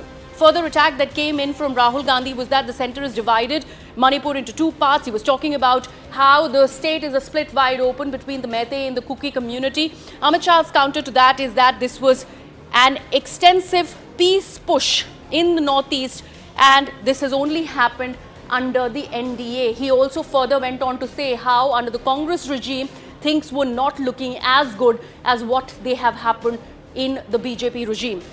Now, Rahul Gandhi went on to further attack that for Prime Minister Narendra Modi, Manipur is not in India. He went on to say that because it forms a part of Northeast India, they do not consider it to be a part of the country, and that was the accusation that's coming in from Rahul Gandhi. Amit Shah's counter to that was legacy of misrule is the root of the Manipur crisis. Once again, he has hit out at the past Congress regime in the state of Manipur. Rahul Gandhi has further gone on to say that it was the Prime Minister's arrogance that didn't let him visit Manipur. Remember, this is the essential counter against Prime Minister Narendra Modi, which the opposition is sticking to, that there has been so many months of violence in the state and the Prime Minister hasn't found time to visit the state even once. While he is going abroad, being part of all the international arena events, he has not looked at the northeastern part of his own country. To that, there was a counter that's coming in from Amit Shah where he said that the previous Congress regimes never took Northeast seriously. Again, he's reiterating that aspect, how Northeast was really kept away while Congress was in power. Rahul Gandhi has further gone on to say that BJP has killed the idea of India, to which Amit Shah has said that corruption, appeasement and dynasty is Congress's DNA. So this was a point-by-point attack to what Rahul Gandhi said against the NDA, against the Prime Minister. Amit Shah's counter in a 2-hour speech in the Lok Sabha came by way of that. Rahul Gandhi further went on to say BJP is a band of traitors, to which Amit Shah said one Neta launched and failed 13 times. An open attack at Rahul Gandhi's accent of what happened as far as Rahul Gandhi taking the reins of the Congress party is concerned. Let's actually take a look at what exactly has Amit Shah really said in the Parliament in that speech, where we talk about that point-by-point rebuttal to Rahul Gandhi's speech in the Lok Sabha. Let's take a look at that. मान्यवर में day 1 से चर्चा के लिए तैयार थे, मगर वो चर्चा नहीं चाहते, उनको विरोध करना था। और मैं कहना चाहता हूं, मेरी चर्चा से संतुष्ट न होते तो फिर कहते प्रधानमंत्री करें, प्रधानमंत्री विचार भी करते, मगर आप सदन में चर्चा ही न होने दो। मणिपुर जैसे महत्वपूर्ण मुद्दे पर गृह मंत्री को अपना पक्ष न रखने दे। किस प्रकार की डेमोक्रेटिक व्यवस्था चाहते हैं माननीय? और क्या आप सोचते हो कि शोर शराबा कर आप मुझे चुप कर दोगे? आप चुप नहीं कर सकते हो। 130 करोड़ की जनता ने हमें चुनकर यहां भेजा है। श्री राहुल गांधी जी यहां से वहां मुलाकात करने, मैं बड़ा स्वागत करता हूं। संवेदना है, मणिपुर की चिंता है। गए एयरपोर्ट पर उतरे, उन्होंने कहा कि भाई हमें चूड़ाचांदपुर जाना है। ठीक है भाई, अगले दिन जाने वाले थे, पहले दिन कहा कोई बात नहीं, चाहिए आप जरूर जाना चाहिए। हमने कहा हेलीकॉप्टर से चले जाइए, कि नहीं मैं रोड से जाऊंगा। पुलिस ने रोकना पड़ा। फिर 3 घंटे तक ऑल इंडिया लाइव कराकर ये नाटक देश को दिखाया, और फिर 4 बजे दूसरे दिन हेलीकॉप्टर से चले गए। भाई हेलीकॉप्टर से चले जाते तो क्या आपत्ति थी? हमने सुरक्षा की पूरी व्यवस्था की थी, परंतु इस प्रकार की काम करने के लिए वहां जाना इसको पॉलिटिक्स कहते हैं गौरव जी। लगातार हमने यहां से काम करने का काम किया, 16 वीडियो कॉन्फ्रेंस करी, 36,000 लोग सिक्योरिटी फोर्सेस सीएपीएफ के वहां पहुंचाए, वायुसेना के विमानों का उपयोग किया, चीफ सेक्रेटरी बदल दिया गया, डीजीपी बदल दिया गया, सुरक्षा एडवाइजर भेज दिया गया, चीफ सेक्रेटरी भारत सरकार ने भेजा, डीजीपी भारत सरकार ने भेजा, सुरक्षा एडवाइजर भारत सरकार, ये सब 4 तारीख की शाम को समाप्त हो गया था।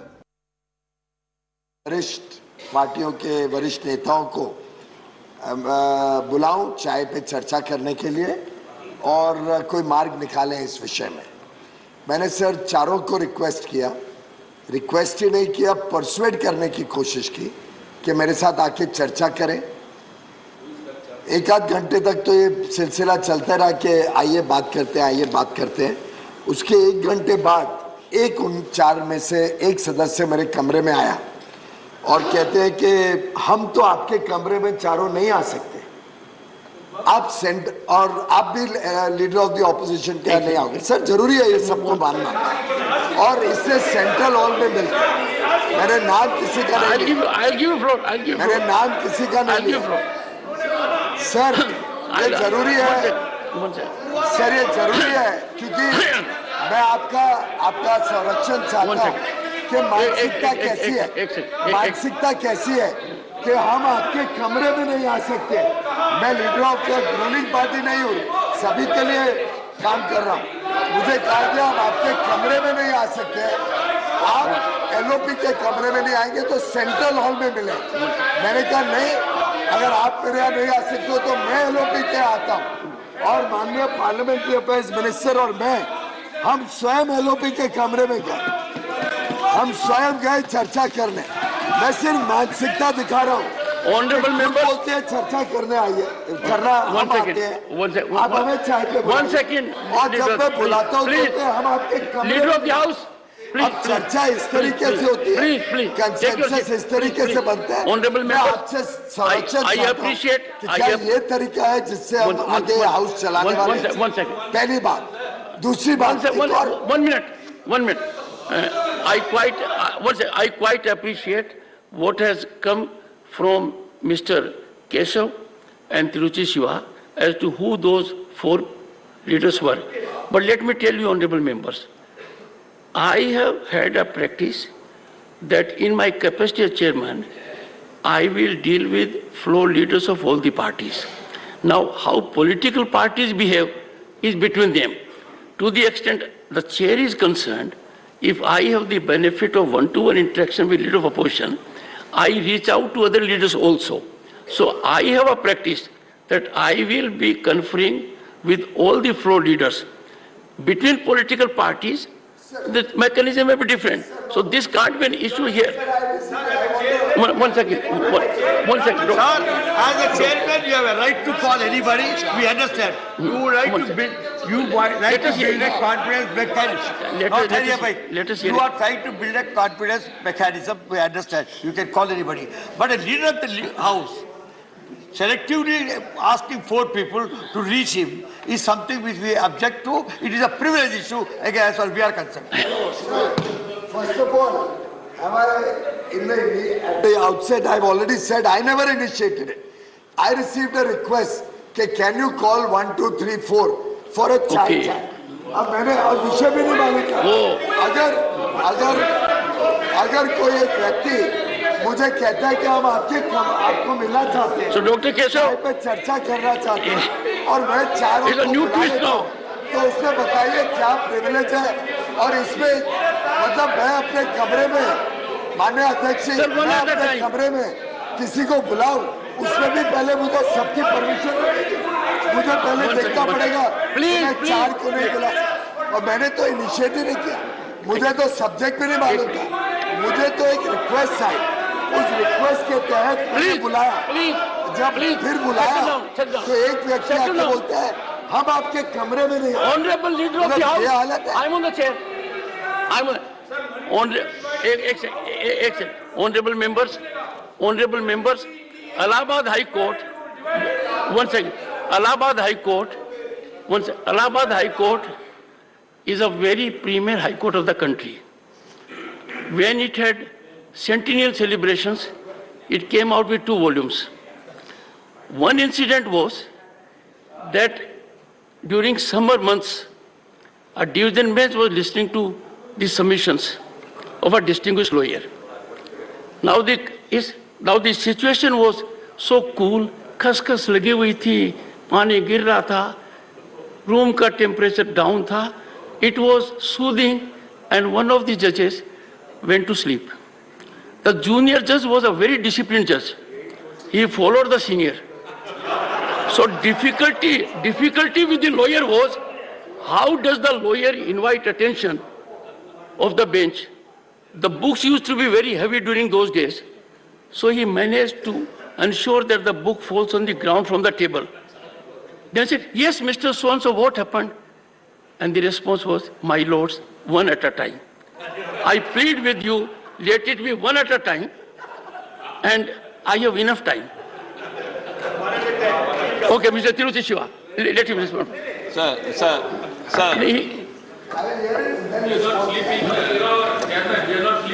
Thank you very much, sir. Sir, the logjam is prevailing for more than 14-15 days, sir. And the oppositions are insisting upon Rule 267 adjournment motion. And the treasury benches are insisting upon 176, a short duration discussion. We are not able to arrive at a common point. And in pursuance of your repeated appeal, sir, the India Alliance, we have evolved an alternative route, that is Rule 167, that on a substantive motion we can discuss the issue on Manipur, sir. And we have very, very magnanimously accepted it. And one moment. He said, I have agreed to consider. We have given a notice to the chairman and it is under his consideration. Yes. That's what we are telling. That's what we are telling. We want to have a discussion on Manipur, sir. So we don't want to stick on to one particular level, and let them also not stick to that level, sir. So we request you, sir, kindly consider this and accept. We can start the discussion anytime, sir. Now or 2 p.m. anytime, sir. Thank you very much. And the nation has a right to know what happened. बोला गया था कि हम तो आपके कमरे में नहीं आएंगे, आप हमारे कमरे में नहीं आओगे तो सेंट्रल हॉल में मिले। अब मैं ऐसा व्यक्ति नहीं हूँ जो पूरे टाइम सेंट्रल हॉल में जाके वॉकआउट करके तो सेंट्रल हॉल में बैठता हूँ। मैंने कहा पार्लियामेंट्री अफेयर्स मिनिस्टर और मैं आपके कमरे में आएंगे, और सर हम दोनों एलओपी के कमरे में बड़े इज्जत के साथ गए, हमने कॉफी मांगी, पी। अब सर विषय समझे वहाँ पे। Those were the proceedings as they are standing in the upper house of the Parliament, the Rajya Sabha. Remember, the Lok Sabha stands adjourned at the moment till noon. We will come back after this very, very short break and tell you what exactly is this Parliament pandemonium all about. Stay tuned.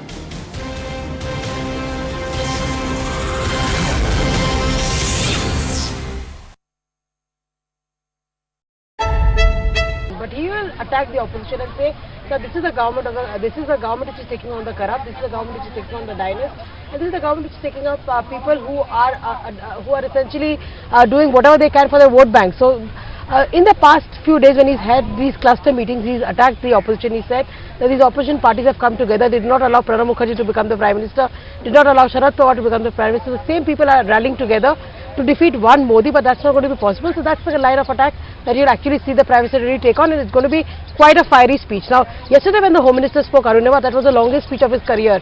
It was 2 hours and 13 minutes and probably the 4th or the 5th longest speech during the no confidence motion. So we can expect at least something larger, something bigger with a larger message. The record will be set. We are hoping to sit in the gallery for a longer time, I think. But what are the chances really? Because today the eyes are also going to be, and I'm already seeing those early morning tweets coming in from the Congress leaders where they are saying, look, it's a win-win for us. And I saw one from Derek O'Brien also saying that, we forced the Prime Minister to come inside the Lok Sabha and take a part of the motion and also, speak on the last day of the no confidence motion. But Aman, he was not there. Okay, before we go back to Aman and Payal, there are some political reactions which have of course been coming in. Let's listen to all of them. गृह मंत्रालय का सवाल, कानून व्यवस्था पे देश के गृह मंत्री को वो कोतवाल से संज्ञा दे रहे हैं। ये कांग्रेस पार्टी का चेहरा उजागर हो रहा है। उनकी सरकार में नस्ली हिंसाएं हुई, 500 से ज़्यादा लोग मणिपुर मारे गए, तो गृह राज्य मंत्री ने जवाब दिया था। यहाँ गृह मंत्री जवाब दे रहा है और जिस तरीके का आचरण कर रहे हैं पूरा देश देख रहा है। क्योंकि आज जिस तरीके से 2.25 घंटे गृह मंत्री ने आज सदन में उनके अविश्वास प्रस्ताव पर जवाब दे दिया, इससे साबित हो गया कि केवल विपक्ष में अविश्वास है, लेकिन देश की जनता का विश्वास मोदी की सरकार के साथ है।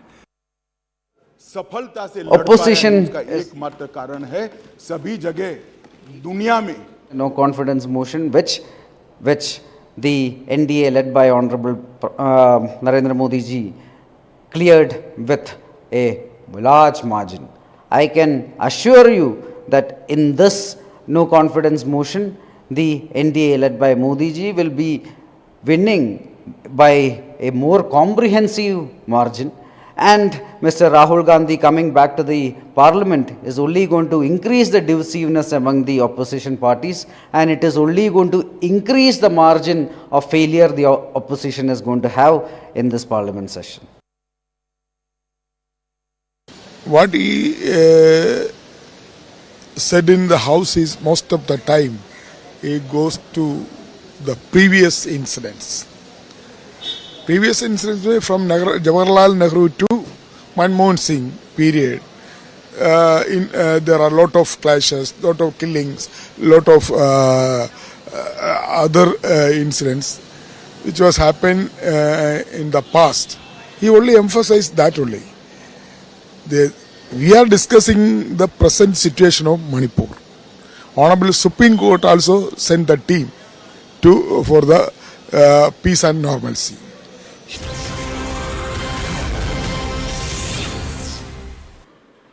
Welcome back. You're watching CNN News 18 with me, Grihato Siddiqui, and let's now take a look at some breaking news that we are getting on the broadcast, and this is good news. Remember, the moon mission Chandrayaan 3 has in fact sent us pictures, images of the moon, and that's the breaking that we are putting out for our viewers. This is historic Chandrayaan 3 mission, and there are images that have been captured from Chandrayaan 3 of the moon, which have been now released by ISRO.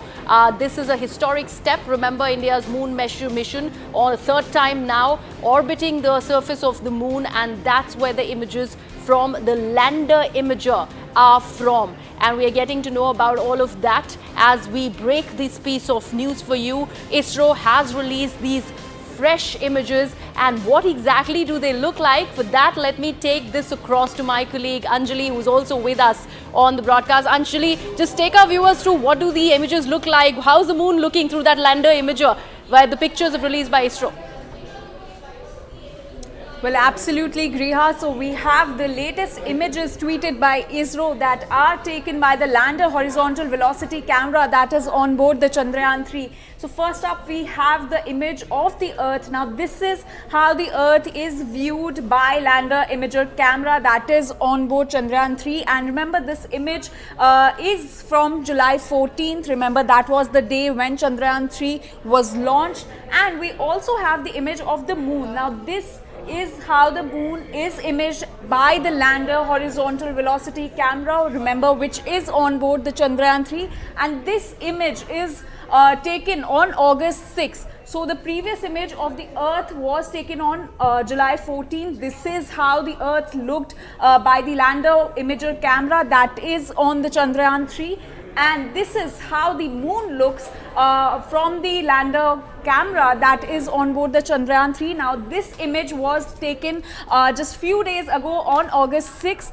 And remember, Chandrayaan 3 is just a few kilometers away from moon. Back to you, Griha. Thank you so much for that, Anjali. And with that, let's in fact shift focus back to the upper house of the Parliament. Remember, Rajya Sabha stands on. The proceedings are currently underway, and the leader of opposition in Rajya Sabha, Mr. Mallikarjun Kharge, is currently speaking. Let's cut across to the Rajya Sabha.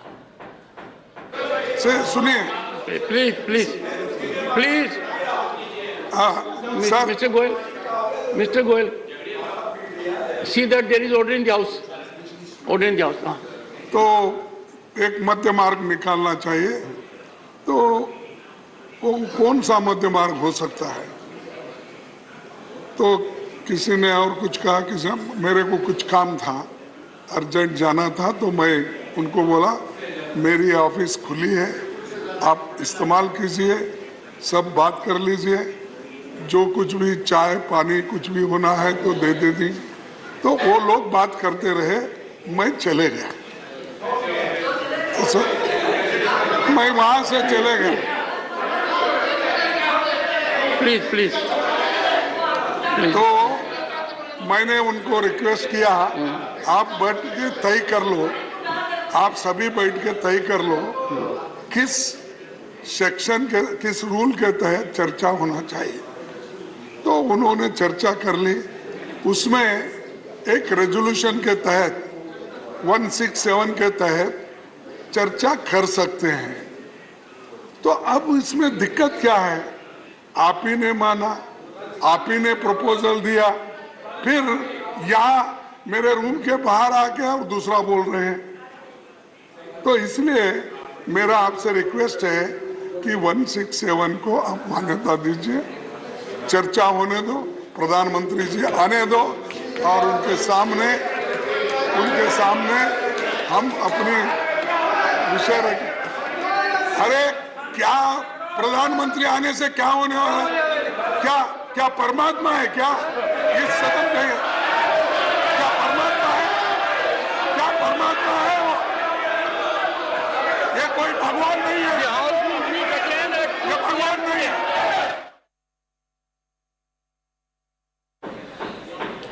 All right, so Rajya Sabha, the upper house of the parliament, also stands adjourned at the moment. There was ruckus the moment the leader of opposition in the Rajya Sabha, Mr. Mallikarjun Kharge, the Congress chief, started speaking. Remember, he started speaking after leader of the house, Piyush Goyal, had made some deliberations inside the Rajya Sabha. And now we are learning that both the Rajya Sabha and the Lok Sabha stand adjourned. Lok Sabha, because there was a conundrum over the Manipur issue, there was a demand that there needs to be ample consideration over the Manipur crisis. And after the pandemonium, both the Rajya Sabha and the Lok Sabha are now adjourned till noon. We will have to wait and watch what really ensues after that once both the houses reconvene at noon today. And of course, all eyes are on the big speech by the Prime Minister as he responds to the no confidence motion this evening at 4 p.m. My colleague Pallavi Ghosh is with us on the broadcast at the moment. Pallavi, even the Rajya Sabha after the Lok Sabha stands adjourned. Much of the ruckus is continuing in the run-up to the Prime Minister's speech this evening. So in Rajya Sabha, what happened is that Mr. Mallikarjun Kharge, who's the leader of the House, got up to say that you decide on the rules and we can have a discussion on Manipur right now. See, government has responded always by saying that we can do it under Rule 167, which is the middle part, which essentially means that you have a discussion, no time bound, but at the end of the day, a motion will be passed by the entire House expressing concern over what is happening in Manipur. But what the government is saying that the only timeline we have is 11th, because till 10th the no confidence motion is going on in Lok Sabha. So all of us are preoccupied and we can only have 11, and that is something which is completely unacceptable to the India Front opposition, where they are saying that you are actually trivializing the importance of the Manipur issue. And that's what Mr. Kharge was saying. You decide the rules. Let us do it right now, which the government was not agreeable to, and as a result of which the House has been adjourned. Also, about the Lok Sabha, Pallavi, we are learning that before the Rajya Sabha, of course, the lower house of the parliament stood adjourned, and of course, there was a lot of sloganeering by the opposition parties demanding a resignation of N. Biren Singh, the Chief Minister of Manipur. What got that about? In Lok Sabha yesterday, when the Home Minister was repeatedly under pressure that why is it the Chief Minister has still not been sacked, he actually came out in defense by saying that does that really serve the purpose? The security officers or administrative who are responsible for this have already been removed.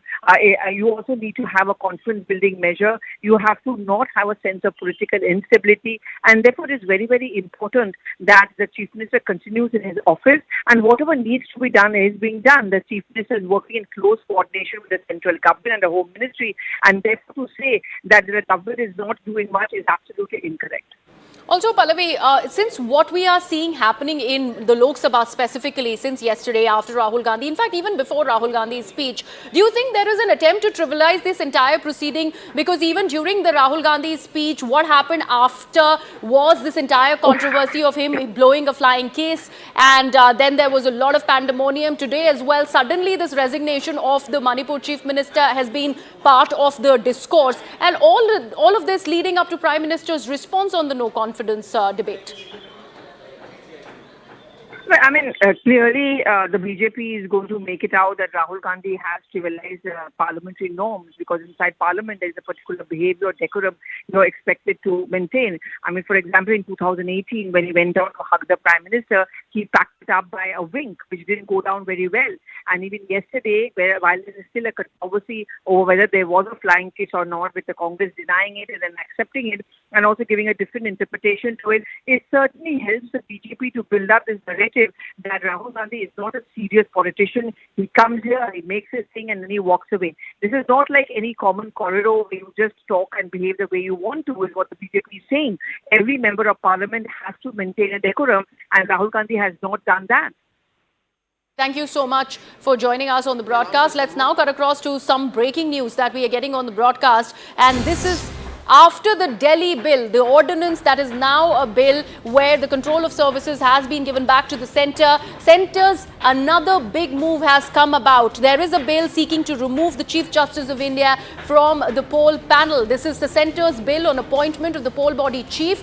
They have ended up asking for the removal of the Chief Justice of India from that panel, and that is going to be tabled in the Rajya Sabha. So, bill seeks to remove the Chief Justice of India from the poll panel. That is the big breaking that we are in fact putting out for our viewers. This, of course, is going to be sparking a huge debate, both in the Rajya Sabha and also in the Lok Sabha and outside the Parliament, as it seeks to remove the Chief Justice of India from the poll panel. It's a big move.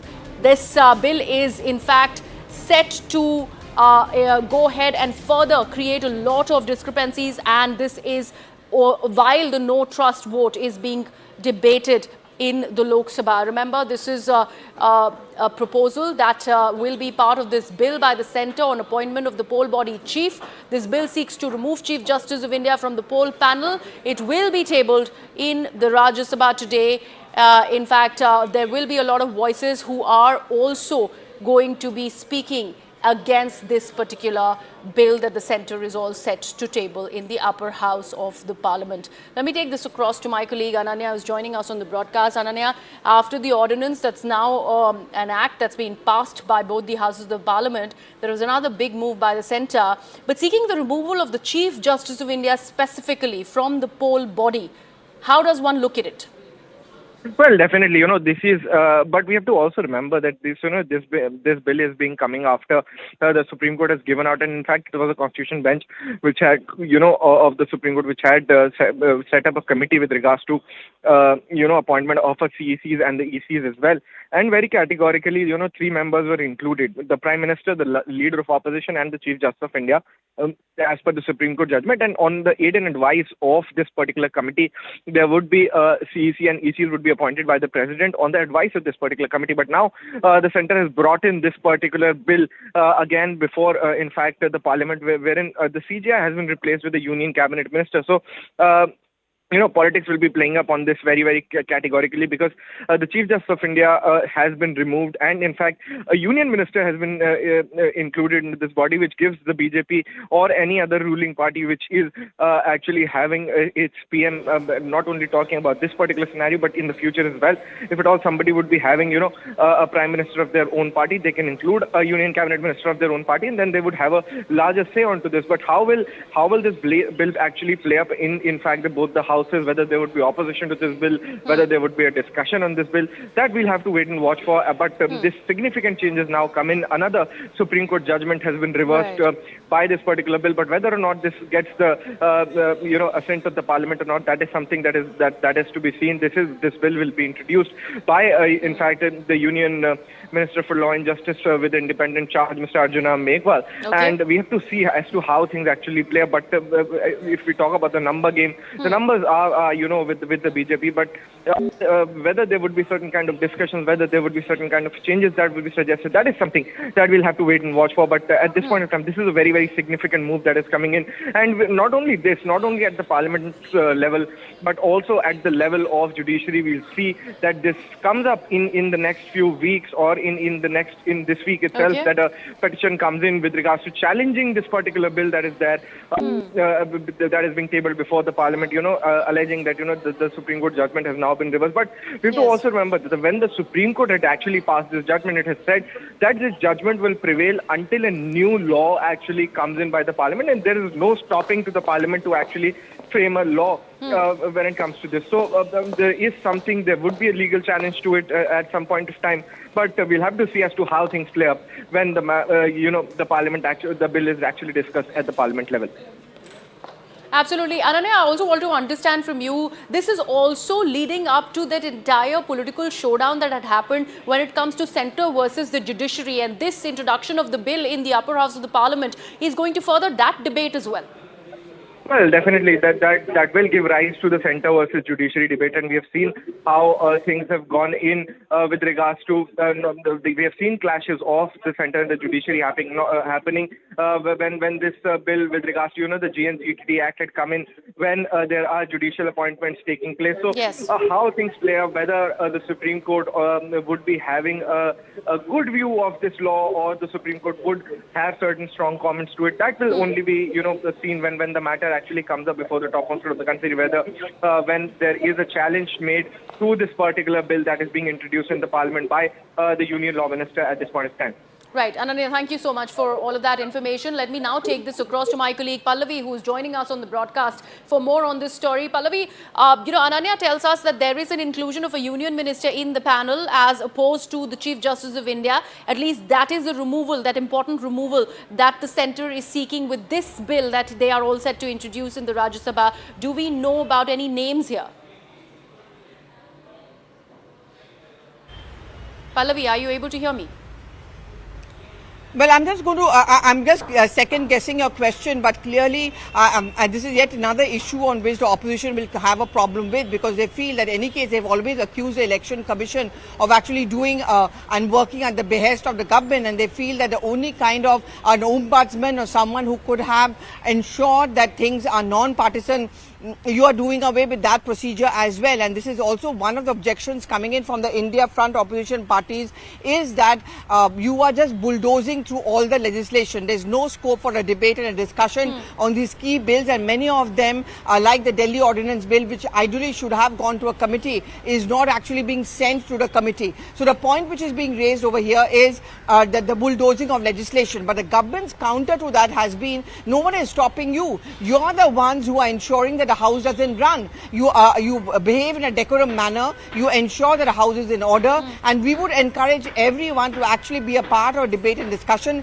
which we did see as far as the Delhi Ordinance Bill is concerned. Absolutely. And Pallavi, what I was asking you, if you're able to hear me clearly now, I wanted to understand, do we know of any specific name, which is the union minister who has been included in that panel? At least that suggestion has been made by the centre through the introduction of this bill.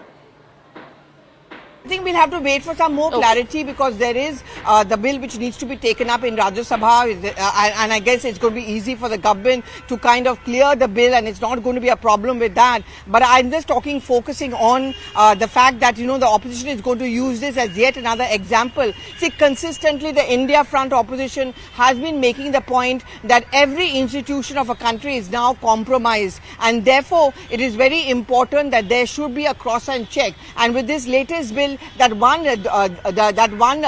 step where that cross check could have taken place, that also you're doing away with. Absolutely. Pallavi, like you had already preempted that point that I'm asking you, I wanted to understand this one aspect from you, is that this bill is seeking to go ahead and further escalate that entire controversy that continues when it is about the government of the centre and the judiciary. What is the opposition now planning on doing? What is their next step as the centre plans to introduce this bill in the Rajya Sabha? Next step, we'll have to see if the House even runs, because we saw Rajya Sabha, for example, and both Lok Sabha have actually been adjourned a short while back. In a best case scenario, the opposition parties can get together and they can insist that a bill is sent to a committee, so that they can at least buy some more time. But politically speaking, I think this is going to add on to the many lists of allegations against the government of compromising of the federal structure, misusing or diluting the powers of the institutions and key institutions which are important for the democratic structure. I remember very recently both Congress and Mamata Banerjee have made these allegations that if the elections had been fair, then perhaps we would have won and BJP would not have won. Misusing of the election commission, rigging of elections, that has been always the standard allegation coming in from the opposition parties. When the India Front meets in Mumbai at the end of the month, I think this is also going to be yet another point that they would want to add on the manifesto or a common minimum program for 2024. All right, Pallavi, I request you stay on with us. We also have Mr. PDT Acharya, who's a constitutional expert, who's joining us on the broadcast. Mr. Acharya, I want to first get in your views on what do you have to say about this proposal by the centre now that they plan to introduce this bill that is removing the Chief Justice of India from the poll panel. Your first words on that, sir. Well, there was a purpose behind the inclusion of Chief Justice in the panel. There was a purpose. And, that was to involve a very high constitutional functionary to decide about the appointment of, high constitutional office holders. That means the selection will be fair, objective, and free from controversy. That was the purpose. Now, if Chief Justice is thought to be removed, naturally, so that means the government perhaps doesn't want the Chief Justice or such high functionaries to be on the board. It's very obvious. All right, Mr. Acharya. All right, thank you so much for sharing your views, sir. Thank you so much for joining us. In fact, we are putting out some more breaking news which concerns the same story. Now there has been a response from the Delhi Chief Minister, Mr. Arvind Kejriwal, who in fact has tweeted after this proposal has come to light that there's such a bill on the Chief Election Commission that is going to be presented in the upper house of the Parliament today. He has in fact gone on to say before the bill is tabled today in the Rajya Sabha that this is a move by the government to undermine the judiciary. He has went on to oppose this entire bill, the CEC bill to be tabled in the Rajya Sabha. He goes on to in fact say that the selection committee of the election commissioners proposed by the Parliament for the Prime Minister will have these two members. There is a response that's coming in from the Delhi Chief Minister. What does it say? What does the tweet say? Let's for that get in a word from my colleague. Anjali is joining us live from the newsroom from the Twitter camera. Anjali, what has he tweeted? Well, Griha, so the politics over the bill that is to be tabled in the Rajya Sabha over the CEC appointment has already begun, and we have one of the first reactions coming in from the Delhi Chief Minister Arvind Kejriwal. He has tweeted out saying that the selection committee of election commissioners proposed by the Prime Minister will have 2 members from the BJP and 1 from the Congress. It is obvious that the election commissioners who will be elected will be loyal to the BJP. So this is what Arvind Kejriwal claims, that after the changes that will be made, if CJI is removed and Union Minister is added, then 2 of the commissioners will be from the BJP, and then it is obvious that the election commissioners will be loyal to the BJP. All right, thank you so much for that, Anjali. Let me take this across to Manikam Tagore, now joining us on the broadcast. Mr. Tagore, there was a tweet now, we just broke that for our viewers, by the Delhi Chief Minister over this entire bill that concerns the CEC. First of all, your views now that there will be 2 members of the BJP in that panel as opposed to the Chief Justice of India and 1 only from the Congress party. It is very unfortunate to see this thing, because the essence of the Supreme Court judgment in March 2023 wanted that the neutrality of the election commission must be maintained. And in March 2023, appointment of CEC and the EC shall be done by the President on recommendation of a committee with the Prime Minister leader of opposition and the Chief Justice of India. Now they have taken away the Chief Justice of India and put Cabinet Minister, who is going to be Mr. Amit Shah. The problem is Mr. Modi and Amit Shah will decide about the next election commissioner, which is not acceptable, which will just make the election commission another wing of BJP only. They will curtail the power of election commission. Election commission must have honest officers like TN Session, like this thing. Then only India's democracy can be saved. And this bill is going to be a dangerous precedent. And all the democratic forces must unite and oppose these kind of tendencies by the government to control an institution which needs to be neutral. And we all know that central government moved to dilute this constitutional bench judgment of Supreme Court and the appointment of CEC and ECs of the states and the selection committee is a very disappointing move by the government. And the way they are bringing in the last day of Parliament. Now, the next day, tomorrow, Parliament is going to be adjourned for sine die, and they are entering into a backdoor entry like this is unacceptable. And all the democratic forces should unite and stop this attack on the Election Commission of India, because the Election Commission of India is a very important body for the democracy to survive in India.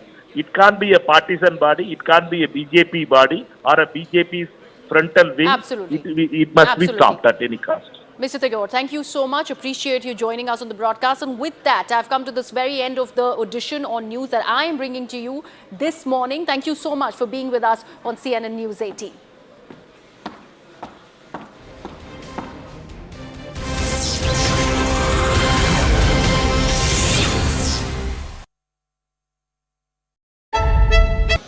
Said anything about the present situation.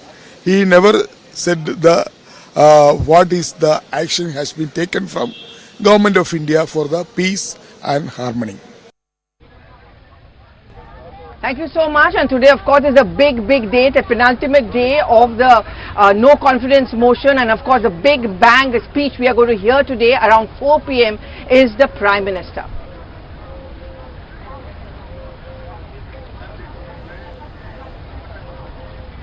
Okay, so we have Arunima with us, and of course we've got Aman, we've also got Payal, and all of us have been covering Parliament on a daily basis. So, Aman, just a quick word from you. The Prime Minister, it's clearly going to be an election and a campaign speech. Do you think that's what it's going to be? I think it will be a very strong speech. Also, if you see what happened in 2018 at the confidence motion, that the PM really laid out his governance agenda ahead of the 2019 elections, I think we'll see a similar kind of speech. I think the pitch will be strongly on what all his government has done so far, and I think the point that Amit Shah made yesterday, Pallavi, that the opposition may not have any confidence on the government, but the public has full confidence on the government. So I think that is a line that the PM could also reiterate, and that may also show in the final numbers. When the final count is done, the voting is done, if the government notches up the number which everybody is anticipating, 365, 366, it shows a major big win than even in 2018. So I think that will be a major thing. Also, I think the PM will lay out his record that from the last 9 years, there is not even one corruption scam in the entire government. There is not even one taint of corruption on his government. The government is stable. It's a strong government. And what the opposition is promising here, I think the PM could also go into that, because he said that in the past, that people will vote for a strong, decisive majority government, not for a coalition khichdi government, because the country has maybe moved on from that in the past few decades, and now the country is looking toward a decisive government, a government which acts in national interests, as what the Modi government has done. I think that could be the speech, and also all briefing on because he mentioned that earlier, the economy part, that how India is now the third largest, could be the third largest economy in the world very soon. I think going into that direction, that the country is doing well on economy, country is doing well on national security, country has a stable government, and the country has, more importantly, a corruption-free government. Okay. I think these are the major pitches that the PM could make in his speech today. Right. Payal, do you hazard a guess, since you were there in the press gallery? In all likelihood, you will be in the press gallery again today. You think he will let Rahul Gandhi get away with his speech? Because in the past, every time there has been a direct confrontation on the floor of the House, Prime Minister has to court, his party MPs taken Rahul Gandhi apart. So yesterday, whatever he said on Manipur, most of it has already been spoken about by the Home Minister. But when the Prime Minister intervenes, how do you see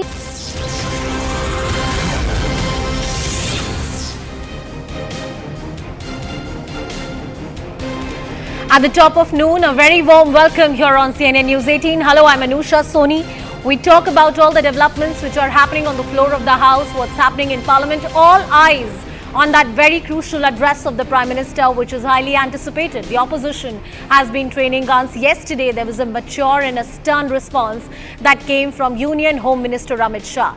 A fireworks is what you saw yesterday on the floor of the House and Parliament between Congress leader Rahul Gandhi, Smriti Irani, and then the final show, of course, belonged to Home Minister Amit Shah. Today will be the final in many ways, keeping in mind that this no confidence vote, it is set to be defeated as far as the numbers are concerned, because the numbers are stacked up in favor of the government. But even from the point of view of political rhetoric, is the opposition able to get the rhetoric on their side?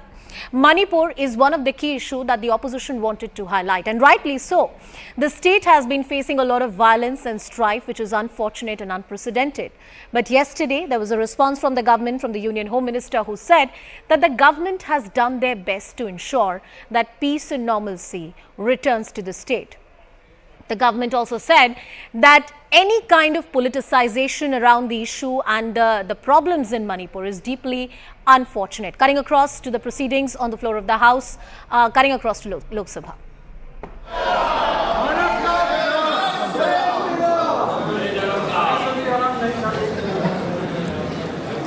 माननीय सदस्यगण, मुझे कुछ माननीय सदस्यों द्वारा कुछ विषयों पर स्थगन प्रस्ताव की सूचनाएं प्राप्त हुई है।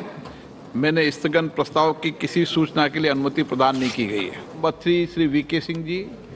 महोदय, आपकी अनुमति से मैं कार्यसूची के क्रम संख्या 3 पर मेरे नाम के सामने उल्लिखित पत्रों को सदन के पटल पर रखता हूँ। आइटम नंबर 4 श्री कृष्णपाल जी। आदरणीय अध्यक्ष महोदय, मैं आपकी अनुमति से आज की संशोधित कार्यसूची में क्रम संख्या 4 पर मेरे नाम के सामने सूचीबद्ध दस्तावेजों को सदन के पटल पर। आइटम नंबर 5 श्री पंकज चौधरी जी। अध्यक्ष महोदय, मैं आपकी कार्यसूची में मत संख्या 5 पर मेरे नाम के सामने वर्णित कागजात आपकी अनुमति से सदन के पटल पर रखता हूं। आइटम नंबर 6 श्री रामेश्वर तेली जी। महोदय, मैं आपकी अनुमति से आज की कार्यसूची के क्रम संख्या 6 पर मेरे नाम से उल्लेखित प्रतिवेदन लोकसभा के पटल पर रखता हूं। नंबर 7 श्री कौशल किशोर जी। महोदय जी, मैं आपकी अनुमति से आज की कार्यसूची में क्रम संख्या 7 पर मेरे नाम के समस्त सूचीबद्ध कागजातों की एक एक प्रति हिंदी व अंग्रेजी में सभा पटल पर रखता हूं। Item number 8 Shri doctor Manju परा महेंद्र भाई। Honorable Speaker, sir, with your kind permission, I wish to lay on the table of the House papers mentioned serial number 8 against my name in today's revised list of business. Thank you, sir. Item number 10 doctor Sanjay Jaiswal.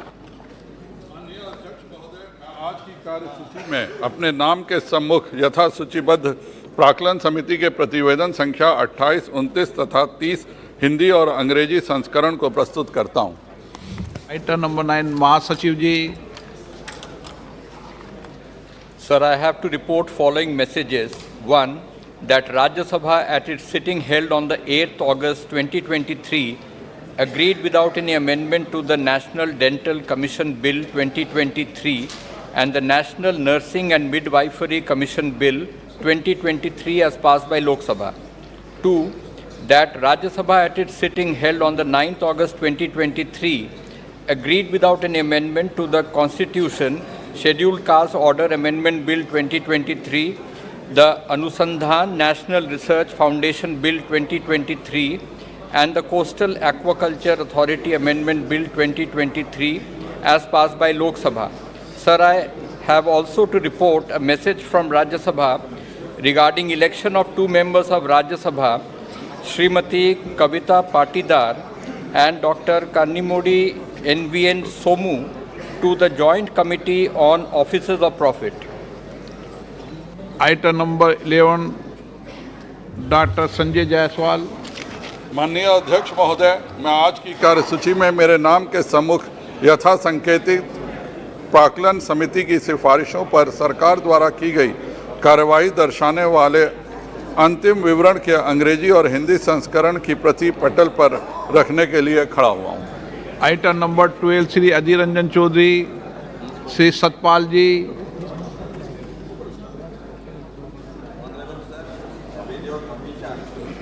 I present the following reports, Hindi and English versions of the Public Accounts Committee 2023-24 as listed against my name at serial number 12 in today's list of business. Number 1, 69th report on issues relating to accounting of cess and levies.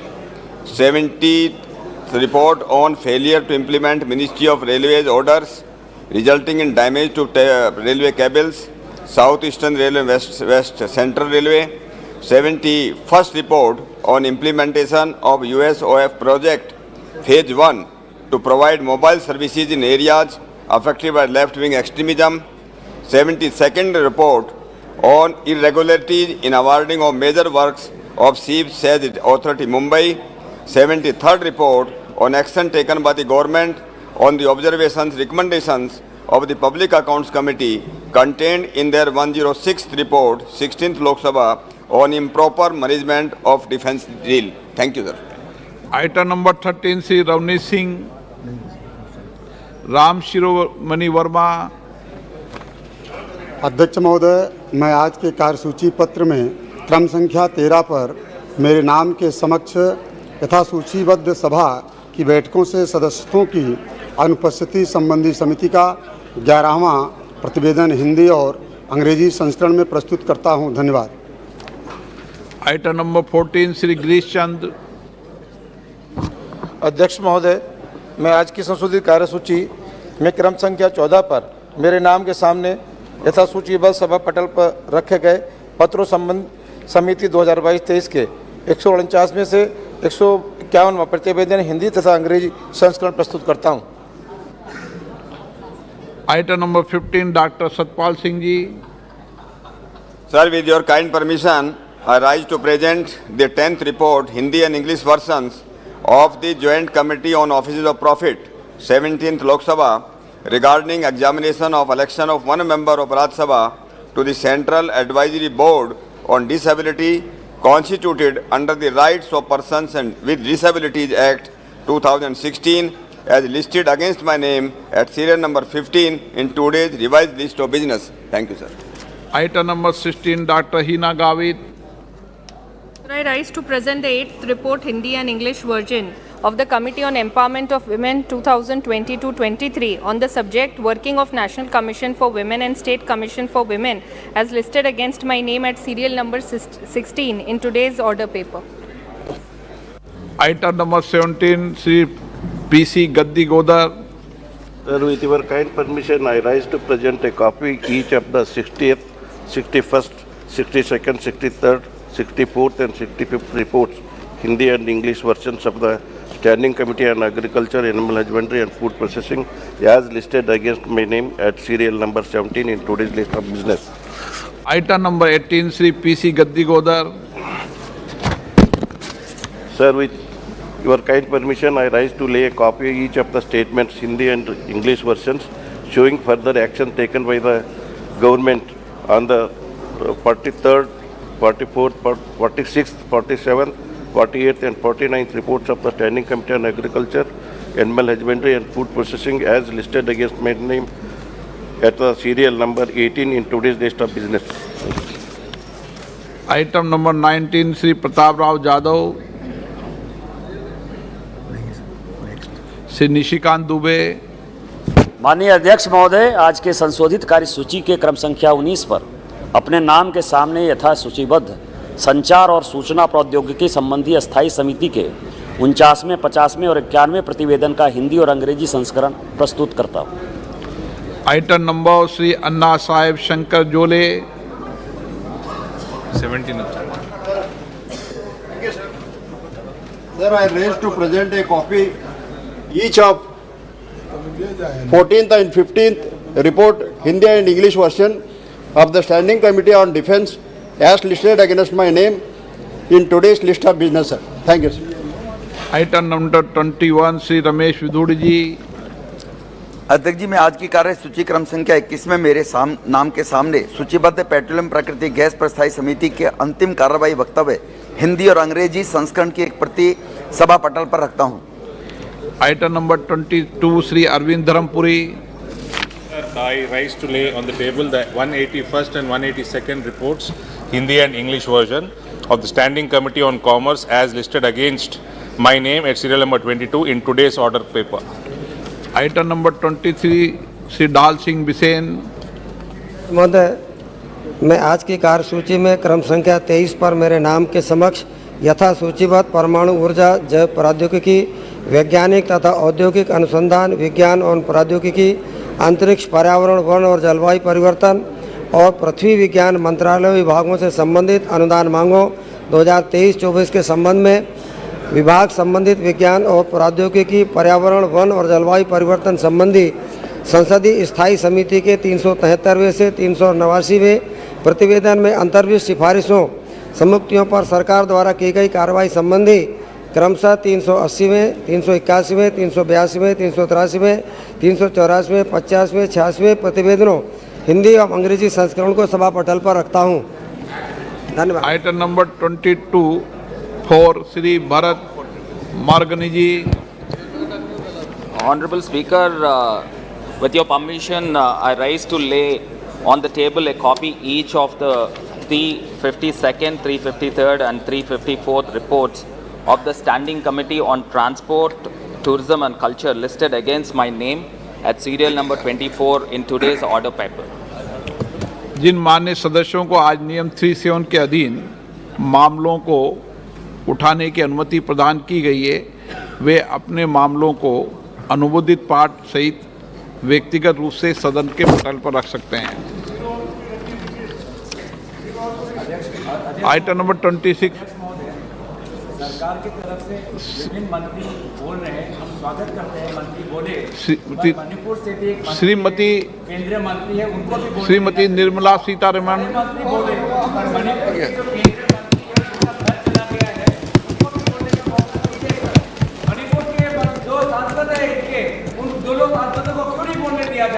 अरे हमारा चिंता क्यों करते हैं? अरे कितने बोल गए गोगोई जी, आप अविश्वास प्रस्ताव लगाओ। मणिपुर पर चर्चा कहाँ की है? उनका उत्तर तो दे दो। मणिपुर पर चर्चा कहाँ की है? मणिपुर पर चर्चा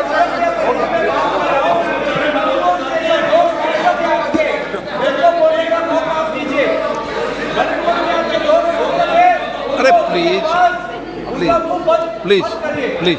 धन्यवाद स्पीकर महोदय। क्यों माननीय Thank you very much, Speaker Saab.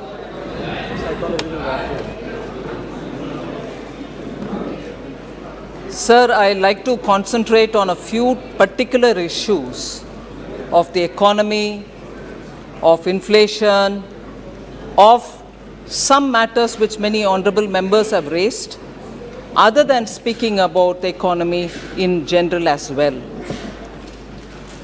Sir, आज पूरे दुनिया में आर्थिक विषयों में बहुत सारे संकट के समय है। The global economy is struggling with twin challenges of high inflation and also slow growth. मैं उदाहरण के लिए विदेश में जो चल रहा है उसको पहले उठाते हूँ, आपके समक्ष रख रही हूँ।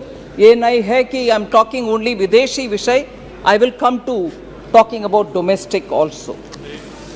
ग्लोबल इकोनॉमी सर 2022 में सिर्फ 3% का ग्रोथ देखे. It just grow over about 3% or little more. And the World Bank is now forecasting that 2023 it will decline to 2.1%. Global growth will decline to 2.1%. And in this, I just want to take the example of some developed countries whose situation it is important for us to understand.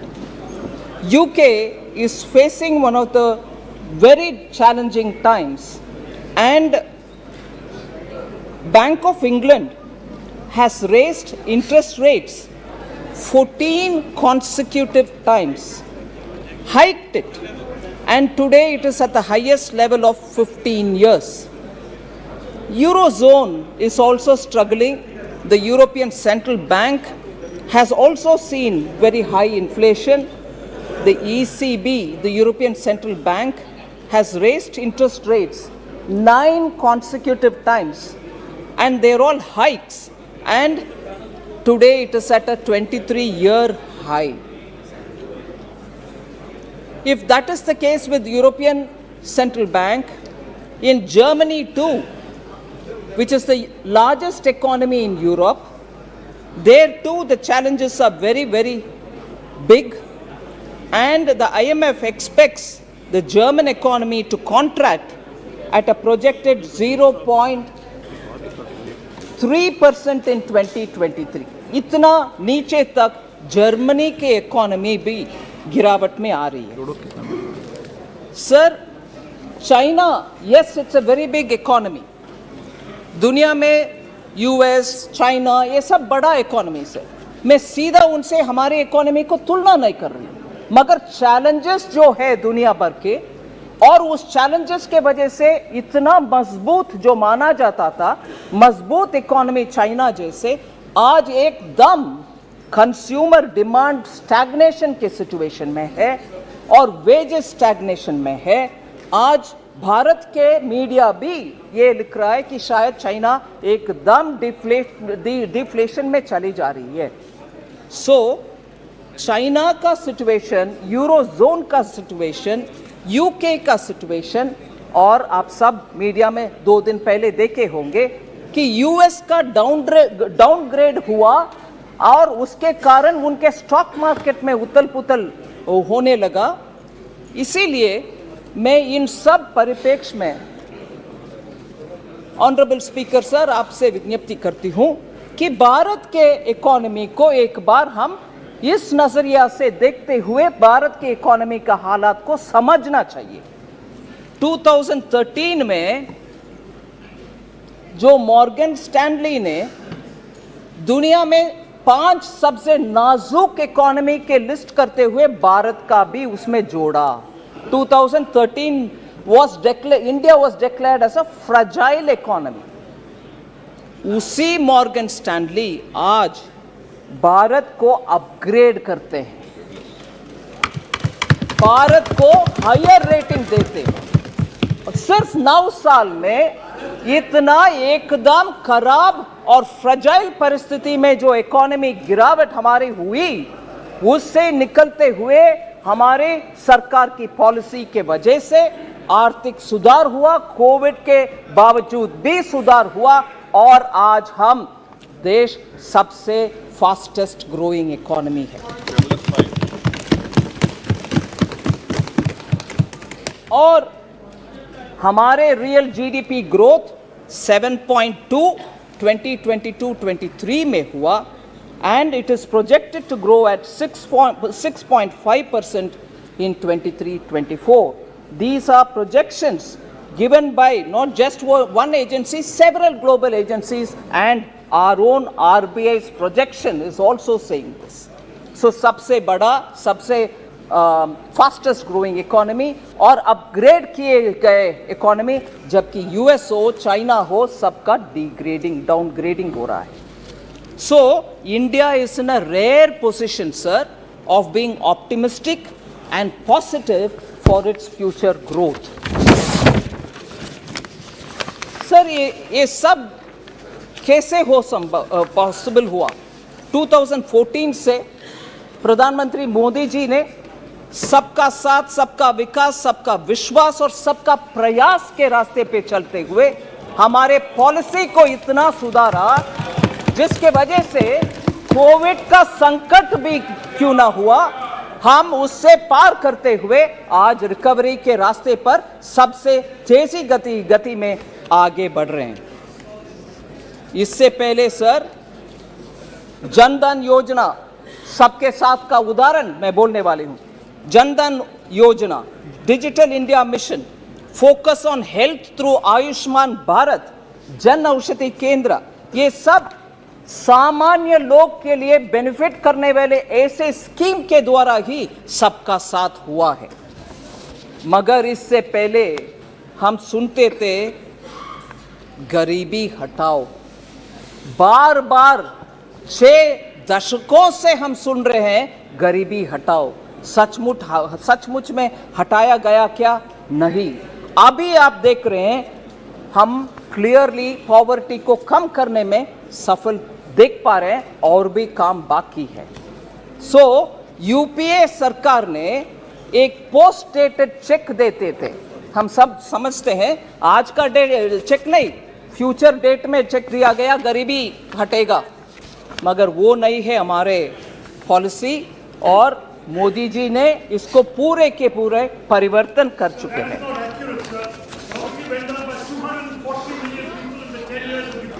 मैं जवाब देती हूँ sir, उसका भी देती हूँ जवाब। Sir, ये बदलाव कैसे हुआ? भाई बैठो यार। सर, ये परिवर्तन कैसे हुआ? There is a transformation in our governance. वो ट्रांसफॉर्मेशन से वो ट्रांसफॉर्मेशन मैं सिंपली समरी करना चाहती हूं, मगर डिटेल भी बोलूंगी। वर्ड्स लाइक बनेगा, मिलेगा, ये सब हो गया अभी। अब वो नहीं है। जनता आजकल क्या उपयोग कर रहे हैं? बन गए, मिल गए और आ गए, यही हो रही है शब्दावली। मैं उदाहरण के लिए बोल रही हूं। यूपीए के समय बिजली आएगी करते थे लोग, अभी बिजली आ गए। गैस कनेक्शन मिलेगा, आज गैस कनेक्शन मिल गया। वाटर कनेक्शन मिलेगा करते थे यूपीए में, अभी मिल गया। पीएम आवास का घर बनेगा, अभी पीएम आवास का घर बन गया। टॉयलेट्स बनेगा करते थे, अभी टॉयलेट्स बन गए। गांव में सड़क बनेगा बोलते थे, अभी गांव में सड़क। हाईवेज बनेगा करते थे, अभी हाईवेज। ब्रिजेस बनेगा करते थे, अभी ब्रिजेस। पोर्ट्स बनेगा करते थे, अभी पोर्ट्स। एयरपोर्ट्स बनेगा करते थे, अभी एयरपोर्ट्स।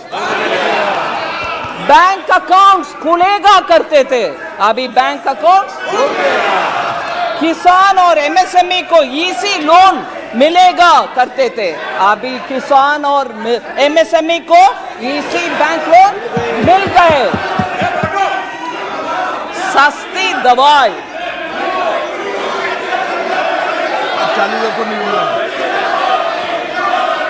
सस्ती दवाई,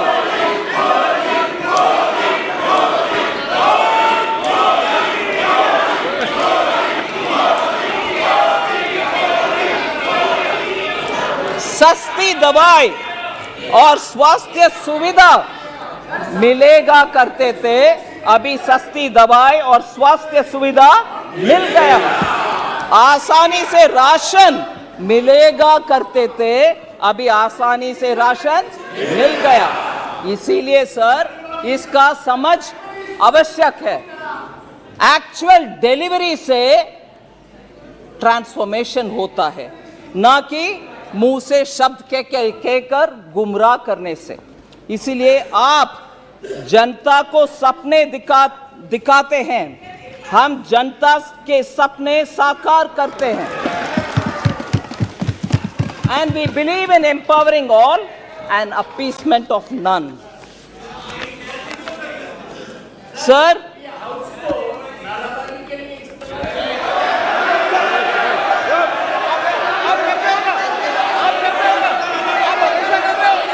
एक मिनट वित्त मंत्री जी, एक मिनट वित्त मंत्री, एक मिनट विराजे, आप भी विराजे, आप भी विराजे, आप भी विराजे, आप भी बैठे। मैं एक मिनट दादा, एक मिनट। मैं सभी मान्य सदस्यों से आग्रह करता हूं, न इधर न उधर कोई भी जब कोई वक्ता बोल रहा हो तो नारेबाजी न करे। ये व्यवस्था दे दी है, न इधर से न उधर से कोई नारेबाजी नहीं करे।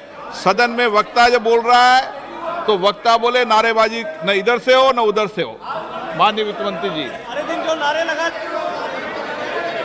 नहीं प्लीज वित्त मंत्री जी। दिन से नारे लगा रहे थे सर।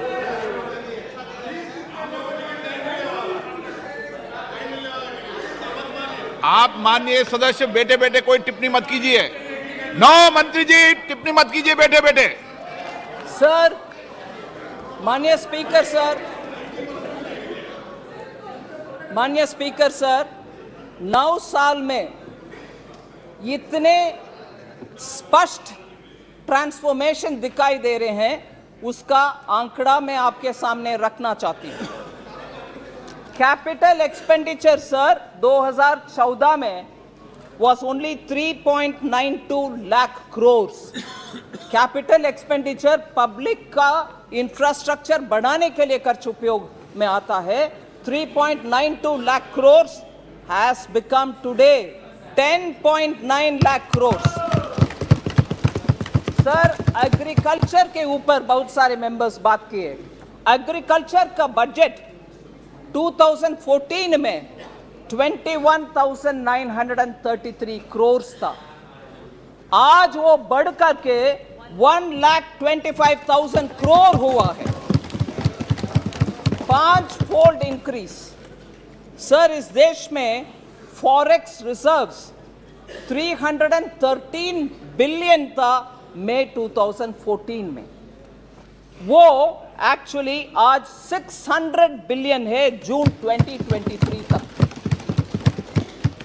सर, माननीय रक्षा मंत्री बैठे हैं इधर।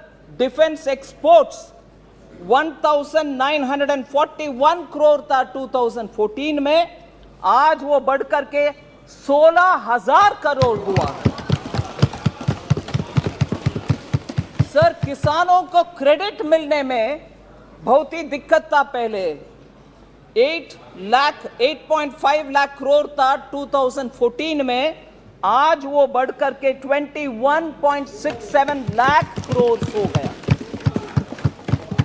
सर, इस देश में फूड प्रोडक्शन बहुत ही इंपॉर्टेंट है, हमें फूड सिक्योरिटी के लिए वो चाहिए। 265 मिलियन मेट्रिक टन्स था 2014 में, वो बढ़कर के 323.55 मिलियन मेट्रिक टन्स हो रहे। दलहन के production pulses 1.52 million metric tons था, 1.52 लाख मेट्रिक टन्स था 2014 में, वो आज 82.21 लाख मेट्रिक टन्स तक पहुंच गए। सर, किसानों को डायरेक्टली बेनिफिट देने वाले एथेनॉल प्रोडक्शन 38 करोड़ लीटर्स था 2014 में, आज वो 434 करोड़ लीटर्स हुआ है।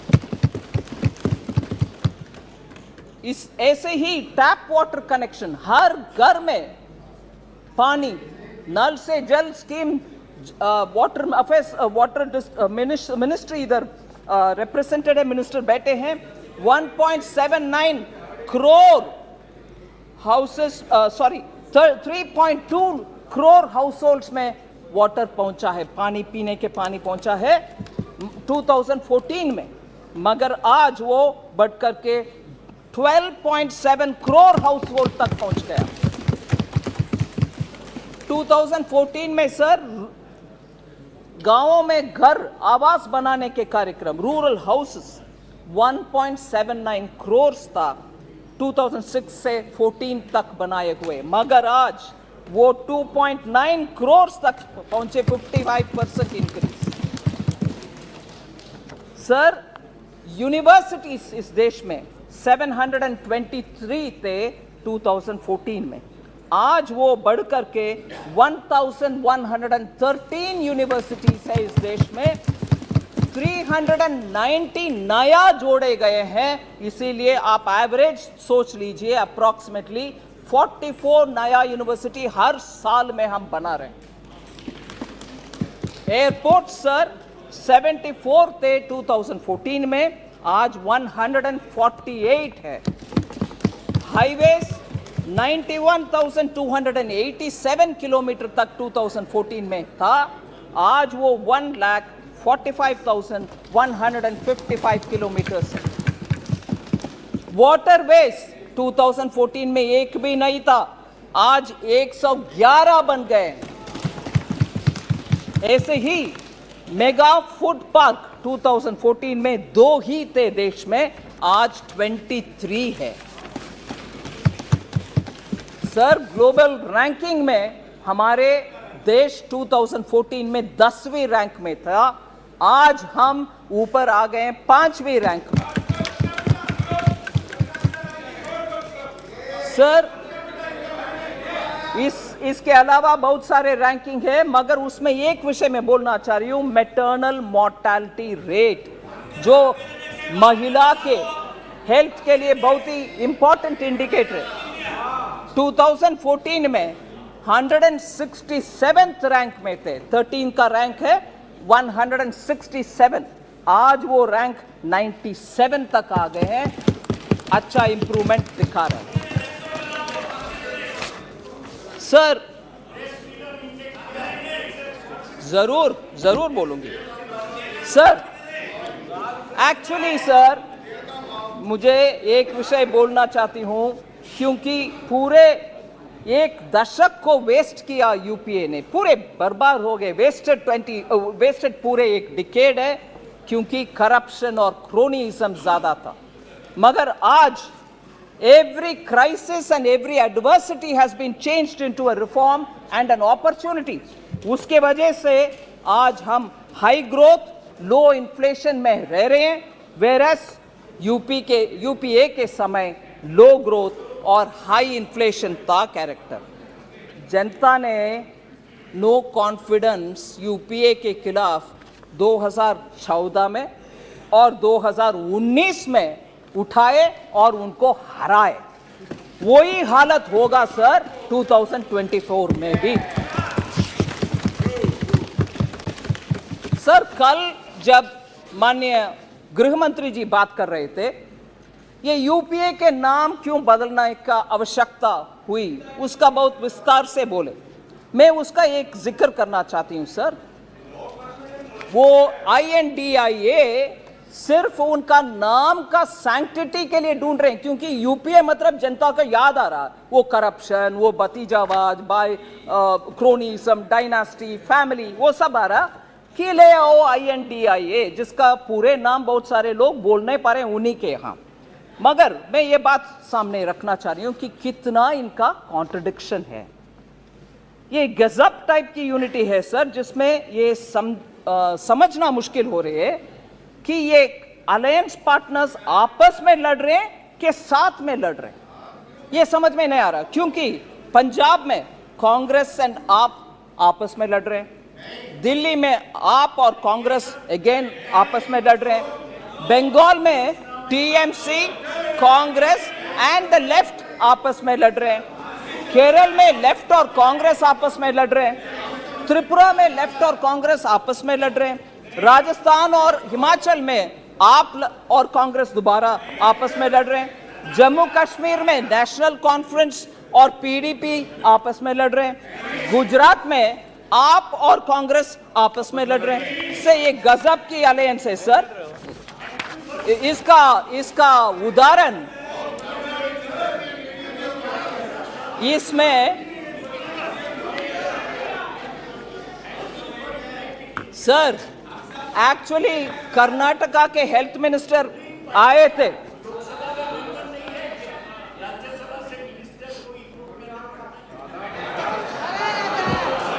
क्या बात करते हैं? क्या प्रोफेसर सौगता राय को मैं याद दिलाना चाह रही हूँ, मंत्री नहीं प्रधानमंत्री इंपोर्ट करते थे राज्यसभा से डॉक्टर मनमोहन सिंह को, याद रखिए ना सर।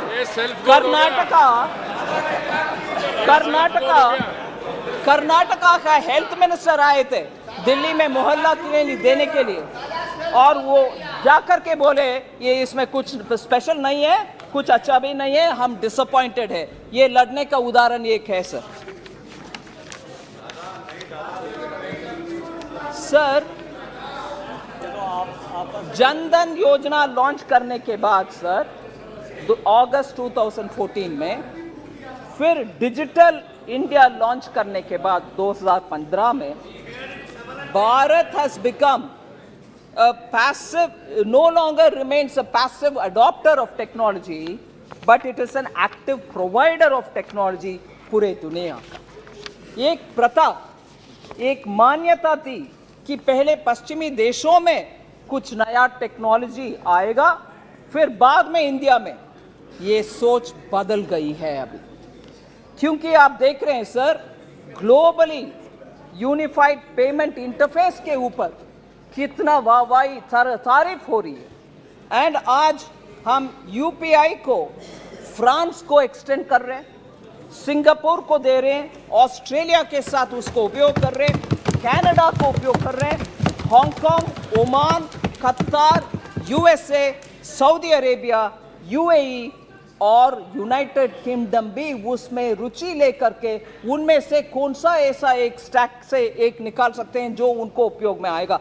ऐसे हमारे यूपीआई पूरे दुनिया में जारी है, उसका एक्सेप्टेंस पूरे दुनिया में है। डिजिटली हम एडवांस्ड है।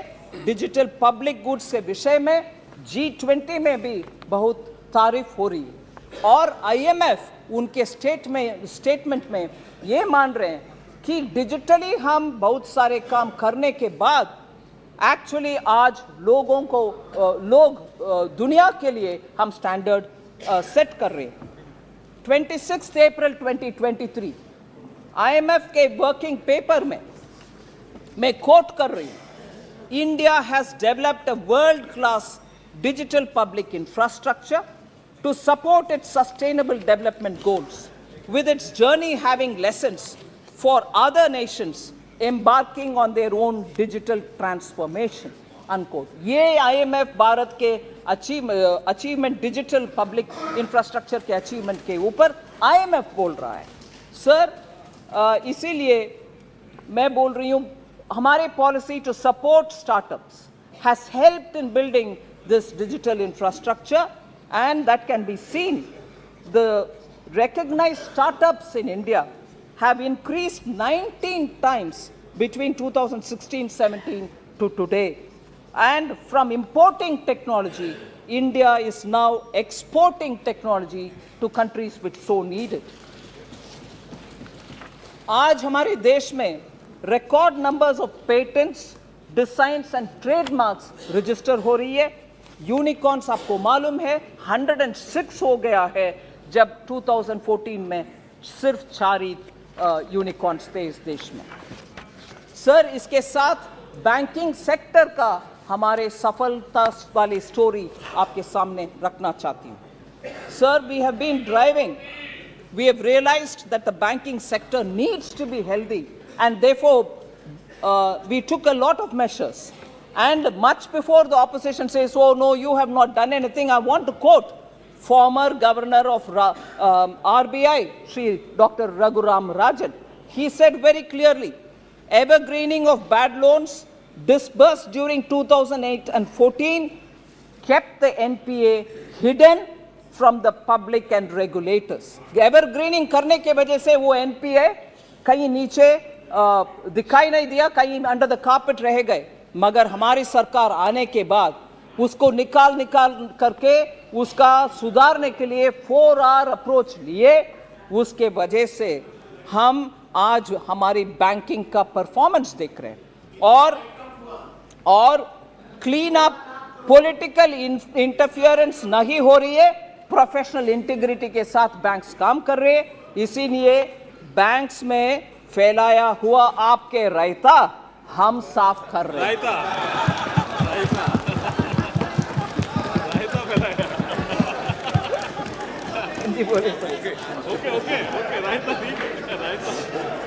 सब पब्लिक सेक्टर बैंक्स आज, हाँ, सॉरी,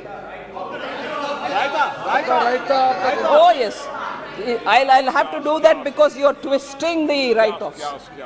Chaos. Sir, रायता और राइट ऑफ में कंफ्यूज कर रहे हैं। वो भी है।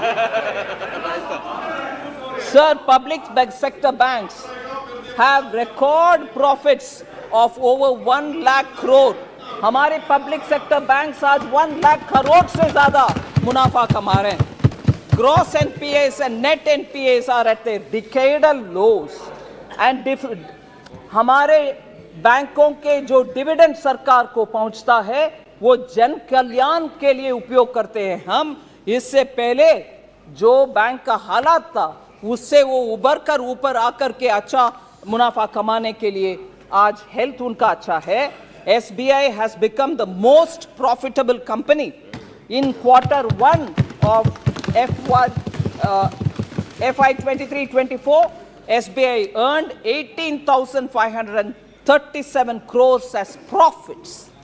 Sir, वो डेट लेडन नाइटमेयर के इकोसिस्टम से आज पिलर ऑफ जन कल्याण बन गए हैं हमारे बैंक्स. वो ट्विन बैलेंस शीट प्रॉब्लम हो गया है और आज ट्विन बैलेंस शीट का एडवांटेज है हमारे लिए. कंपनियों भी और बैंकों भी आज प्रोफेशनली मैनेज हो रही है. सर, हमारी डीबीटी का स्टोरी एक उदाहरण बनती है दुनिया भर के देशों के लिए. उसमें मैं कहना चाहती हूं 2013-14 when DBT was operationalized, UPA के समय में डीबीटी ऑपरेशनलाइज हुआ, मैं उसको रिकॉग्नाइज कर रही हूं. मगर ऑपरेशनलाइज होने के बाद सिर्फ 7,367 crores were transferred in 13-14. I want to say now that from that amount, DBT transfers have increased 5 times by 2014-15 itself.